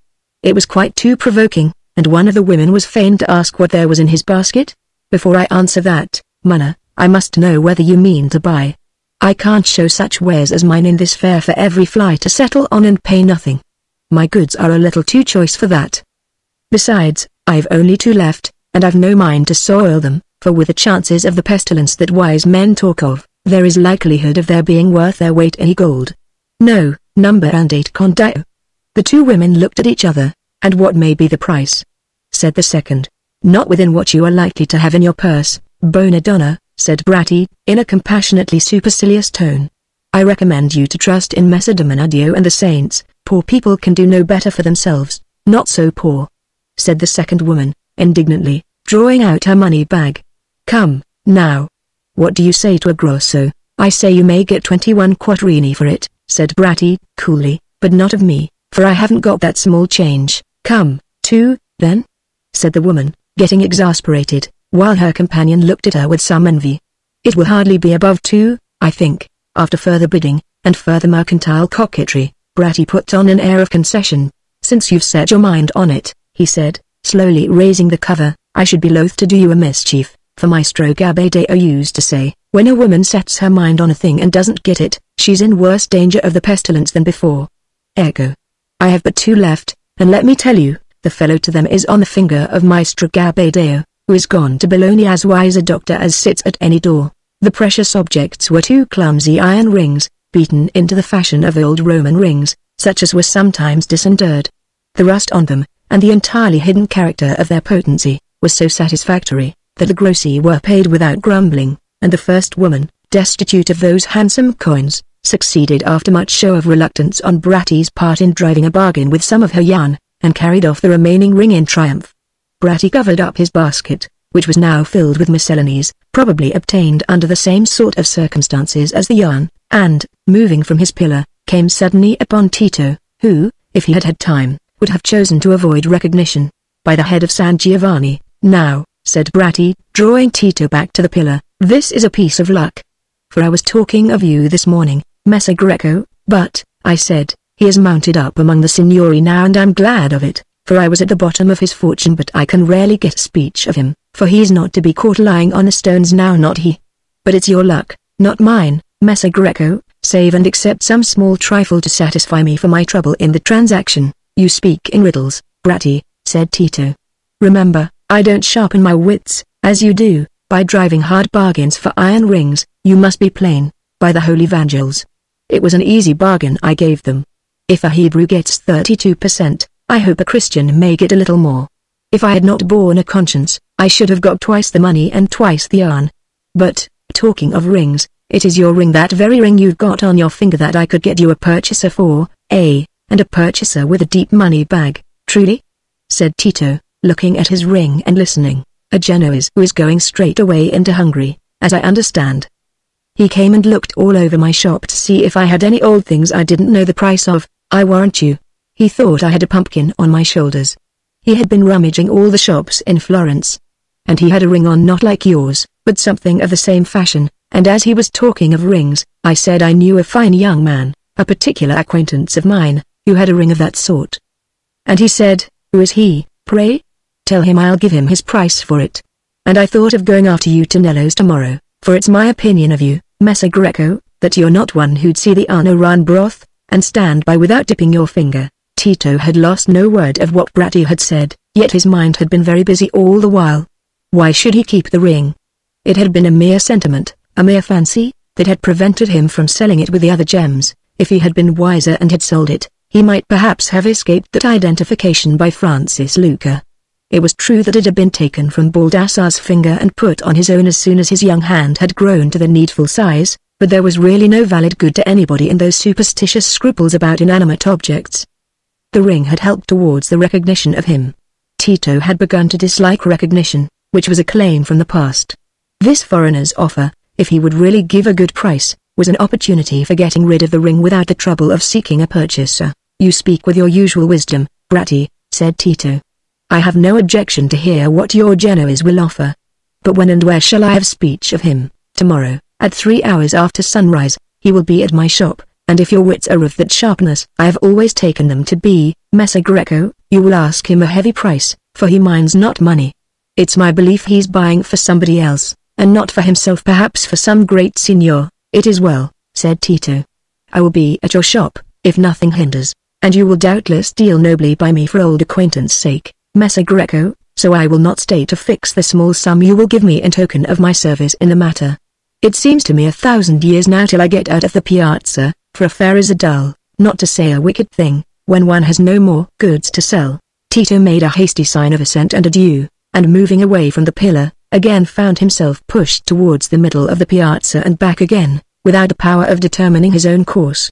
In this zigzag way he was earned along to the end of the piazza opposite the church, where, in a deep recess formed by an irregularity in the line of houses, an entertainment was going forward which seemed to be especially attractive to the crowd.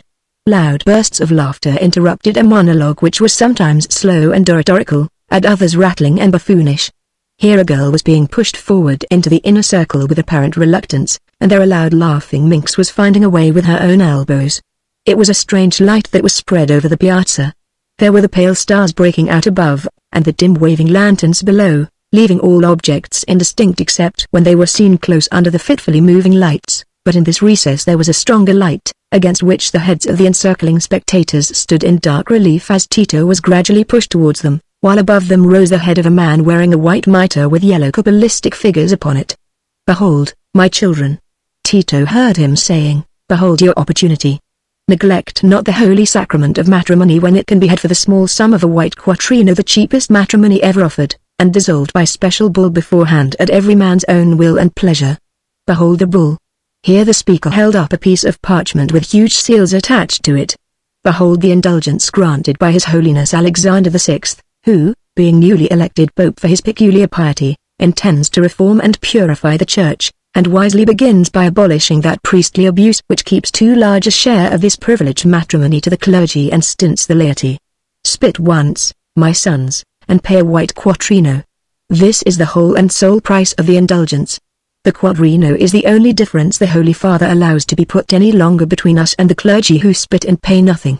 Tito thought he knew the voice, which had a peculiarly sharp ring, but the face was too much in shadow from the lights behind for him to be sure of the features.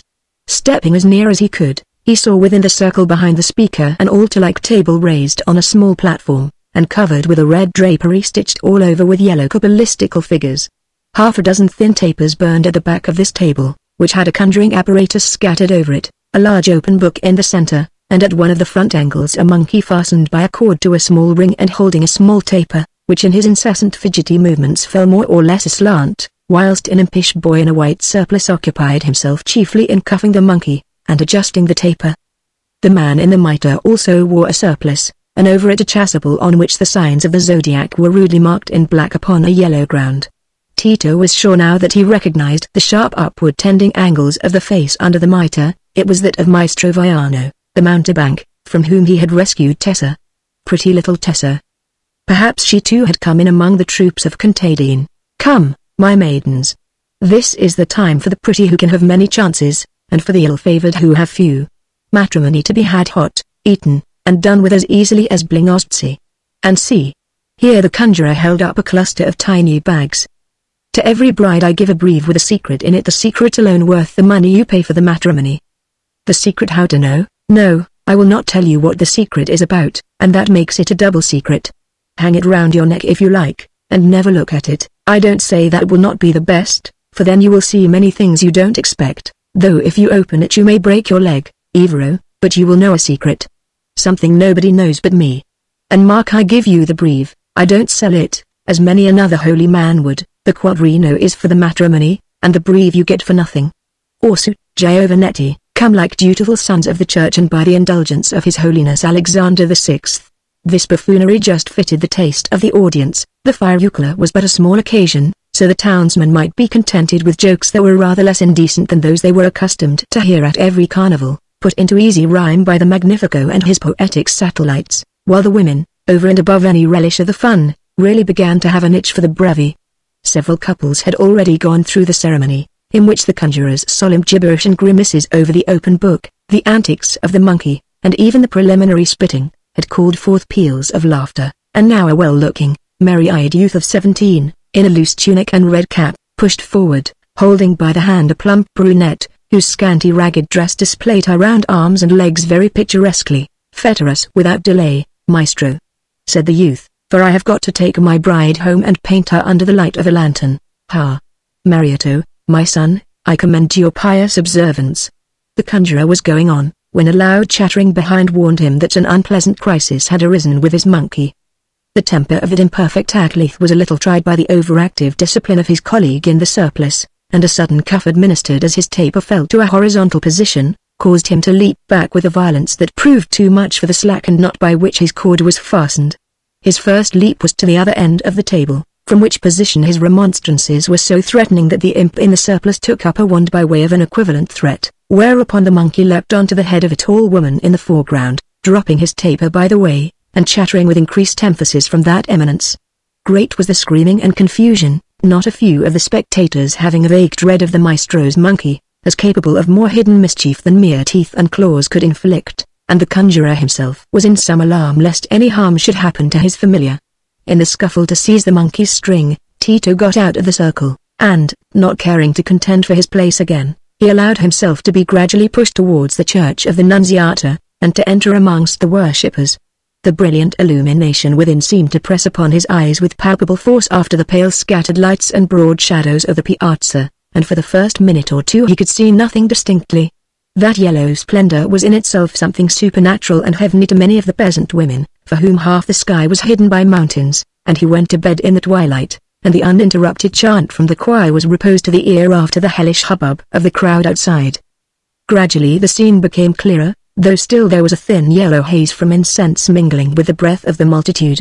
In a chapel on the left hand of the nave, wreathed with silver lamps, was seen unveiled the miraculous fresco of the Annunciation, which, in Tito's oblique view of it from the right-hand side of the nave, seemed dark with the excess of light around it. The whole area of the great church was filled with peasant women, some kneeling, some standing, the coarse bronzed skins, and the dingy clothing of the rougher dwellers on the mountains, contrasting with the softer-lined faces and white or red head drapery of the well-to-do dwellers in the valley, who were scattered in irregular groups. And spreading high and far over the walls and ceiling there was another multitude, also pressing close against each other, that they might be nearer the potent Virgin. It was the crowd of votive waxen images, the effigies of great personages, clothed in their habit as they lived, Florentines of high name in their black silk lucco, as when they sat in council, popes, emperors, kings, cardinals, and famous condottieri with plumed morions seated on their chargers, all notable strangers who passed through Florence or had aught to do with its affairs, Mohammedans, even, in well-tolerated companionship with Christian cavaliers, some of them with faces blackened and robes tattered by the corroding breath of centuries, others fresh and bright in new red mantle or steel corselet, the exact doubles of the living. And wedged in with all these were detached arms, legs, and other members, with only here and there a gap where some image had been removed for public disgrace, or had fallen ominously, as Lorenzo's had done 6 months before. It was a perfect resurrection swarm of remote mortals and fragments of mortals, reflecting, in their varying degrees of freshness, the somber dinginess and sprinkled brightness of the crowd below. Tito's glance wandered over the wild multitude in search of something. He had already thought of Tessa, and the white hood suggested the possibility that he might detect her face under one of them. It was at least a thought to be courted, rather than the vision of Romola looking at him with changed eyes. But he searched in vain, and he was leaving the church, weary of a scene which had no variety, when, just against the doorway, he caught sight of Tessa, only 2 yards off him. She was kneeling with her back against the wall, behind a group of peasant women, who were standing and looking for a spot nearer to the sacred image. Her head hung a little aside with a look of weariness, and her blue eyes were directed rather absently towards an altarpiece where the Archangel Michael stood in his armor, with young face and floating hair, amongst bearded and tonsured saints. Her right hand, holding a bunch of cocoons, fell by her side listlessly, and her round cheek was paled, either by the light or by the weariness that was expressed in her attitude. Her lips were pressed poutingly together, and every now and then her eyelids half fell. She was a large image of a sweet sleepy child. Tito felt an irresistible desire to go up to her and get her pretty trusting looks and prattle, this creature who was without moral judgment that could condemn him, whose little loving ignorant soul made a world apart, where he might feel in freedom from suspicions and exacting demands, had a new attraction for him now. She seemed a refuge from the threatened isolation that would come with disgrace. He glanced cautiously round, to assure himself that Margita was not near, and then, slipping quietly to her side, kneeled on one knee, and said, in the softest voice, "Tessa." She hardly started, any more than she would have started at a soft breeze that fanned her gently when she was needing it. She turned her head and saw Tito's face close to her. It was very much more beautiful than the Archangel Michael's, who was so mighty and so good that he lived with the Madonna and all the saints and was prayed to along with them. She smiled in happy silence, for the nearness of Tito quite filled her mind. "My little Tessa. You look very tired. How long have you been kneeling here?" She seemed to be collecting her thoughts for a minute or two, and at last she said, "I'm very hungry." "Come, then, come with me." He lifted her from her knees, and led her out under the cloisters surrounding the atrium, which were then open, and not yet adorned with the frescoes of Andrea del Sarto. "How is it you are all by yourself, and so hungry, Tessa?" "The Madre is ill. She has very bad pains in her legs, and sent me to bring these cocoons to the Santissima Nunziata, because they're so wonderful. See." She held up the bunch of cocoons, which were arranged with fortuitous regularity on a stem comma, and she had kept them to bring them herself, but she couldn't, and so she sent me because she thinks the Holy Madonna may take away her pains. And somebody took my bag with the bread and chestnuts in it, and the people pushed me back, and I was so frightened coming in the crowd, and I couldn't get anywhere near the Holy Madonna, to give the cocoons to the Padre, but I must I must. Yes, my little Tessa, you shall take them, but first come and let me give you some blingozzi. There are some to be had not far off." "Where did you come from?" said Tessa, a little bewildered. "I thought you would never come to me again, because you never came to the mercato for milk any more.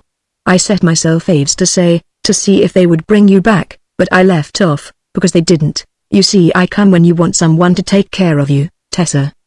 Perhaps the Aves fetched me, only it took them a long while. But what shall you do if you are here all alone?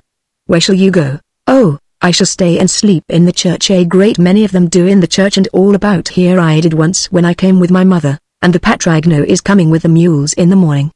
They were out in the piazza now, where the crowd was rather less riotous than before, and the lights were fewer, the stream of pilgrims having ceased. Tessa clung fast to Tito's arm in satisfied silence, while he led her towards the stall where he remembered seeing the eatables. Their way was the easier because there was just now a great rush towards the middle of the piazza, where the masked figures on stilts had found space to execute a dance. It was very pretty to see the guileless thing giving her cocoons into Tito's hand, and then eating her blingozzi with the relish of a hungry child. Tito had really come to take care of her, as he did before, and that wonderful happiness of being with him had begun again for her.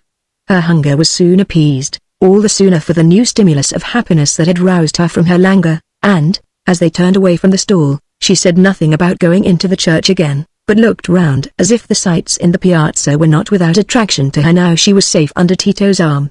"How can they do that?" she exclaimed, looking up at the dancers on stilts. Then, after a minute's silence, "Do you think Saint Christopher helps them?"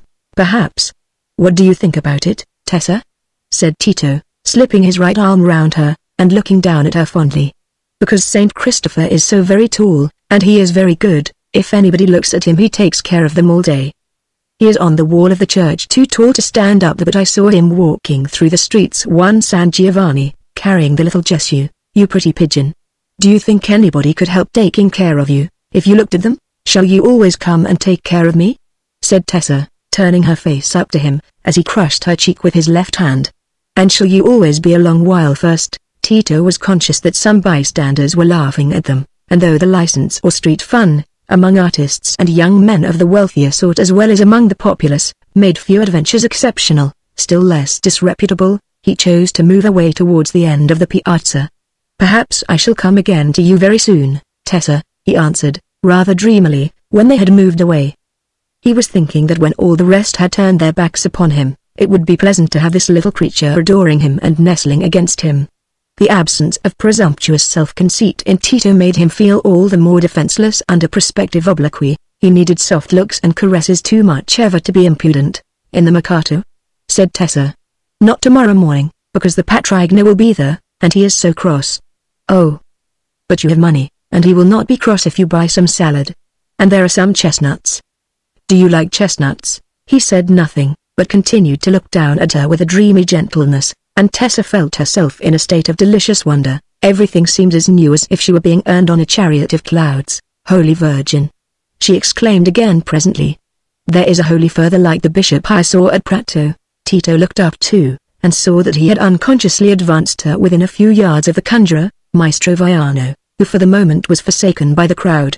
His face was turned away from them, and he was occupied with the apparatus on his altar or table, preparing a new diversion by the time the interest in the dancing should be exhausted. The monkey was imprisoned under the red cloth, out of reach of mischief, and the youngster in the white surplice was holding a sort of dish or salver, from which his master was taking some ingredient. The altar-like table, with its gorgeous cloth, the row of tapers, the sham episcopal costume, the surpliced attendant, and even the movements of the mitred figure, as he alternately bent his head and then raised something before the lights, were a sufficiently near parody of sacred things to rouse poor little Tessa's veneration, and there was some additional awe produced by the mystery of their apparition in this spot, for when she had seen an altar in the street before, it had been on Corpus Christi Day, and there had been a procession to account for it. She crossed herself and looked up at Tito, but then, as if she had had time for reflection, said, "It is because of the Nativita." Meanwhile Viano had turned round, raising his hands to his mitre with the intention of changing his dress, when his quick eye recognized Tito and Tessa, who were both looking at him, their faces being shone upon by the light of his tapers, while his own was in shadow. "Ah, my children," he said, instantly, stretching out his hands in a benedictory attitude. "You are come to be married. I commend your penitence. The blessing of Holy Church can never come too late." But whilst he was speaking, he had taken in the whole meaning of Tessa's attitude and expression, and he discerned an opportunity for a new kind of joke which required him to be cautious and solemn. "Should you like to be married to me, Tessa?" said Tito, softly, half enjoying the comedy, as he saw the pretty childish seriousness on her face, half prompted by hazy previsions which belonged to the intoxication of despair. He felt her vibrating before she looked up at him and said, timidly, "Will you let me?" He answered only by a smile, and by leading her forward in front of the Soretano, who, seeing an excellent jest in Tessa's evident delusion, assumed a surpassing sacerdotal solemnity, and went through the mimic ceremony with a liberal expenditure of lingua furbesca or thieves' Latin. But some symptoms of a new movement in the crowd urged him to bring it to a speedy conclusion and dismiss them with hands outstretched in a benedictory attitude over their kneeling figures. Tito, disposed always to cultivate goodwill, though it might be the least select, put a piece of 4 grossi into his hand as he moved away, and was thanked by a look which, the conjurer felt sure, conveyed a perfect understanding of the whole affair. But Tito himself was very far from that understanding, and did not, in fact, know whether, the next moment, he should tell Tessa of a joke and laugh at her for a little goose, or whether he should let her delusion last, and see what would come of it, see what she would say and do next. "Then you will not go away from me again," said Tessa, after they had walked a few steps, "and you will take me to where you live." She spoke meditatively, and not in a questioning tone. But presently she added, "I must go back once to the Madeira though, to tell her I brought the cocoons, and that I am married, and shall not go back again." Tito felt the necessity of speaking now, and in the rapid thought prompted by that necessity, he saw that by undeceiving Tessa he should be robbing himself of some at least of that pretty trustfulness which might, by and by, be his only haven from contempt.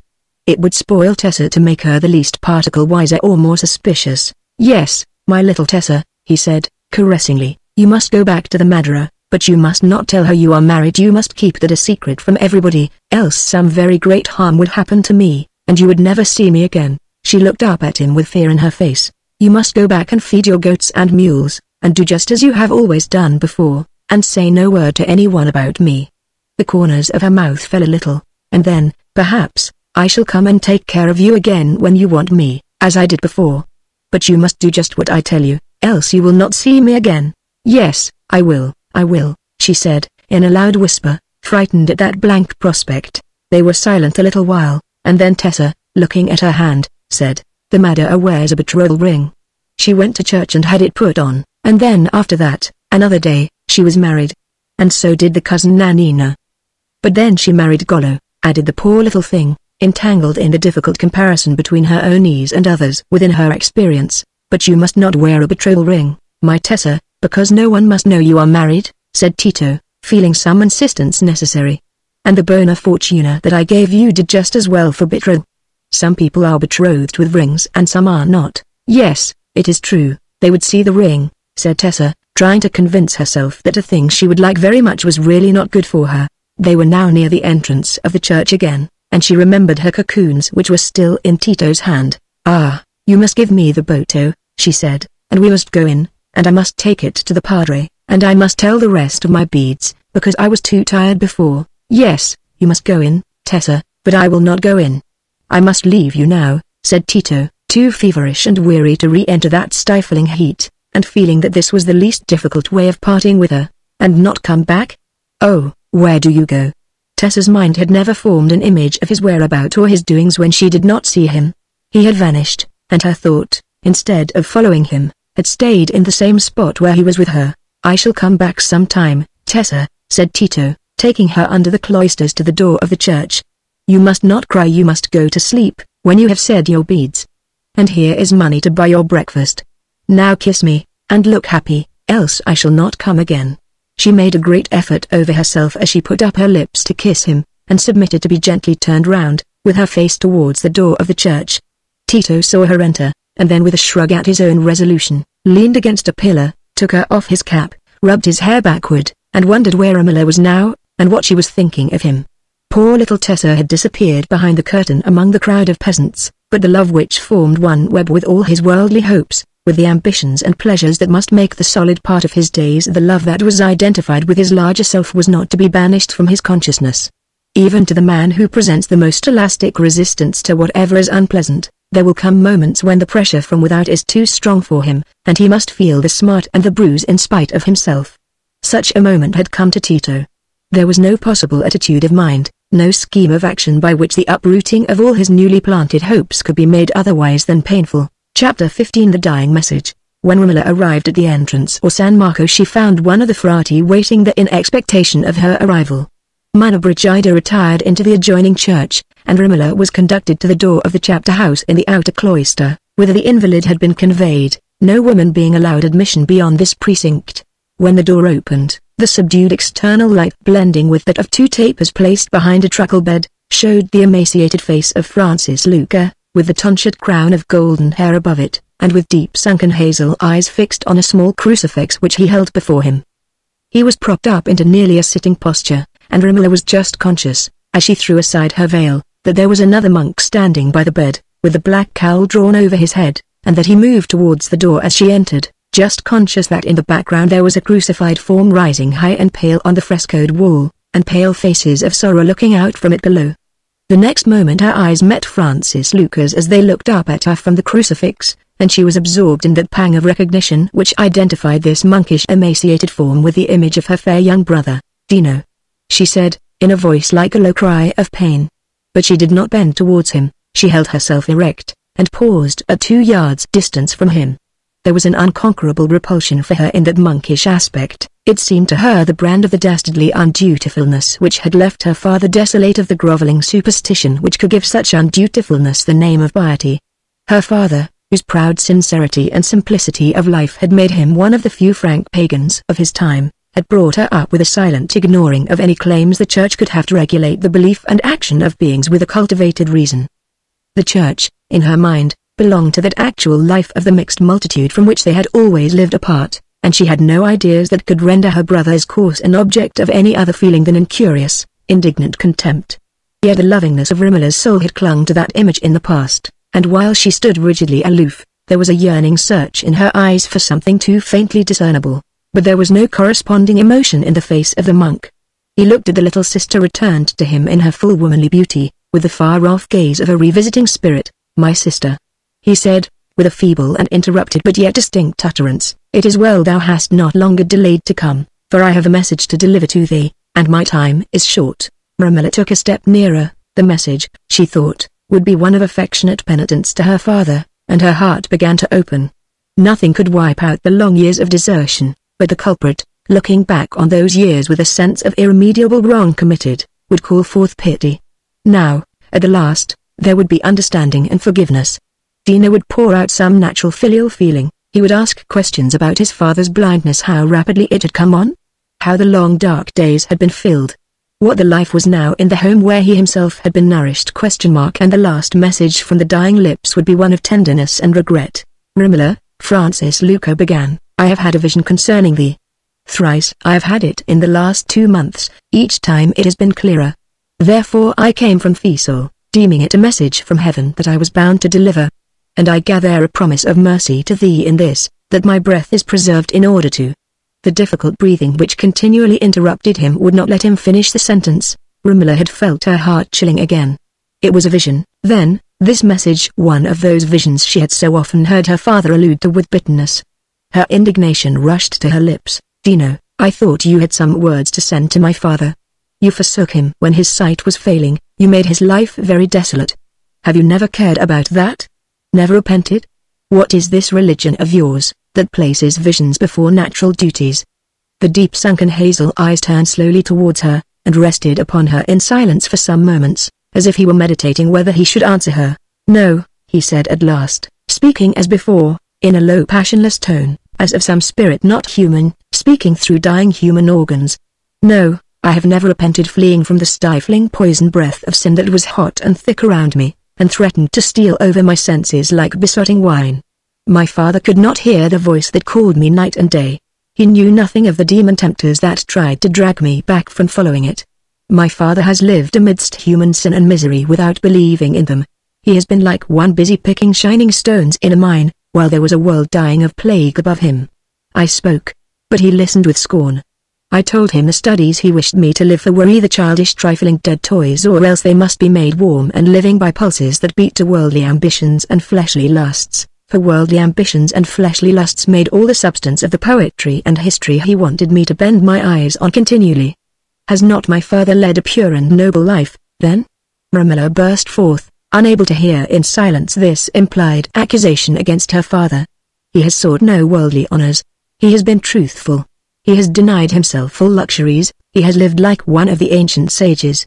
He never wished you to live for worldly ambitions and fleshly lusts, he wished you to live as he himself has done, according to the purest maxims of philosophy, in which he brought you up. Romola spoke partly by rote, as all ardent and sympathetic young creatures do, but she spoke with intense belief. The pink flush was in her face, and she quivered from head to foot. Her brother was again slow to answer, looking at her passionate face with strange passionless eyes. What were the maxims of philosophy to me? They told me to be strong, when I felt myself weak, when I was ready, like the blessed Saint Benedict, to roll myself among thorns, and court smarting wounds as a deliverance from temptation. For the divine love had sought me, and penetrated me, and created a great need in me, like a seed that wants room to grow. I had been brought up in carelessness of the true faith, I had not studied the doctrines of our religion, but it seemed to take possession of me like a rising flood. I felt that there was a life of perfect love and purity for the soul, in which there would be no uneasy hunger after pleasure, no tormenting questions, no fear of suffering. Before I knew the history of the saints, I had a foreshadowing of their ecstasy. For the same truth had penetrated even into pagan philosophy, that it is a bliss within the reach of man to die to mortal needs, and live in the life of God as the unseen perfectness. But to attain that I must forsake the world, I must have no affection, no hope, wedding me to that which passeth away. I must live with my fellow beings only as human souls related to the eternal unseen life. That need was urging me continually, it came over me in visions when my mind fell away weary from the vain words which record the passions of dead men, it came over me after I had been tempted into sin and had turned away with loathing from the scent of the emptied cup. And in visions I saw the meaning of the crucifix. He paused, breathing hard for a minute or two, but Romola was not prompted to speak again. It was useless for her mind to attempt any contact with the mind of this unearthly brother, as useless as for her hand to try and grasp a shadow. When he spoke again his heaving chest was quieter. I felt whom I must follow, but I saw that even among the servants of the cross who professed to have renounced the world, my soul would be stifled with the fumes of hypocrisy, and lust, and pride. God had not chosen me, as he chose Saint Dominic and Saint Francis, to wrestle with evil in the church and in the world.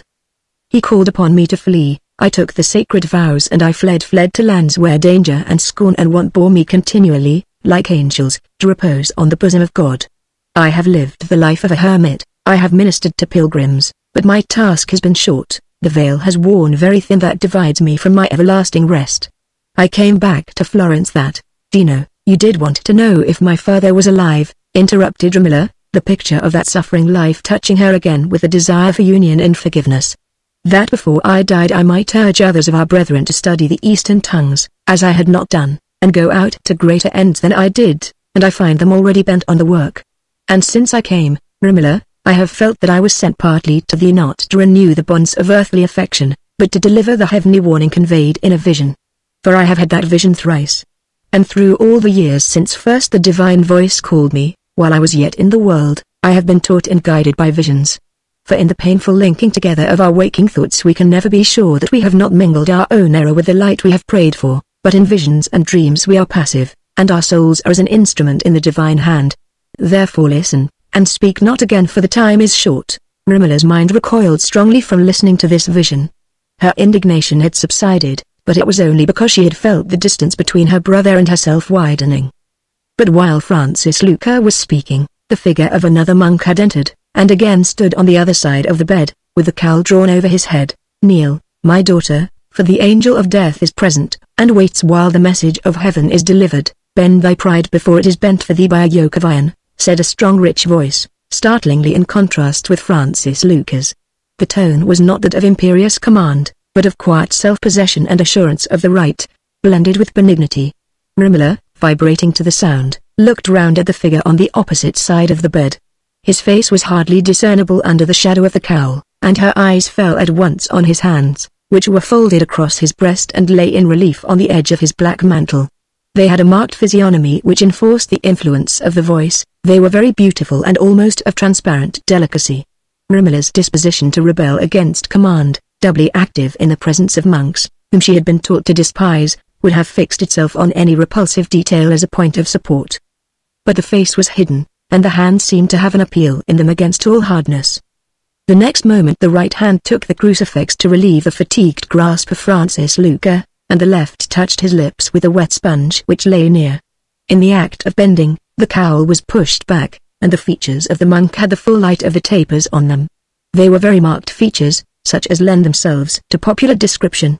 There was the high arched nose, the prominent underlip, the coronet of thick dark hair above the brow, all seeming to tell of energy and passion. There were the blue-grey eyes, shining mildly under auburn eyelashes, seeming, like the hands, to tell of acute sensitiveness. Romola felt certain they were the features of Francis Girolamo Savonarola, the prior of San Marco, whom she had chiefly thought of as more offensive than other monks, because he was more noisy. Her rebellion was rising against the first impression, which had almost forced her to bend her knees. "Kneel, my daughter," the penetrating voice said again. "The pride of the body is a barrier against the gifts that purify the soul." He was looking at her with mild fixedness while he spoke, and again she felt that subtle mysterious influence of a personality by which it has been given to some rare men to move their fellows. Slowly Romola fell on her knees, and in the very act a tremor came over her. In the renunciation of her proud erectness, her mental attitude seemed changed, and she found herself in a now state of passiveness. Her brother began to speak again. "Romola, in the deep night, as I lay awake, I saw my father's room, the library with all the books and the marbles and the leggio, where I used to stand and read, and I saw you. You were revealed to me as I see you now, with fair long hair, sitting before my father's chair. And at the leggio stood a man whose face I could not see. I looked, and it was a blank to me, even as a painting effaced, and I saw him move and take thee, Romola, by the hand, and then I saw thee take my father by the hand, and you all three went down the stone steps into the streets, the man whose face was a blank to me leading the way. And you stood at the altar in Santa Croce, and the priest who married you had the face of death, and the graves opened, and the dead in their shrouds rose and followed you like a bridal train. And you passed on through the streets and the gates into the valley, and it seemed to me that he who led you hurried you more than you could bear, and the dead were weary of following you, and turned back to their graves. And at last you came to a stony place where there was no water, and no trees or herbage, but instead of water, I saw written parchment unrolling itself everywhere, and instead of trees and herbage I saw men of bronze and marble springing up and crowding round you.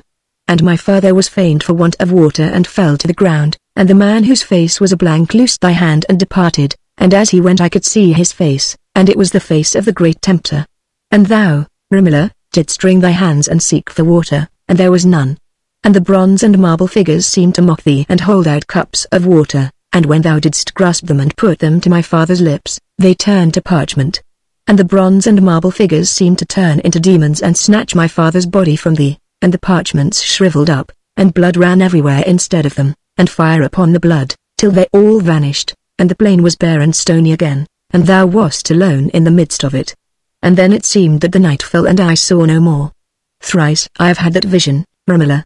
I believe it is a revelation meant for thee, to warn thee against marriage as a temptation of the enemy. It calls upon thee to dedicate thyself. His pauses had gradually become longer and more frequent, and he was now compelled to cease by a severe fit of gasping, in which his eyes were turned on the crucifix as on a light that was vanishing.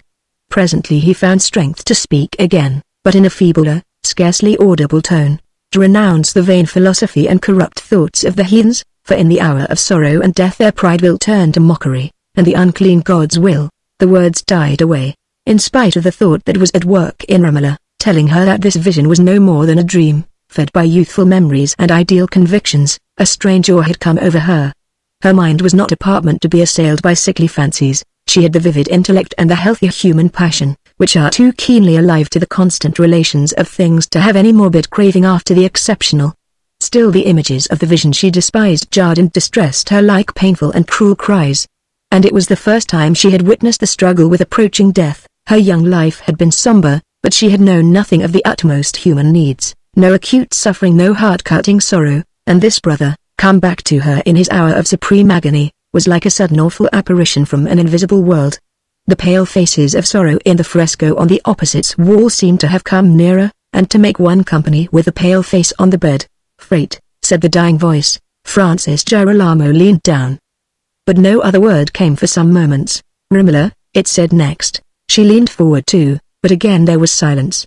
The words were struggling in vain. "Francis Girolamo, give her the crucifix," said the voice of Francis Girolamo. No other sound came from the dying lips. "Dino," said Romola, with a low but piercing cry, as the certainty came upon her that the silence of misunderstanding could never be broken. "Take the crucifix, my daughter," said Francis Girolamo, after a few minutes. His eyes behold it no more. Romola stretched out her hand to the crucifix, and this act appeared to relieve the tension of her mind. A great sob burst from her.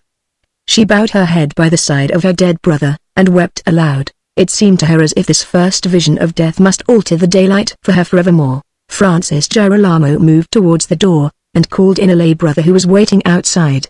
Then he went up to Romola and said in a tone of gentle command, "Rise, my daughter, and be comforted. Our brother is with the blessed. He has left you the crucifix, in remembrance of the heavenly warning that it may be a beacon to you in the darkness." She rose from her knees, trembling, folded her veil over her head, and hid the crucifix under her mantle. Francis Girolamo then led the way out into the cloistered court, lit now only by the stars and by a lantern which was held by someone near the entrance. Several other figures in the dress of the dignified laity were grouped about the same spot. They were some of the numerous frequenters of San Marco, who had come to visit the prior, and having heard that he was in attendance on the dying brother in the chapter house, had awaited him here. Romola was dimly conscious of footsteps and rustling forms moving aside. She heard the voice of Francis Girolamo saying, in a low tone, "Our brother is departed." She felt a hand laid on her arm. The next moment the door was opened, and she was out in the wide piazza of San Marco, with no one but Monna Brigida, and the servant carrying the lantern. The fresh sense of space revived her, and helped her to recover her self-mastery. The scene which had just closed upon her was terribly distinct and vivid, but it began to narrow under the returning impressions of the life that lay outside it. She hastened her steps, with nervous anxiety to be again with her father and with Tito, for were they not together in her absence? The images of that vision, while they clung about her like a hideous dream not yet to be shaken off, made her yearn all the more for the beloved faces and voices that would assure her of her waking life. Tito, we know, was not with Bardo. His destiny was being shaped by a guilty consciousness, urging on him the despairing belief that by this time Romola possessed the knowledge which would lead to their final separation, and the lips that could have conveyed that knowledge were forever closed. The prevision that Francis Luca's words had imparted to Romola had been such as comes from the shadowy region where human souls seek wisdom apart from the human sympathies which are the very life and substance of our wisdom. The revelation that might have come from the simple questions of filial and brotherly affection had been carried into irrevocable silence. Chapter 16 A Florentine Joke. Early the next morning Tito was returning from Bratti's shop in the narrow thoroughfare of the Ferravecchi. The Genoese stranger had carried away the onyx ring, and Tito was carrying away 50 florins. It did just cross his mind that if, after all, fortune, by one of her able devices, saved him from the necessity of quitting Florence. It would be better for him not to have parted with his ring, since he had been understood to wear it for the sake of peculiar memories and predilections. Still, it was a slight matter, not worth dwelling on with any emphasis, and in those moments he had lost his confidence in fortune. The feverish excitement of the first alarm which had impelled his mind to travel into the future had given place to a dull, regretful lassitude. He cared so much for the pleasures that could only come to him through the good opinion of his fellow men, that he wished now he had never risked ignominy by shrinking from what his fellow men called obligations. But our deeds are like children that are born to us, they live and act apart from our own will. Nay, children may be strangled, but deeds never. They have an indestructible life both in and out of our consciousness, and that dreadful vitality of deeds was pressing hard on Tito for the first time. He was going back to his lodgings in the Piazza di San Giovanni, but he avoided passing through the Mercato Vecchio, which was his nearest way, lest he should see Tessa. He was not in the humor to seek anything, he could only await the first sign of his altering lot. The piazza with its sights of beauty was lit up by that warm morning sunlight under which the autumn dew still lingers, and which invites to an idleness undulled by fatigue. It was a festival morning, too, when the soft warmth seems to steal over one with a special invitation to lounge and gaze. Here, too, the signs of the fair were present. In the spaces round the octagonal baptistry, stalls were being spread with fruit and flowers, and here and the laden mules were standing quietly absorbed in their nose-bags, while their drivers were perhaps gone through the hospitable sacred doors to kneel before the Blessed Virgin on this morning of her nativity. On the broad marble steps of the Duomo there were scattered groups of beggars and gossiping talkers, here an old crone with white hair and hard sunburnt face encouraging a round-capped baby to try its tiny bare feet on the warmed marble, while a dog sitting near snuffed at the performance suspiciously. There a couple of shaggy-headed boys leaning to watch a small pale cripple who was cutting a face on a cherry stone, and above them on the wide platform men were making changing knots in laughing desultory chat, or else were standing in close couples gesticulating eagerly. But the largest and the most important company of loungers was that towards which Tito had to direct his steps. It was the busiest time of the day with Nello, and in this warm season and at an hour when clients were numerous, most men preferred being shaved under the pretty red and white awning in front of the shop rather than within narrow walls. It is not a sublime attitude for a man, to sit with a lathered chin thrown backward, and have his nose made a handle of, but to be shaved was a fashion of Florentine respectability, and it is astonishing how gravely men look at each other when they are all in the fashion. It was the hour of the day, too, when yesterday's crop of gossip was freshest, and the barber's tongue was always in its glory when his razor was busy. The deft activity of those two instruments seemed to be set going by a common spring. Tito foresaw that it would be impossible for him to escape being drawn into the circle. He must smile and retort, and look perfectly at his ease. Well, it was but the ordeal of swallowing bread and cheese pills after all. The man who let the mere anticipation of discovery choke him was simply a man of weak nerves. But just at that time Tito felt a hand laid on his shoulder, and no amount of previous resolution could prevent the very unpleasant sensation with which that sudden touch jarred him. His face, as he turned it round, betrayed the inward shock, but the owner of the hand that seemed to have such evil magic in it broke into a light laugh. He was a young man about Tito's own age, with keen features, small close-clipped head, and close-shaven lip and chin, giving the idea of a mind as little encumbered as possible with material that was not nervous.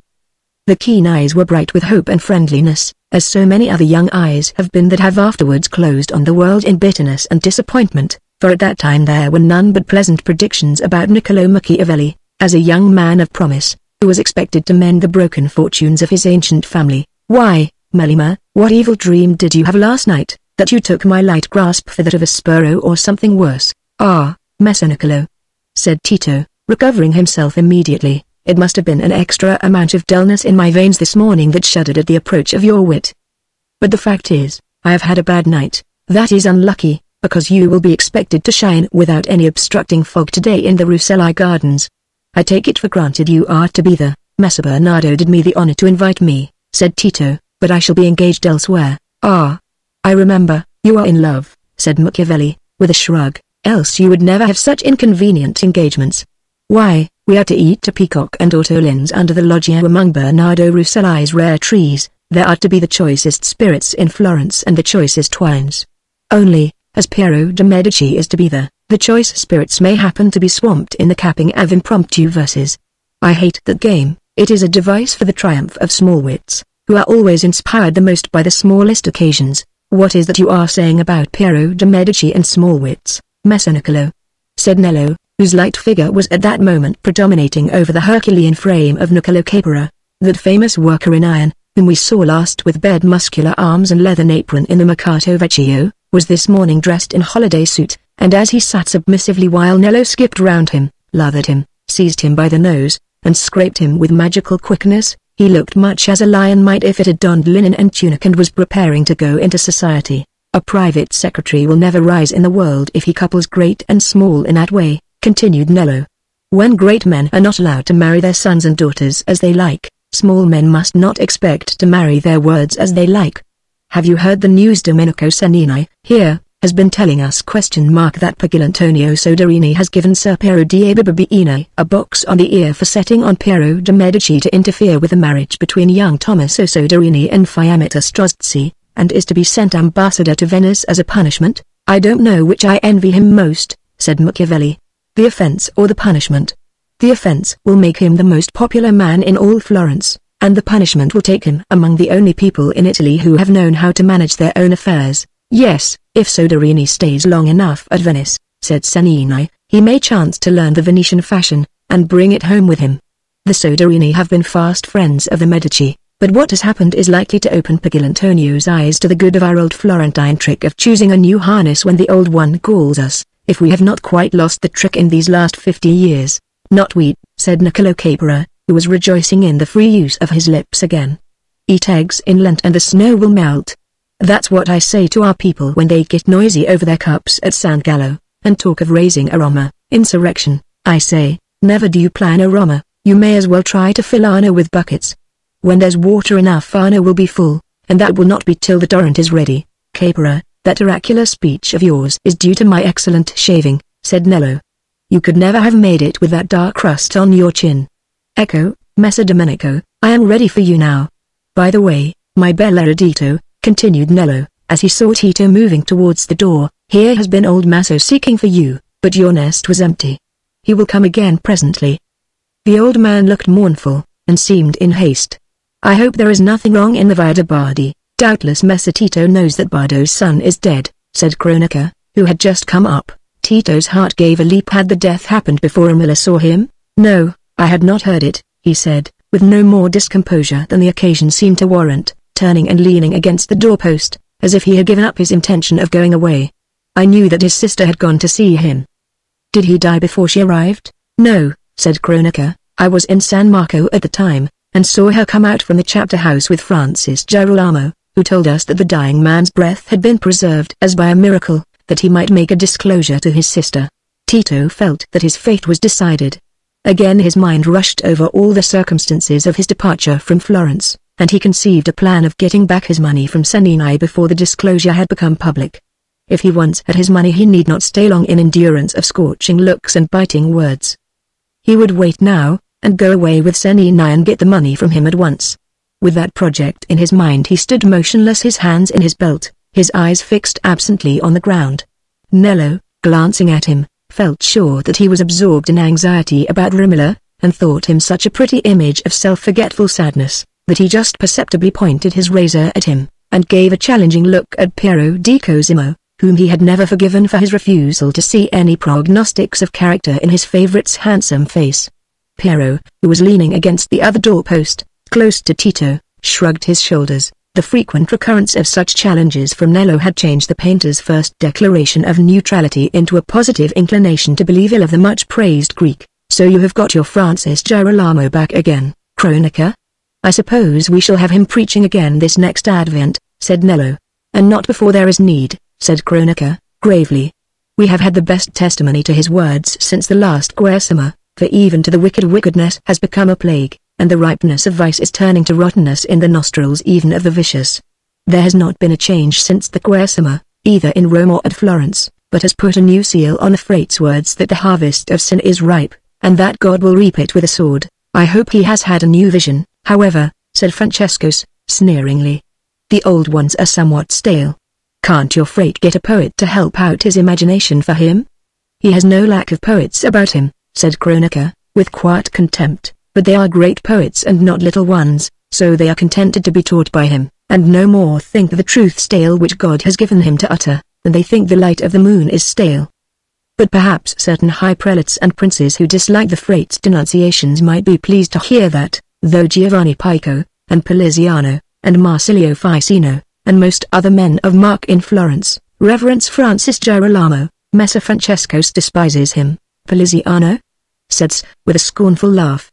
Yes, doubtless he believes in your new Jonah. Witness the fine orations he wrote for the envoys of Siena, to tell Alexander VI that the world and the church were never so well off as since he became pope. Nay, Francesco, said Machiavelli, smiling, a various scholar must have various opinions. And as for the Frate, whatever we may think of his saintliness, you judge his preaching too narrowly. The secret of oratory lies, not in saying new things, but in saying things with a certain power that moves the hearers, without which, as old Filelfo has said, your speaker deserves to be called, non-orator, starator. And, according to that test, Francis Girolamo is a great orator. That is true, Niccolo, said Cennini, speaking from the shaving chair, but part of the secret lies in the prophetic visions. Our people, no offense to you, Cronaca, will run after anything in the shape of a prophet, especially if he prophesies terrors and tribulations. Rather say, Cennini, answered Cronaca, that the chief secret lies in the Frate's pure life and strong faith, which stamp him as a messenger of God. I admit it, said Cennini, opening his palms, as he rose from the chair. His life is spotless, no man has impeached it. He is satisfied with the pleasant lust of arrogance, burst out, bitterly. I can see it in that proud lip and satisfied eye of his. He hears the air filled with his own name, Francis Girolamo Savonarola, a Ferrara, the prophet, the saint, the mighty preacher, who frightens the very babies of Florence into laying down their wicked baubles. Come, Francesco, you're out of humor with waiting, said the conciliatory Nello. Let me stop your mouth with a little lather. I must not have my friend Cronaca made angry. I have a regard for his chin, and his chin is in no respect altered since he became a Piagnone.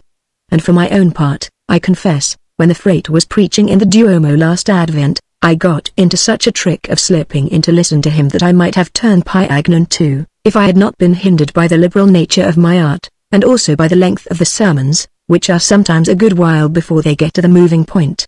But, as Messer Niccolo here says, the Frate lays hold of the people by some power over and above his prophetic visions. Monks and nuns who prophesy are not of that rareness. For what says Luigi Pulci? Domino's sharp-cutting scimitar had the fame of being enchanted, but, says Luigi, I am rather of opinion that it cut sharp because it was of strongly tempered steel. Yes, paternosters may shave clean, but they must be said over a good razor. See, Nello, said Machiavelli, what doctor is this advancing on his Bucephalus? I thought your piazza was free from those furred and scarlet-robed lackeys of death. This man looks as if he had had some such night adventure as Boccaccio's Maestro Simone, and had his bonnet and mantle pickled a little in the gutter, though he himself is as sleek as a miller's rat. A.R., said Nello, with a low long-drawn intonation, as he looked up towards the advancing figure, a round-headed, round-bodied personage, seated on a raw young horse, which held its nose out with an air of threatening obstinacy, and by a constant effort to back and go off in an oblique line showed free views about authority very much in advance of the age. And I have a few more adventures in pickle for him, continued Nello, in an undertone, which I hope will drive his inquiring nostrils to another quarter of the city. He's a doctor from Padua. They say he has been at Prato for 3 months, and now he's come to Florence to see what he can net. But his great trick is making rounds among the contadini. And do you note those great saddle bags he carries? They are to hold the fat capons and eggs and meal he levies on silly clowns with whom coin is scarce. He vends his own secret medicines, so he keeps away from the doors of the druggists, and for this last week he has taken to sitting in my piazza for 2 or 3 hours every day, and making it a resort for asthmas and squalling bambini. It stirs my gall to see the toad-faced quack fingering the greasy quattrini, or bagging a pigeon in exchange for his pills and powders. But I'll put a few thorns in his saddle, else I'm no Florentine. Lord Amos. He is coming to be shaved, that's what I've waited for. Messer Domenico, go not away, wait, you shall see a rare bit of fooling, which I devised 2 days ago. Here, Sandro, Nello whispered in the ear of Sandro, who rolled his solemn eyes, nodded, and, following up these signs of understanding with a slow smile, took to his heels with surprising rapidity. How is it with you, Maestro Tacco? Said Nello, as the doctor, with difficulty, brought his horse's head round towards the barber's shop. "That is a fine young horse of yours. But something raw in the mouth, eh?" "He is an accursed beast, the vermin can seize him," said Maestro Taco, with a burst of irritation, descending from his saddle and fastening the old bridle, mended with string, to an iron staple in the wall. "Nevertheless," he added, recollecting himself, "a sound beast and a valuable, for one who wanted to purchase, and get a profit by training him. I had him cheap, rather too hard riding for a man who carries your weight of learning, eh, Maestro?" said Nello. "You seem hot." "Truly, I'm likely to be hot," said the doctor, taking off his bonnet, and giving to full view a bald low head and flat broad face, with high ears, wide lipless mouth, round eyes, and deep parched lines above the projecting eyebrows, which altogether made Nello's epithet-faced dubiously complimentary to the blameless Batrachan. "Riding from Perutilla, when the sun is high, is not the same thing as kicking your heels on a bench in the shade, like your Florence doctors. Moreover, I have had not a little pulling to get through the carts and mules into the Mercato, to find out the husband of a certain Manigita, who had had a fatal seizure before I was called in, and if it had not been that I had to demand my fees, Manigita," said Nello, as the perspiring doctor interrupted himself to rub his head and face. "Peace be with her angry soul. The Mercato will want to whip the more if her tongue is laid to rest." Tito, who had roused himself from his abstraction, and was listening to the dialogue, felt a new rush of the vague half-formed ideas about Tessa, which had passed through his mind the evening before. If Manigita were really taken out of the way, it would be easier for him to see Tessa again whenever he wanted to see her. "Gnaff, Maestro," Nello went on, in a sympathizing tone, "you are the slave of rude mortals, who, but for you, would die like brutes, without help of pill or powder. It is pitiful to see your learned lymph oozing from your pores as if it were mere vulgar moisture. You think my shaving will cool and disencumber you? One moment and I have done with Messer Francesco here. It seems to me 1,000 years till I wait upon a man who carries all the science of Arabia in his head and saddle bags." Ecco. Nello held up the shaving cloth with an air of invitation, and Maestro Taco advanced and seated himself under a preoccupation with his heat and his self-importance, which made him quite deaf to the irony conveyed in Nello's officiously polite speech. "It is but fitting that a great medicus like you," said Nello, adjusting the cloth, "should be shaved by the same razor that has shaved the illustrious Antonio Binavini, the greatest master of the chirurgic art." "The chirurgic art?" interrupted the doctor, with an air of contemptuous disgust. "Is it your Florentine fashion to put the masters of the science of medicine on a level with men who do carpentry on broken limbs, and sew up wounds like tailors, and carve away excrescences as a butcher trims meat? Via a manual art, such as any artificer might learn, and which has been practiced by simple barbers like yourself on a level with the noble science of Hippocrates, Galen, and Avicenna, which penetrates into the occult influences of the stars and plants and gems!" A science locked up from the vulgar.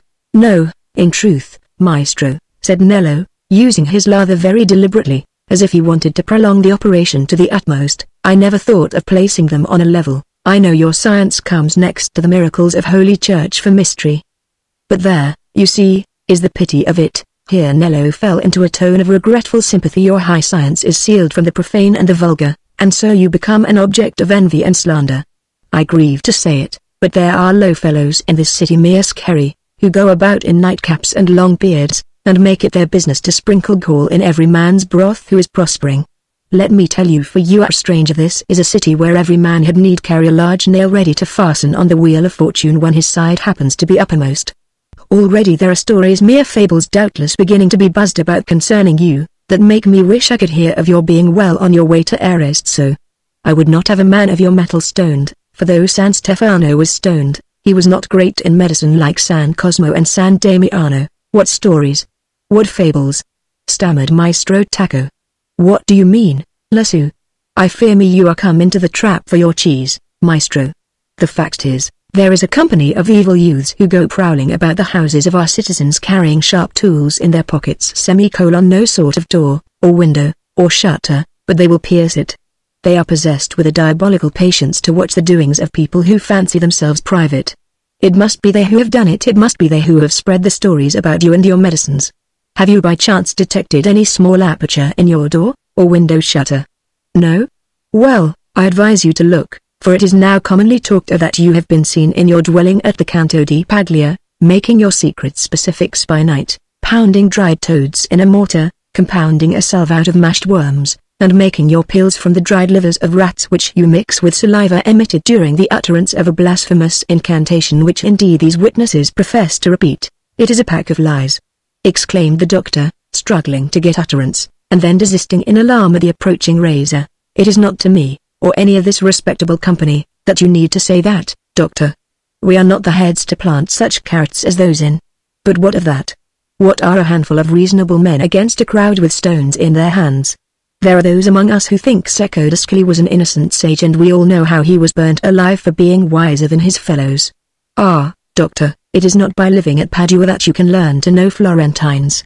My belief is, they would stone the Holy Father himself, if they could find a good excuse for it, and they are persuaded that you are a necromancer, who is trying to raise the pestilence by selling secret medicines, and I am told your specifics have in truth an evil smell." "It is false," burst out the doctor, as Nello moved away his razor. "It is false.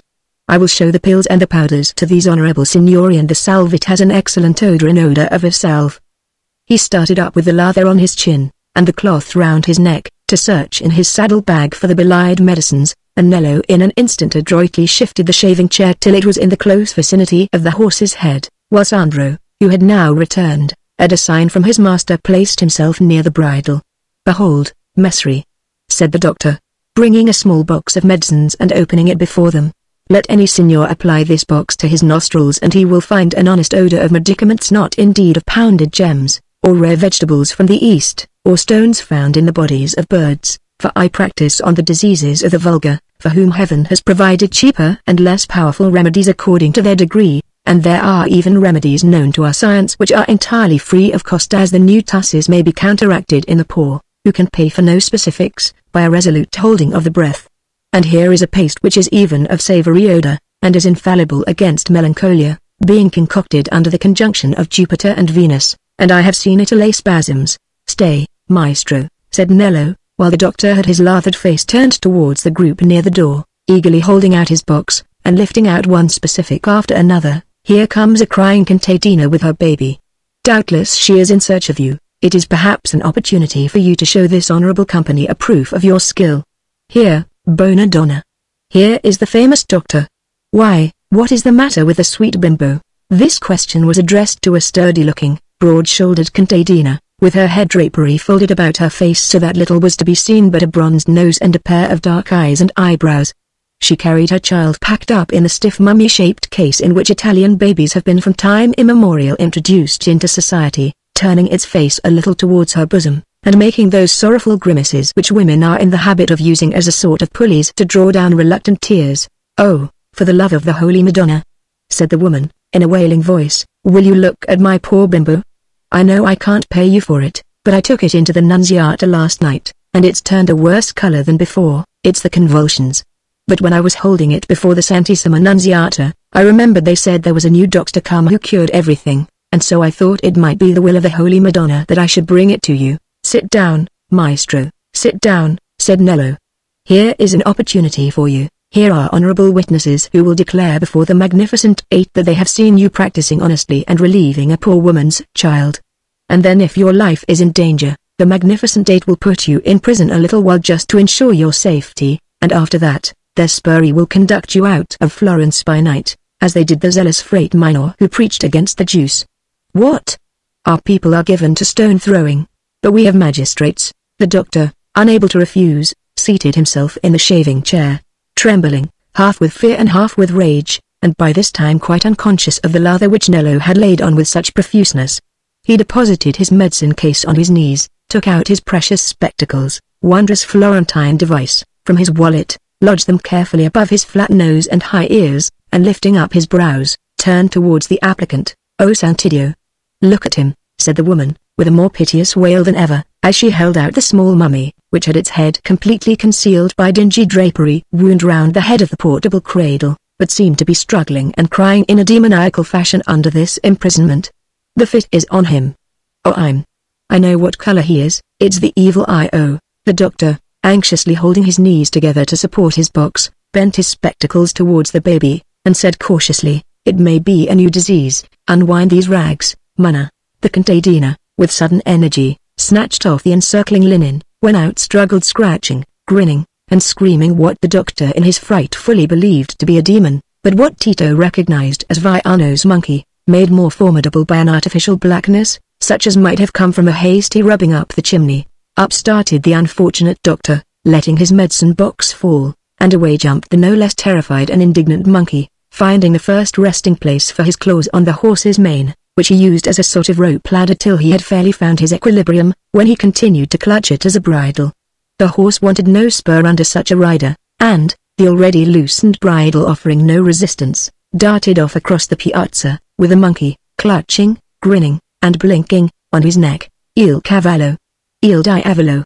Was now shouted on all sides by the idle rascals who gathered from all quarters of the piazza, and was echoed in tones of alarm by the stall keepers, whose vested interests seemed in some danger, while the doctor, out of his wits with confused terror at the devil, the possible stoning, and the escape of his horse, took to his heels with spectacles on nose, lathered face, and the shaving cloth about his neck, crying "Stop him!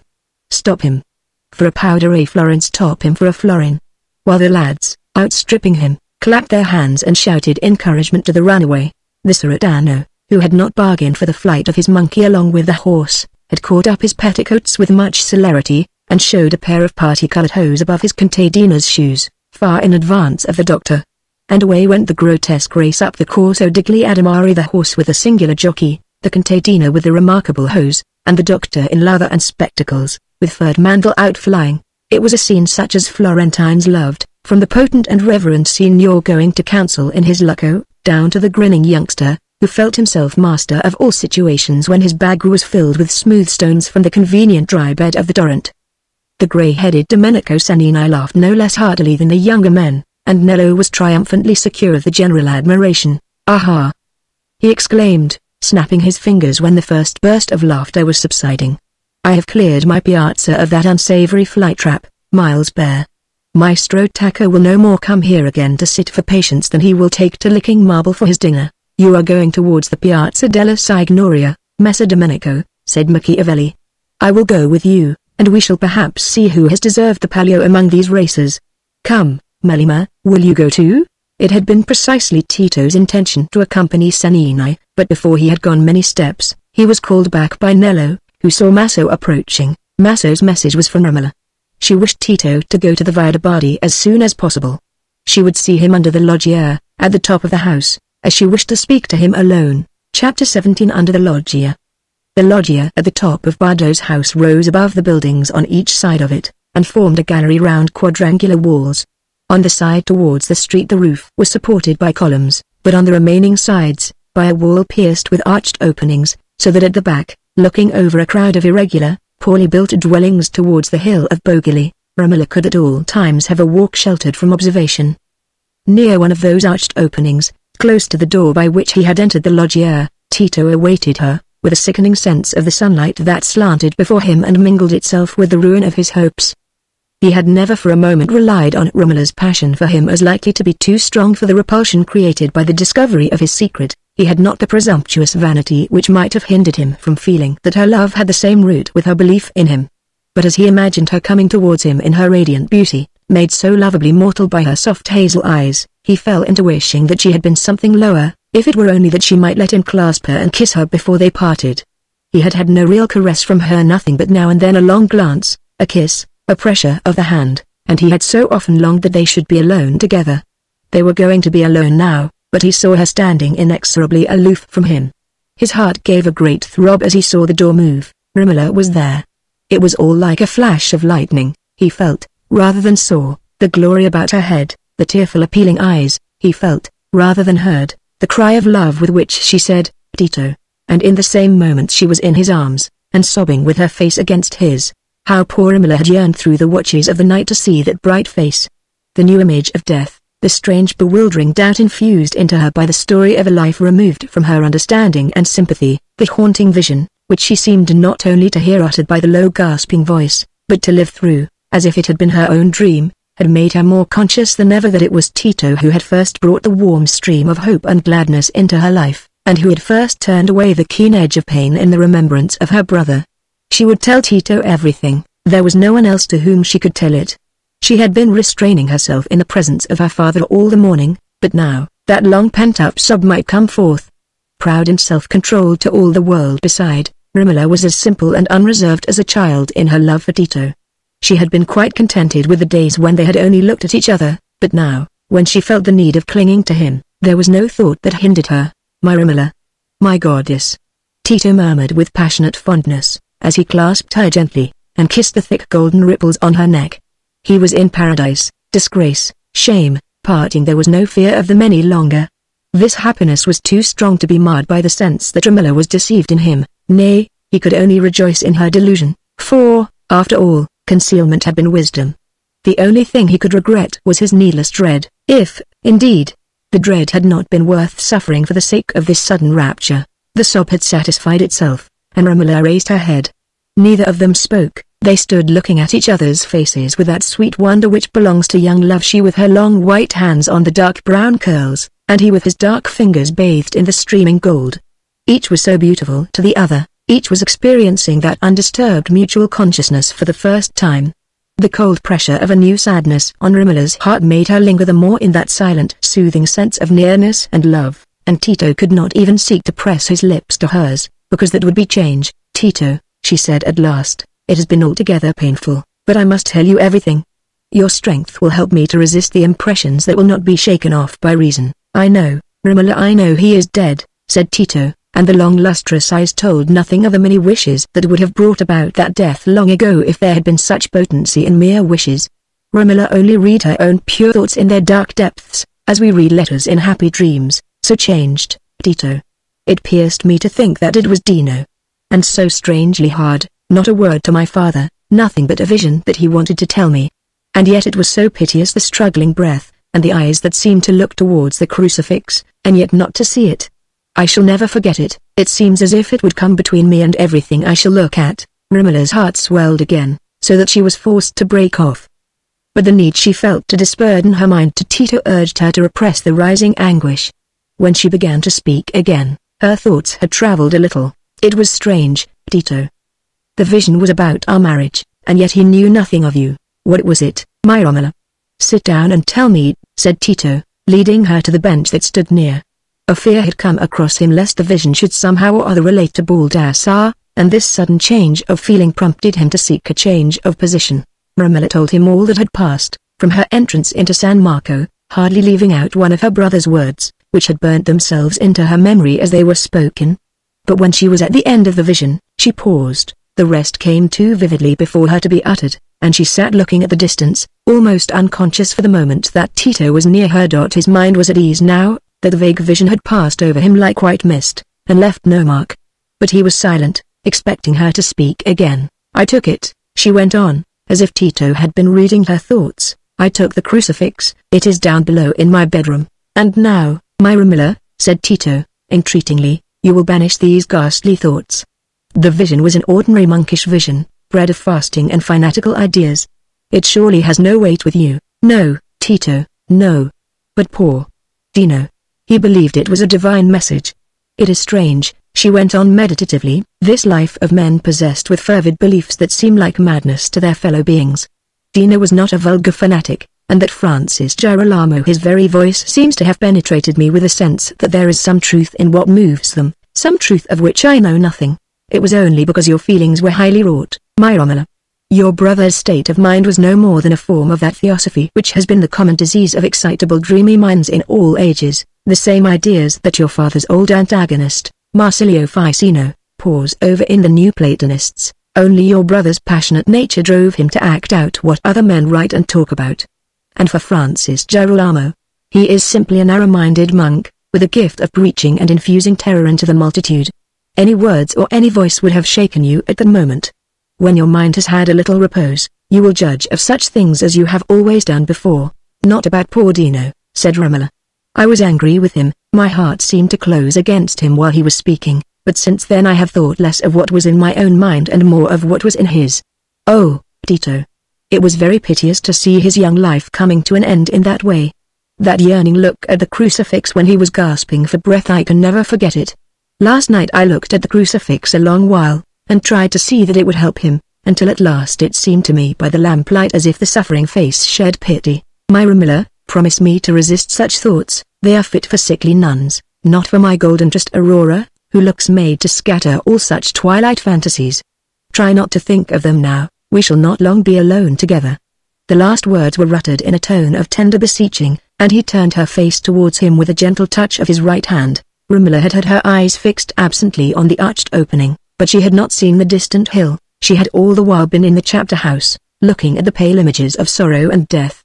Tito's touch and beseeching voice recalled her, and now in the warm sunlight she saw that rich dark beauty which seemed to gather round it all images of joy. Purple vines festooned between the elms, the strong corn perfecting itself under the vibrating heat, bright-winged creatures hurrying and resting among the flowers, round limbs beating the earth in gladness with cymbals held aloft, light melodies chanted to the thrilling rhythm of strings, all objects and all sounds that tell of nature reveling in her force. Strange, bewildering transition from those pale images of sorrow and death to this bright youthfulness, as of a sun god who knew nothing of night. What thought could reconcile that worn anguish in her brother's face, that straining after something invisible, with this satisfied strength and beauty, and make it intelligible that they belonged to the same world? Or was there never any reconciling of them, but only a blind worship of clashing deities, first in mad joy and then in wailing? Romola for the first time felt this questioning need like a sudden uneasy dizziness and want of something to grasp. It was an experience hardly longer than a sigh, for the eager theorizing of ages is compressed, as in a seed, in the momentary want of a single mind. But there was no answer to meet the need, and it vanished before the returning rush of young sympathy with the glad loving beauty that beamed upon her in new radiance, like the dawn after we have looked away from it to the grey west. "Your mind lingers apart from our love, my Romola," Tito said, with a soft reproachful murmur. "It seems a forgotten thing to you." She looked at the beseeching eyes in silence, till the sadness all melted out of her own. "My joy," she said, in her full clear voice, "do you really care for me enough, then, to banish those chill fancies, or shall you always be suspecting me as the great tempter?" Said Tito, with his bright smile, "How should I not care for you more than for everything else? Everything I had felt before in all my life about my father, and about my loneliness, was a preparation to love you. You would laugh at me, Tito, if you knew what sort of man I used to think I should marry, some scholar with deep lines in his face, like Helena Renarsini, and with rather grey hair, who would agree with my father in taking the side of the Aristotelians, and be willing to live with him. I used to think about the love I read of in the poets, but I never dreamed that anything like that could happen to me here in Florence in our old library.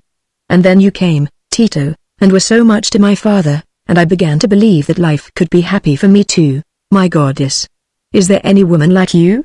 said Tito, with a mixture of fondness and wondering admiration at the blended majesty and simplicity in her. "But, dearest," he went on, rather timidly, "if you minded more about our marriage, you would persuade your father and Messer Bernardo not to think of any more delays." "But you seem not to mind about it." "Yes, Tito, I do mind.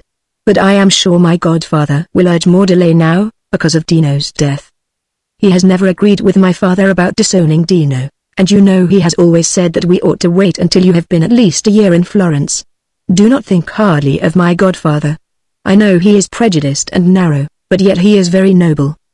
He has often said that it is folly in my father to want to keep his library apart, that it may bear his name, yet he would try to get my father's wish carried out. That seems to me very great and noble, that power of respecting a feeling which he does not share or understand. I have no rancor against Messer Bernardo for thinking you too precious for me, my Romola," said Tito, and that was true. "But your father, then, knows of his son's death?" "Yes, I told him I could not help it. I told him where I had been, and that I had seen Dino die, but nothing else, and he has commanded me not to speak of it again. But he has been very silent this morning, and has had those restless movements which always go to my heart. They look as if he were trying to get outside the prison of his blindness. Let us go to him now. I had persuaded him to try to sleep, because he slept little in the night. Your voice will soothe him, Tito, it always does. And not one kiss?" "I have not had one," said Tito, in his gentle reproachful tone, which gave him an air of dependence very charming in a creature with those rare gifts that seem to excuse presumption. The sweet pink blush spread itself with the quickness of light over Romola's face and neck as she bent towards him.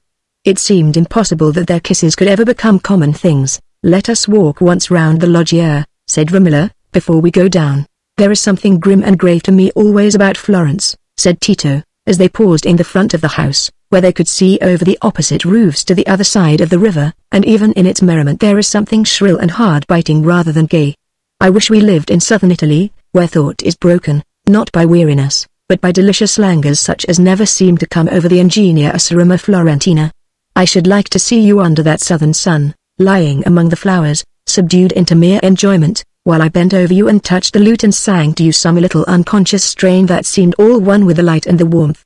You have never known that happiness of the nymphs, my Romola. No, but I have dreamed of it often since you came.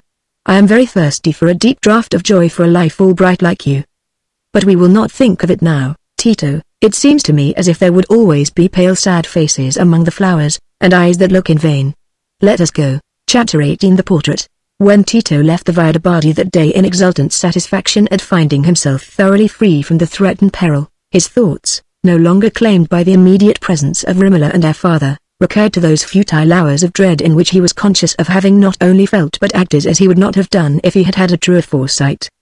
He would not have parted with his ring, for Romola, and others to whom it was a familiar object, would be a little struck with the apparent sordidness of parting with a gem he had professedly cherished, unless he feigned as a reason the desire to make some special gift with the purchase money, and Tito had at that moment a nauseating weariness of assimilation.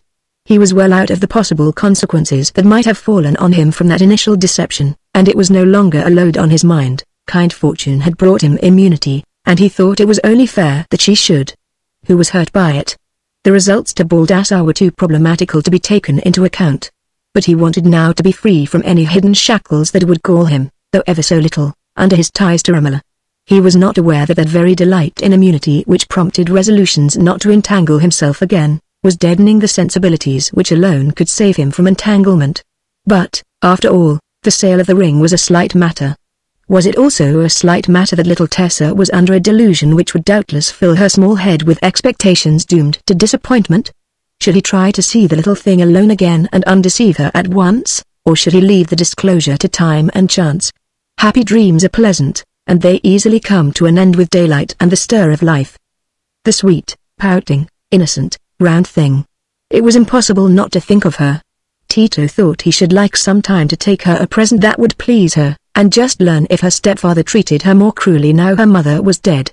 Or, should he at once undeceive Tessa, and then tell Romola about her, so that they might find some happier lot for the poor thing?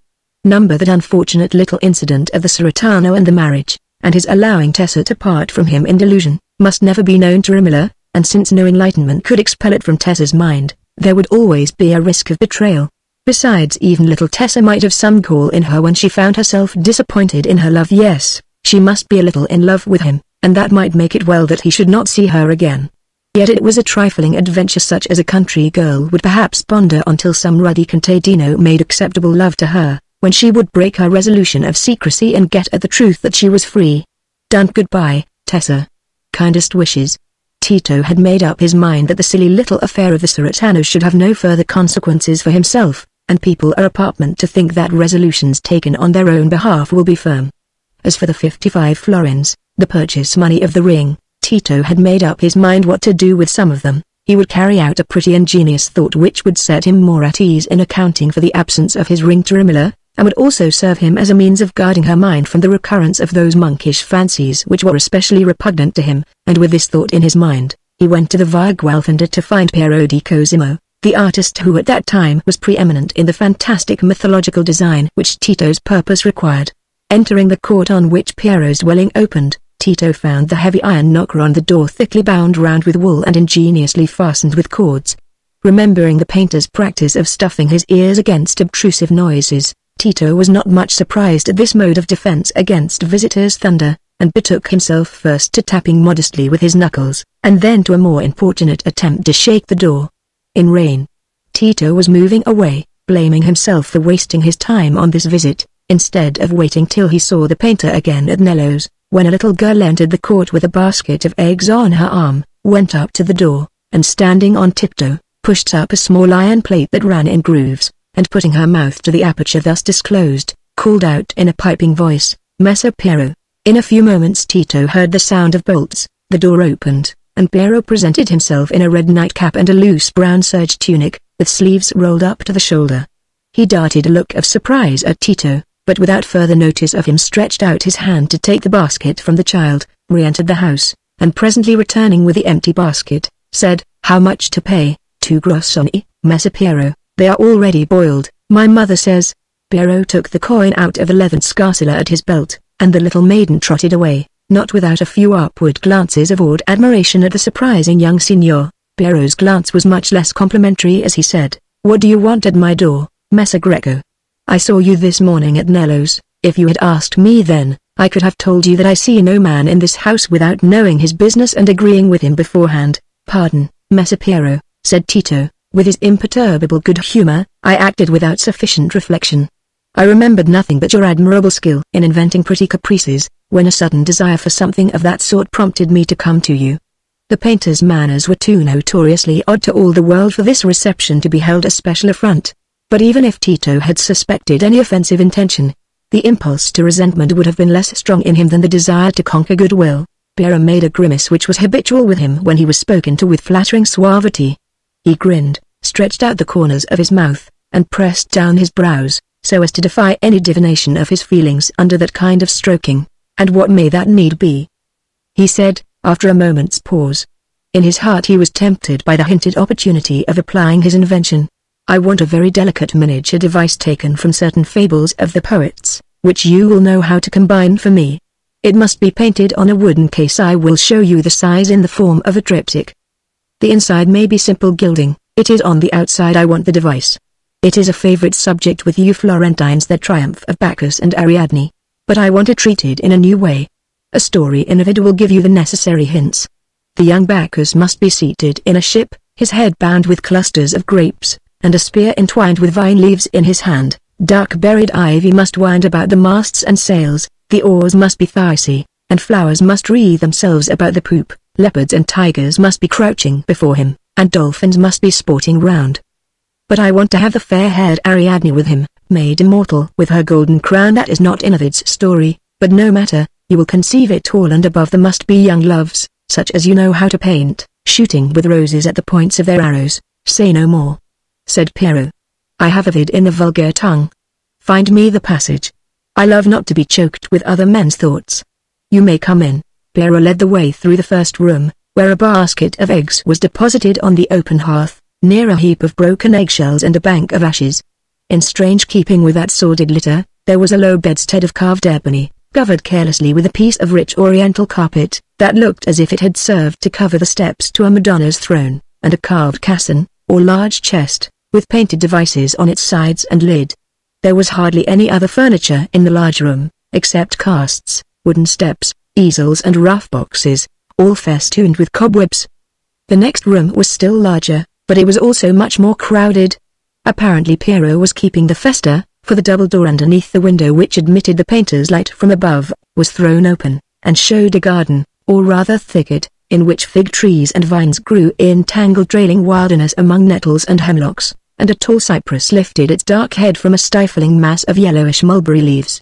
It seemed as if a dank luxuriance had begun to penetrate even within the walls of the wide and lofty room, for in one corner, amidst a confused heap of carved marble fragments and rusty armor, tufts of long grass and dark feathery fennel had made their way, and a large stone vase, tilted on one side, seemed to be pouring out the ivy that streamed round. All about the walls hung pen and oil sketches of fantastic sea monsters, dances of satyrs and maenads, St. Margaret's resurrection out of the devouring dragon, Madonnas with the supernal light upon them, studies of plants and grotesque heads, and on irregular rough shelves a few books were scattered among great drooping bunches of corn, bullocks' horns, pieces of dried honeycomb, stones with patches of rare-colored lichen, skulls and bones, peacocks' feathers, and large birds' wings. Rising from amongst the dirty litter of the floor were lay figures, one in the frock of a Valambrosan monk, strangely surmounted by a helmet with barred visor, another smothered with brocade and skins hastily trussed over it. Amongst this heterogeneous still life, several speckled and white pigeons were perched or strutting, too tame to fly at the entrance of men. 3 corpulent toads were crawling in an intimate friendly way near the door's stone, and a white rabbit, apparently the model for that which was frightening Cupid in the picture of Mars and Venus placed on the central easel, was twitching its nose with much content on a box full of bran. "And now, Messer Greco," said Piero, making a sign to Tito that he might sit down on a low stool near the door, and then standing over him with folded arms, "don't be trying to see everything at once, like Messer Dominadio, but let me know how large you would have this same triptych." Tito indicated the required dimensions, and Piero marked them on a piece of paper. "And now for the book," said Piero, reaching down a manuscript volume. "There's nothing about the Ariadne there," said Tito, giving him the passage, "but you will remember I want the crowned Ariadne by the side of the young Bacchus. She must have golden hair." "Ha!" said Piero, abruptly, pursing up his lips again. "And you want them to be likenesses, eh?" he added, looking down into Tito's face. Tito laughed and blushed. "I know you are great at portraits, Messer Piero, but I could not ask Ariadne to sit for you, because the painting is a secret. There it is. I want her to sit to me.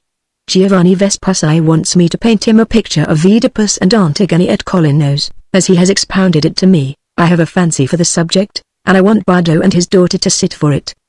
Now, you ask them, and then I'll put the likeness into Ariadne." "Agreed, if I can prevail with them."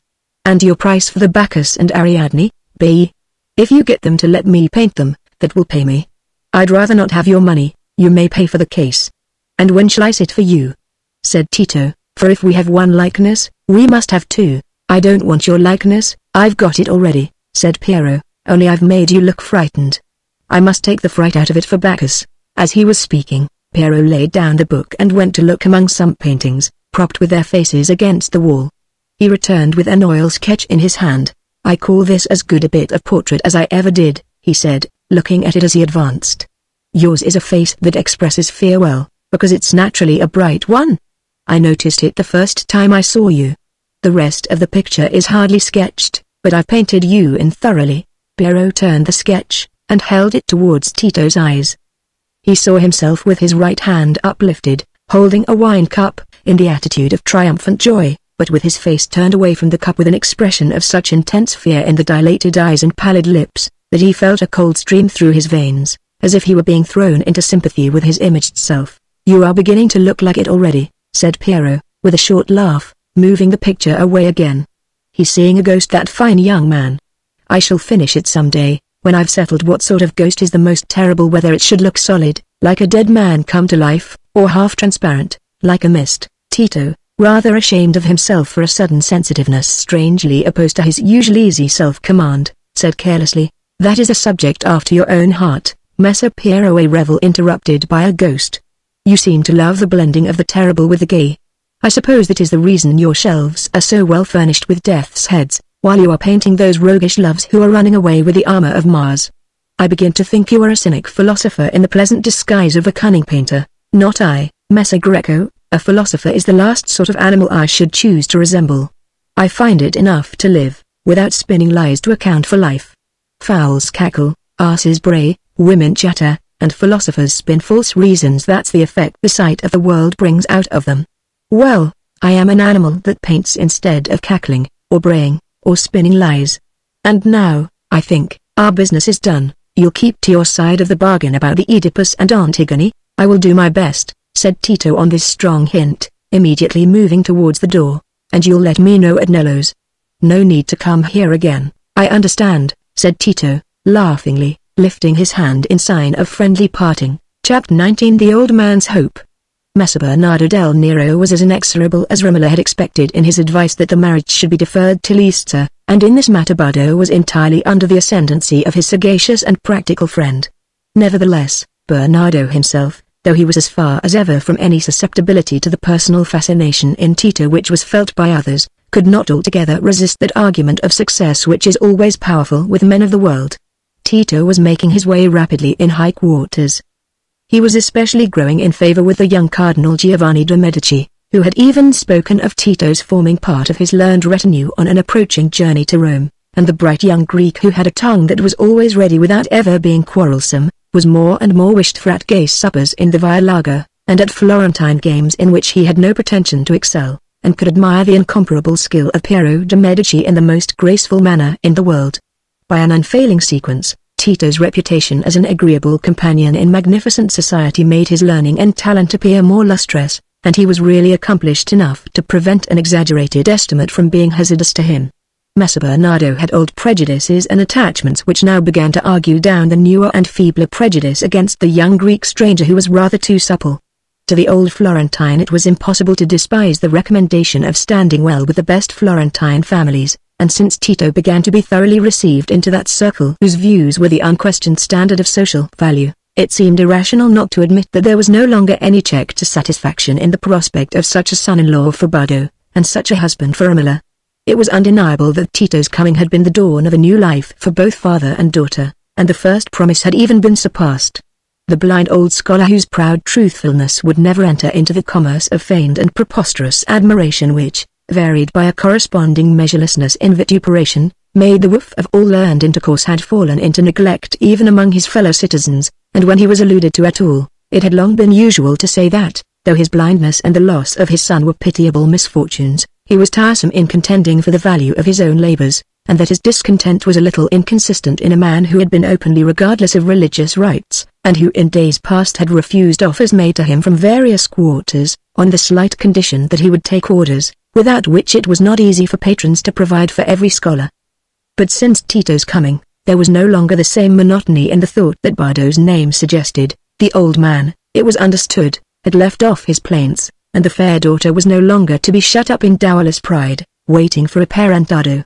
The winning manners and growing favor of the handsome Greek who was expected to enter into the double relation of son and husband helped to make the new interest a thoroughly friendly one, and it was no longer a rare occurrence when a visitor enlivened the quiet library. Elderly men came from that indefinite prompting to renew former intercourse which rises when an old acquaintance begins to be newly talked about, and young men whom Tito had asked leave to bring once, found it easy to go again when they overtook him on his way to the Via de' Bardi, and, resting their hands on his shoulder, fell into easy chat with him.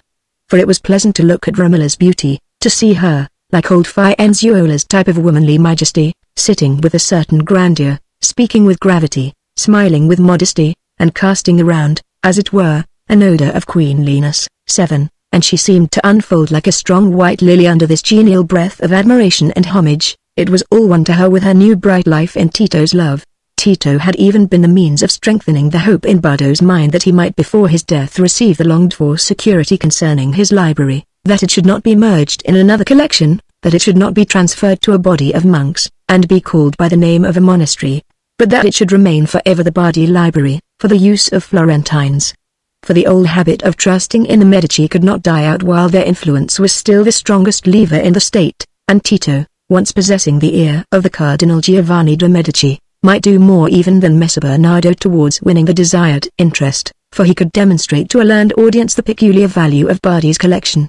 Tito himself talked sanguinely of such a result, willing to cheer the old man, and conscious that Romola repaid those gentle words to her father with a sort of adoration that no direct tribute to herself could have won from her. This question of a library was the subject of more than one discussion with Bernardo del Nero when Christmas was turned and the prospect of the marriage was becoming near, but always out of Bardo's hearing. For Bardo nursed a vague belief, which they dared not disturb, that his property, apart from the library, was adequate to meet all demands. He would not even, except under a momentary pressure of angry despondency, admit to himself that the will by which he had disinherited Dino would leave Romola the heir of nothing but debts, or that he needed anything from patronage beyond the security that a separate locality should be assigned to his library, in return for a deed of gift by which he made it over to the Florentine Republic. My opinion is, said Bernardo to Romola, in a consultation they had under the loggia, that since you are to be married, and Messer Tito will have a competent income, we should begin to wind up the affairs, and ascertain exactly the sum that would be necessary to save the library from being touched, instead of letting the debts accumulate any longer. Your father needs nothing but his shred of mutton and his macaroni every day, and I think Messer Tito may engage to supply that for the years that remain. He can let it be in place of the Morgan cap. Tito has always known that my life is bound up with my father's, said Romola, and he is better to my father than I am. He delights in making him happy. Ah, he's not made of the same clay as other men, is he? Said Bernardo, smiling. Thy father has thought of shutting woman's folly out of thee by cramming thee with Greek and Latin, but thou hast been as ready to believe in the first pair of bright eyes and the first soft words that have come within reach of thee, as if thou couldst say nothing by heart but paternosters, like other Christian men's daughters. Now, godfather, said Romola, shaking her head playfully, as if it were only bright eyes and soft words that made me love Tito. You know better. You know I love my father and you because you are both good, and I love Tito too because he is so good. I see it, I feel it, in everything he says and does. And if he is handsome, too, why should I not love him the better for that? It seems to me beauty is part of the finished language by which goodness speaks. You know you must have been a very handsome youth, godfather." She looked up with one of her happy, loving smiles at the stately old man. "You were about as tall as Tito, and you had very fine eyes, only you looked a little sterner and prouder, and Romola likes to have all the pride to herself?" said Bernardo, not inaccessible to this pretty coaxing. "However, it is well that in one way Tito's demands are more modest than those of any Florentine husband of fitting rank that we should have been likely to find for you. He wants no dowry." So it was settled in that way between Messer Bernardo del Nero, Romola, and Tito. Bardo assented with a wave of the hand when Bernardo told him that he thought it would be well now to begin to sell property and clear off debts, being accustomed to think of debts and property as a sort of thick wood that his imagination never even penetrated, still less got beyond. And Tito set about winning Messer Bernardo's respect by inquiring, with his ready faculty, into Florentine money matters, the secrets of the Monte or public funds, the values of real property, and the profits of banking. "You will soon forget that Tito is not a Florentine, godfather," said Romola. "See how he is learning everything about Florence. It seems to me he is one of the demoni, who are of no particular country." "Child," said Bernardo, smiling. "His mind is a little too nimble to be weighted with all the stuff we men carry about in our hearts." Romola smiled too, in happy confidence. Chapter 20. The day of the betrothal. It was the last week of the carnival, and the streets of Florence were at their fullest and noisiest. There were the masked processions, chanting songs, indispensable now they had once been introduced by Lorenzo the Magnificent. There was the favorite rigoletto, or round dance, footed in piazza under the blue frosty sky. There were practical jokes of all sorts, from throwing comfits to throwing stones, especially stones.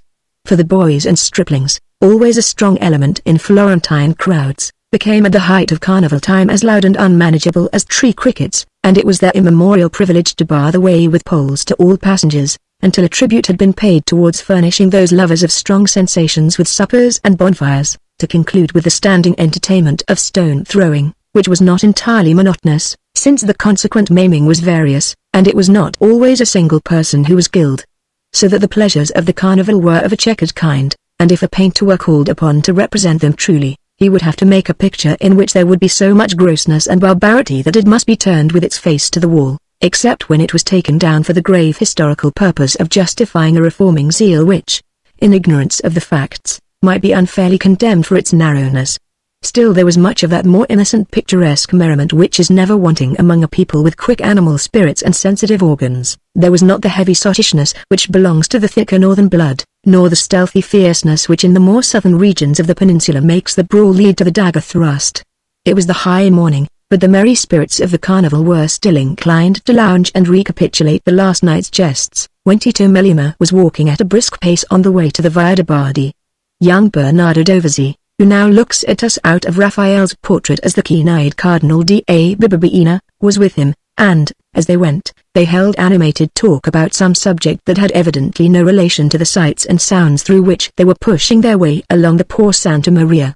Nevertheless, as they discussed, smiled, and gesticulated, they both, from time to time, cast quick glances around them, and at the turning towards the Lung'Arno, leading to the Ponte Rubaconte, Tito had become aware, in one of these rapid surveys, that there was someone not far off him by whom he very much desired not to be recognized at that moment.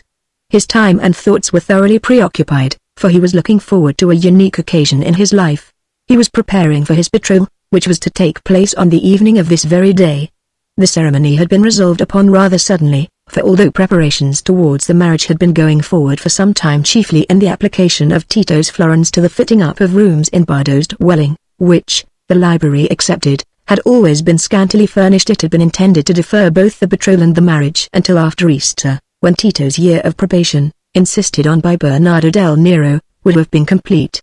But when an express proposition had come, that Tito should follow the Cardinal Giovanni to Rome to help Bernardo Dovizi with his superior knowledge of Greek in arranging a library, and there was no possibility of declining what lay so plainly on the road to advancement. He had become urgent in his entreaties that the betrothal might take place before his departure. There would be the less delay before the marriage on his return, and it would be less painful to part if he and Romola were outwardly as well as inwardly pledged to each other if he had a claim which defied Messer Bernardo or anyone else to nullify it. For the betrothal, at which rings were exchanged and mutual contracts were signed, made more than half the legality of marriage. to be completed on a separate occasion by the nuptial benediction. Romola's feeling had met Tito's in this wish, and the consent of the elders had been won. And now Tito was hastening, amidst arrangements for his departure the next day, to snatch a morning visit to Romola, to say and hear any last words that were needful to be said before their meeting for the betrothal in the evening. It was not a time when any recognition could be pleasant that was at all likely to detain him, still less a recognition by Tessa. And it was unmistakably Tessa whom he had caught sight of moving along, with a timid and forlorn look, towards the very turn of the Lung'Arno which he was just rounding. As he continued his talk with the young Dovizi, he had an uncomfortable undercurrent of consciousness which told him that Tessa had seen him and would certainly follow him. There was no escaping her along this direct road by the Arno, and over the Ponte Rubaconte. But she would not dare to speak to him or approach him while he was not alone, and he would continue to keep Dovizi with him till they reached Bardo's door. He quickened his pace, and took up new threads of talk. But all the while the sense that Tessa was behind him, though he had no physical evidence of the fact, grew stronger and stronger. It was very irritating, perhaps all the more so because a certain tenderness and pity for the poor little thing made the determination to escape without any visible notice of her, a not altogether agreeable resource. Yet Tito persevered and carried his companion to the door, cleverly managing his idio without turning his face in a direction where it was possible for him to see an importunate pair of blue eyes, and as he went up the stone steps, he tried to get rid of unpleasant thoughts by saying to himself that after all Tessa might not have seen him, or, if she had, might not have followed him. But perhaps because that possibility could not be relied on strongly when the visit was over, he came out of the doorway with a quick step and an air of unconsciousness as to anything that might be on his right hand or his left. Our eyes are so constructed, however, that they take in a wide angle without asking any leave of our will, and Tito knew that there was a little figure in a white hood standing near the doorway and knew it quite well, before he felt a hand laid on his arm. It was a real grasp, and not a light, timid touch, for poor Tessa, seeing his rapid step, had started forward with a desperate effort. But when he stopped and turned towards her, her face wore a frightened look, as if she dreaded the effect of her boldness. "Tessa," said Tito, with more sharpness in his voice than she had ever heard in it before. "Why are you here? You must not follow me, you must not stand about door places waiting for me." Her blue eyes widened with tears, and she said nothing. Tito was afraid of something worse than ridicule, if he were seen in the Via de' Bardi with a girlish contadina looking pathetically at him. It was a street of high silent-looking dwellings, not of traffic, but Bernardo del Nero, or someone almost as dangerous, might come up at any moment. Even if it had not been the day of his betrothal, the incident would have been awkward and annoying. Yet it would be brutal. It was impossible to drive Tessa away with harsh words. That accursed folly of his with the Sratana, that it should have lain buried in a quiet way for months, and now start up before him as this unseasonable crop of vexation. He could not speak harshly, but he spoke hurriedly. "Tessa, I must not talk to you here. I will go on to the bridge and wait for you there. Follow me slowly." He turned and walked fast to the Ponte Rubaconte, and there leaned against the wall of one of the quaint little houses that rise at even distances on the bridge, looking towards the way by which Tessa would come. It would have softened a much harder heart than Tito's to see the little thing advancing with her round face much paled and saddened since he had parted from it at the door of the Nunziata. Happily it was the least frequented of the bridges, and there were scarcely any passengers on it at this moment. He lost no time in speaking as soon as she came near him. "Now, Tessa, I have very little time. You must not cry. Why did you follow me this morning? You must not do so again, I thought," said Tessa, speaking in a whisper, and struggling against a sob that would rise immediately at this new voice of Tito's. "I thought you wouldn't be so long before you came to take care of me again. And the Patrigno beats me, and I can't bear it any longer. And always when I come for a holiday I walk about to find you, and I can't. Oh, please don't send me away from you again. It has been so long, and I cry so now, because you never come to me. I can't help it, for the days are so long, and I don't mind about the goats and kids, or anything, and I can't." The sobs came fast now, and the great tears. Tito felt that he could not do otherwise than comfort her. Send her away, yes, that he must do, at once. But it was all the more impossible to tell her anything that would leave her in a state of hopeless grief. He saw new trouble in the background, but the difficulty of the moment was too pressing for him to weigh distant consequences. "Tessa, my little one," he said, in his old caressing tones, "you must not cry. Bear with the cross Patrigno a little longer. I will come back to you. But I'm going now to Rome, long way off. I shall come back in a few weeks. and then I promise you to come and see you. Promise me to be good and wait for me." It was the well-remembered voice again, and the mere sound was half enough to soothe Tessa. She looked up at him with trusting eyes, that still glittered with tears, sobbing all the while, in spite of her utmost efforts to obey him. Again he said, in a gentle voice, "Promise me, my Tessa." "Yes," she whispered. "But you won't be long?" "No, not long. But I must go now. And remember what I told you, Tessa. Nobody must know that you ever see me, else you will lose me forever. And now, when I have left you, go straight home, and never follow me again. Wait till I come to you. Goodbye, my little Tessa." "I will come." There was no help for it. He must turn and leave her without looking behind him to see how she bore it, for he had no time to spare. When he did look round, he was in the Via de Benci, where there was no seeing what was happening on the bridge, but Tessa was too trusting and obedient not to do just what he had told her. Yes, the difficulty was at an end for that day, yet this return of Tessa to him, at a moment when it was impossible for him to put an end to all difficulty with her by undeceiving her, was an unpleasant incident to carry in his memory. But Tito's mind was just now thoroughly penetrated with a hopeful first love, associated with all happy prospects flattering to his ambition, and that future necessity of grieving Tessa could be scarcely more to him than the far-off cry of some little suffering animal buried in the thicket, to a merry cavalcade in the sunny plain. When, for the second time that day, Tito was hastening across the Ponte Rubaconte, the thought of Tessa caused no perceptible diminution of his happiness. He was well muffled in his mantle, less, perhaps, to protect him from the cold than from the additional notice that would have been drawn upon him by his dainty apparel. He leapt up the stone steps by two at a time, and said hurriedly to Maso, who met him, "Where is the Dame Magella?" "In the library. She is quite ready, and Monna Brigida and Messer Bernardo are already there with Sir Braxio, but none of the rest of the company. Ask her to give me a few minutes alone. I will await her in the salotto." Tito entered a room which had been fitted up in the utmost contrast with the half-pallid, half-somber tints of the library. The walls were brightly frescoed with caprices of nymphs and loves sporting under the blue among flowers and birds. The only furniture besides the red leather seats and the central table were two tall white vases, and a young faun playing the flute, modelled by a promising youth named Michelangelo Buonarroti. It was a room that gave a sense of being in the sunny open air. Tito kept his mantle round him, and looked towards the door.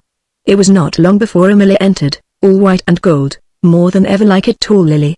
Her white silk garment was bound by a golden girdle, which fell with large tassels, and above that was the rippling gold of her hair, surmounted by the white mist of her long veil, which was fastened on her brow by a band of pearls, the gift of Bernardo del Nero, and was now parted off her face so that it all floated backward. "Regina mia," said Tito, as he took her hand and kissed it, still keeping his mantle round him.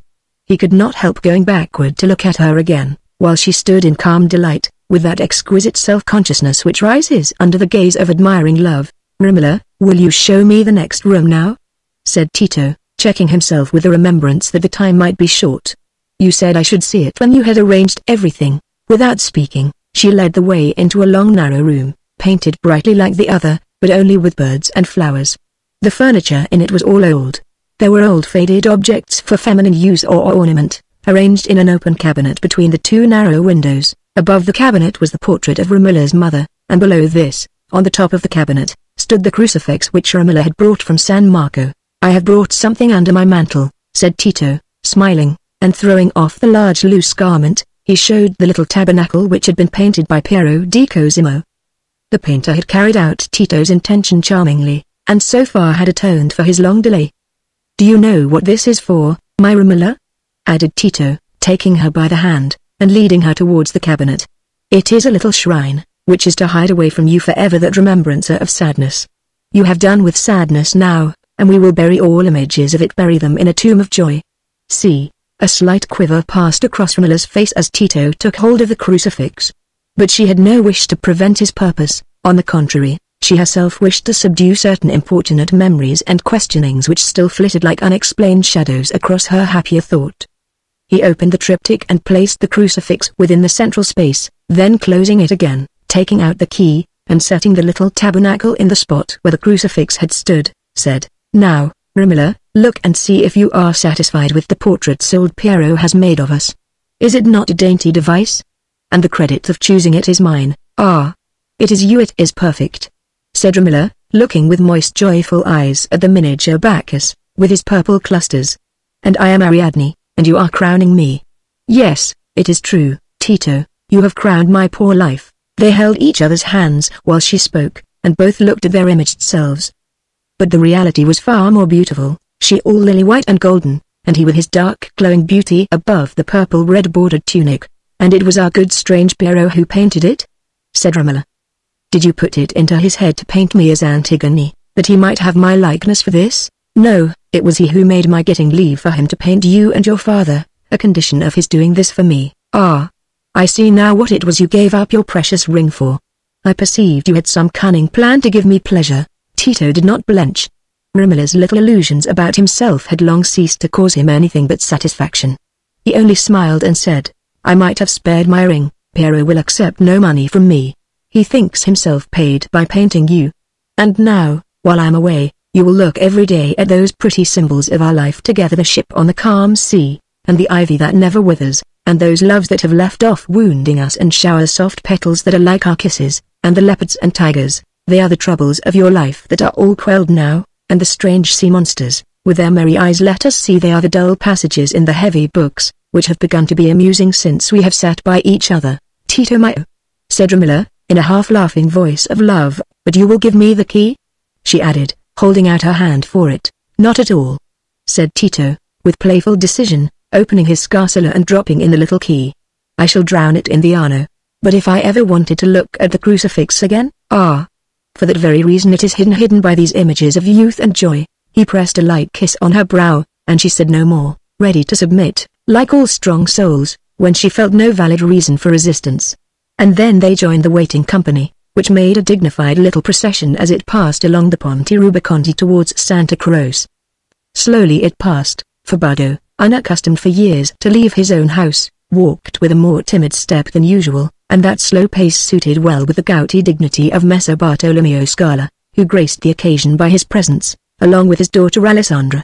It was customary to have very long troops of kindred and friends at the sposalizio, or betrothal, and it had even been found necessary in time past to limit the number by law to no more than 400-200 on each side, for since the guests were all feasted after this initial ceremony, as well as after the nozze, or marriage, the very first stage of matrimony had become a ruinous expense, as that scholarly Benedict, Leonardo Bruno, complained in his own case.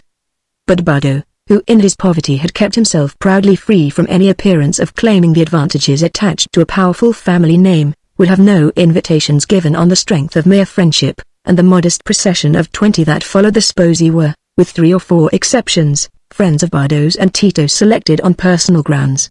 Bernardo del Nero walked as a vanguard before Bardo, who was led on the right by Tito, while Romola held her father's other hand. Bardo had himself been married at Santa Croce, and had insisted on Romola's being betrothed and married there, rather than in the little church of Santa Lucia close by their house, because he had a complete mental vision of the grand church where he hoped that a burial might be granted him among the Florentines who had deserved well. Happily the way was short and direct, and lay aloof from the loudest riot of the carnival, if only they could return before any dances or shows began in the great piazza of Santa Croce. The west was red as they passed the bridge, and shed a mellow light on the pretty procession, which had a touch of solemnity in the presence of the blind father. But when the ceremony was over, and Tito and Romola came out onto the broad steps of the church, with the golden links of destiny on their fingers, the evening had deepened into struggling starlight, and the servants had their torches lit. While they came out, a strange dreary chant, as of a miserere, met their ears, and they saw that at the extreme end of the piazza there seemed to be a stream of people impelled by something approaching from the Borgo de Grisi. It is one of their masked processions, I suppose, said Tito, who was now alone with Romola, while Bernardo took charge of Bardo. And as he spoke they came slowly into view, at a height far above the heads of the onlookers, a huge and ghastly image of Winged Time with his scythe and hourglass, surrounded by his winged children, the hours. He was mounted on a high car completely covered with black, and the bullocks that drew the car were also covered with black, their horns alone standing out white above the gloom, so that in the somber shadow of the houses it seemed to those at a distance as if Time and his children were apparitions floating through the air. And behind them came what looked like a troop of the sheeted dead gliding above blackness. And as they glided slowly, they chanted in a wailing strain. A cold horror seized on Romola, for at the first moment it seemed as if her brother's vision, which could never be effaced from her mind, was being half fulfilled. She clung to Tito, who, divining what was in her thoughts, said, "What dismal fooling sometimes pleases your Florentines? Doubtless this is an invention of Piero di Cosimo, who loves such grim merriment." "Tito, I wish it had not happened. It will deepen the images of that vision which I would fain be rid of. Nay, Romola, you will look only at the images of our happiness now. I have locked all sadness away from you, but it is still there, it is only hidden," said Romola, in a low tone, hardly conscious that she spoke. "See, they are all gone now," said Tito. "You will forget this ghastly mummery when we are in the light, and can see each other's eyes. My Ariadne must never look backward now, only forward to Easter, when she will triumph with her care dispeller."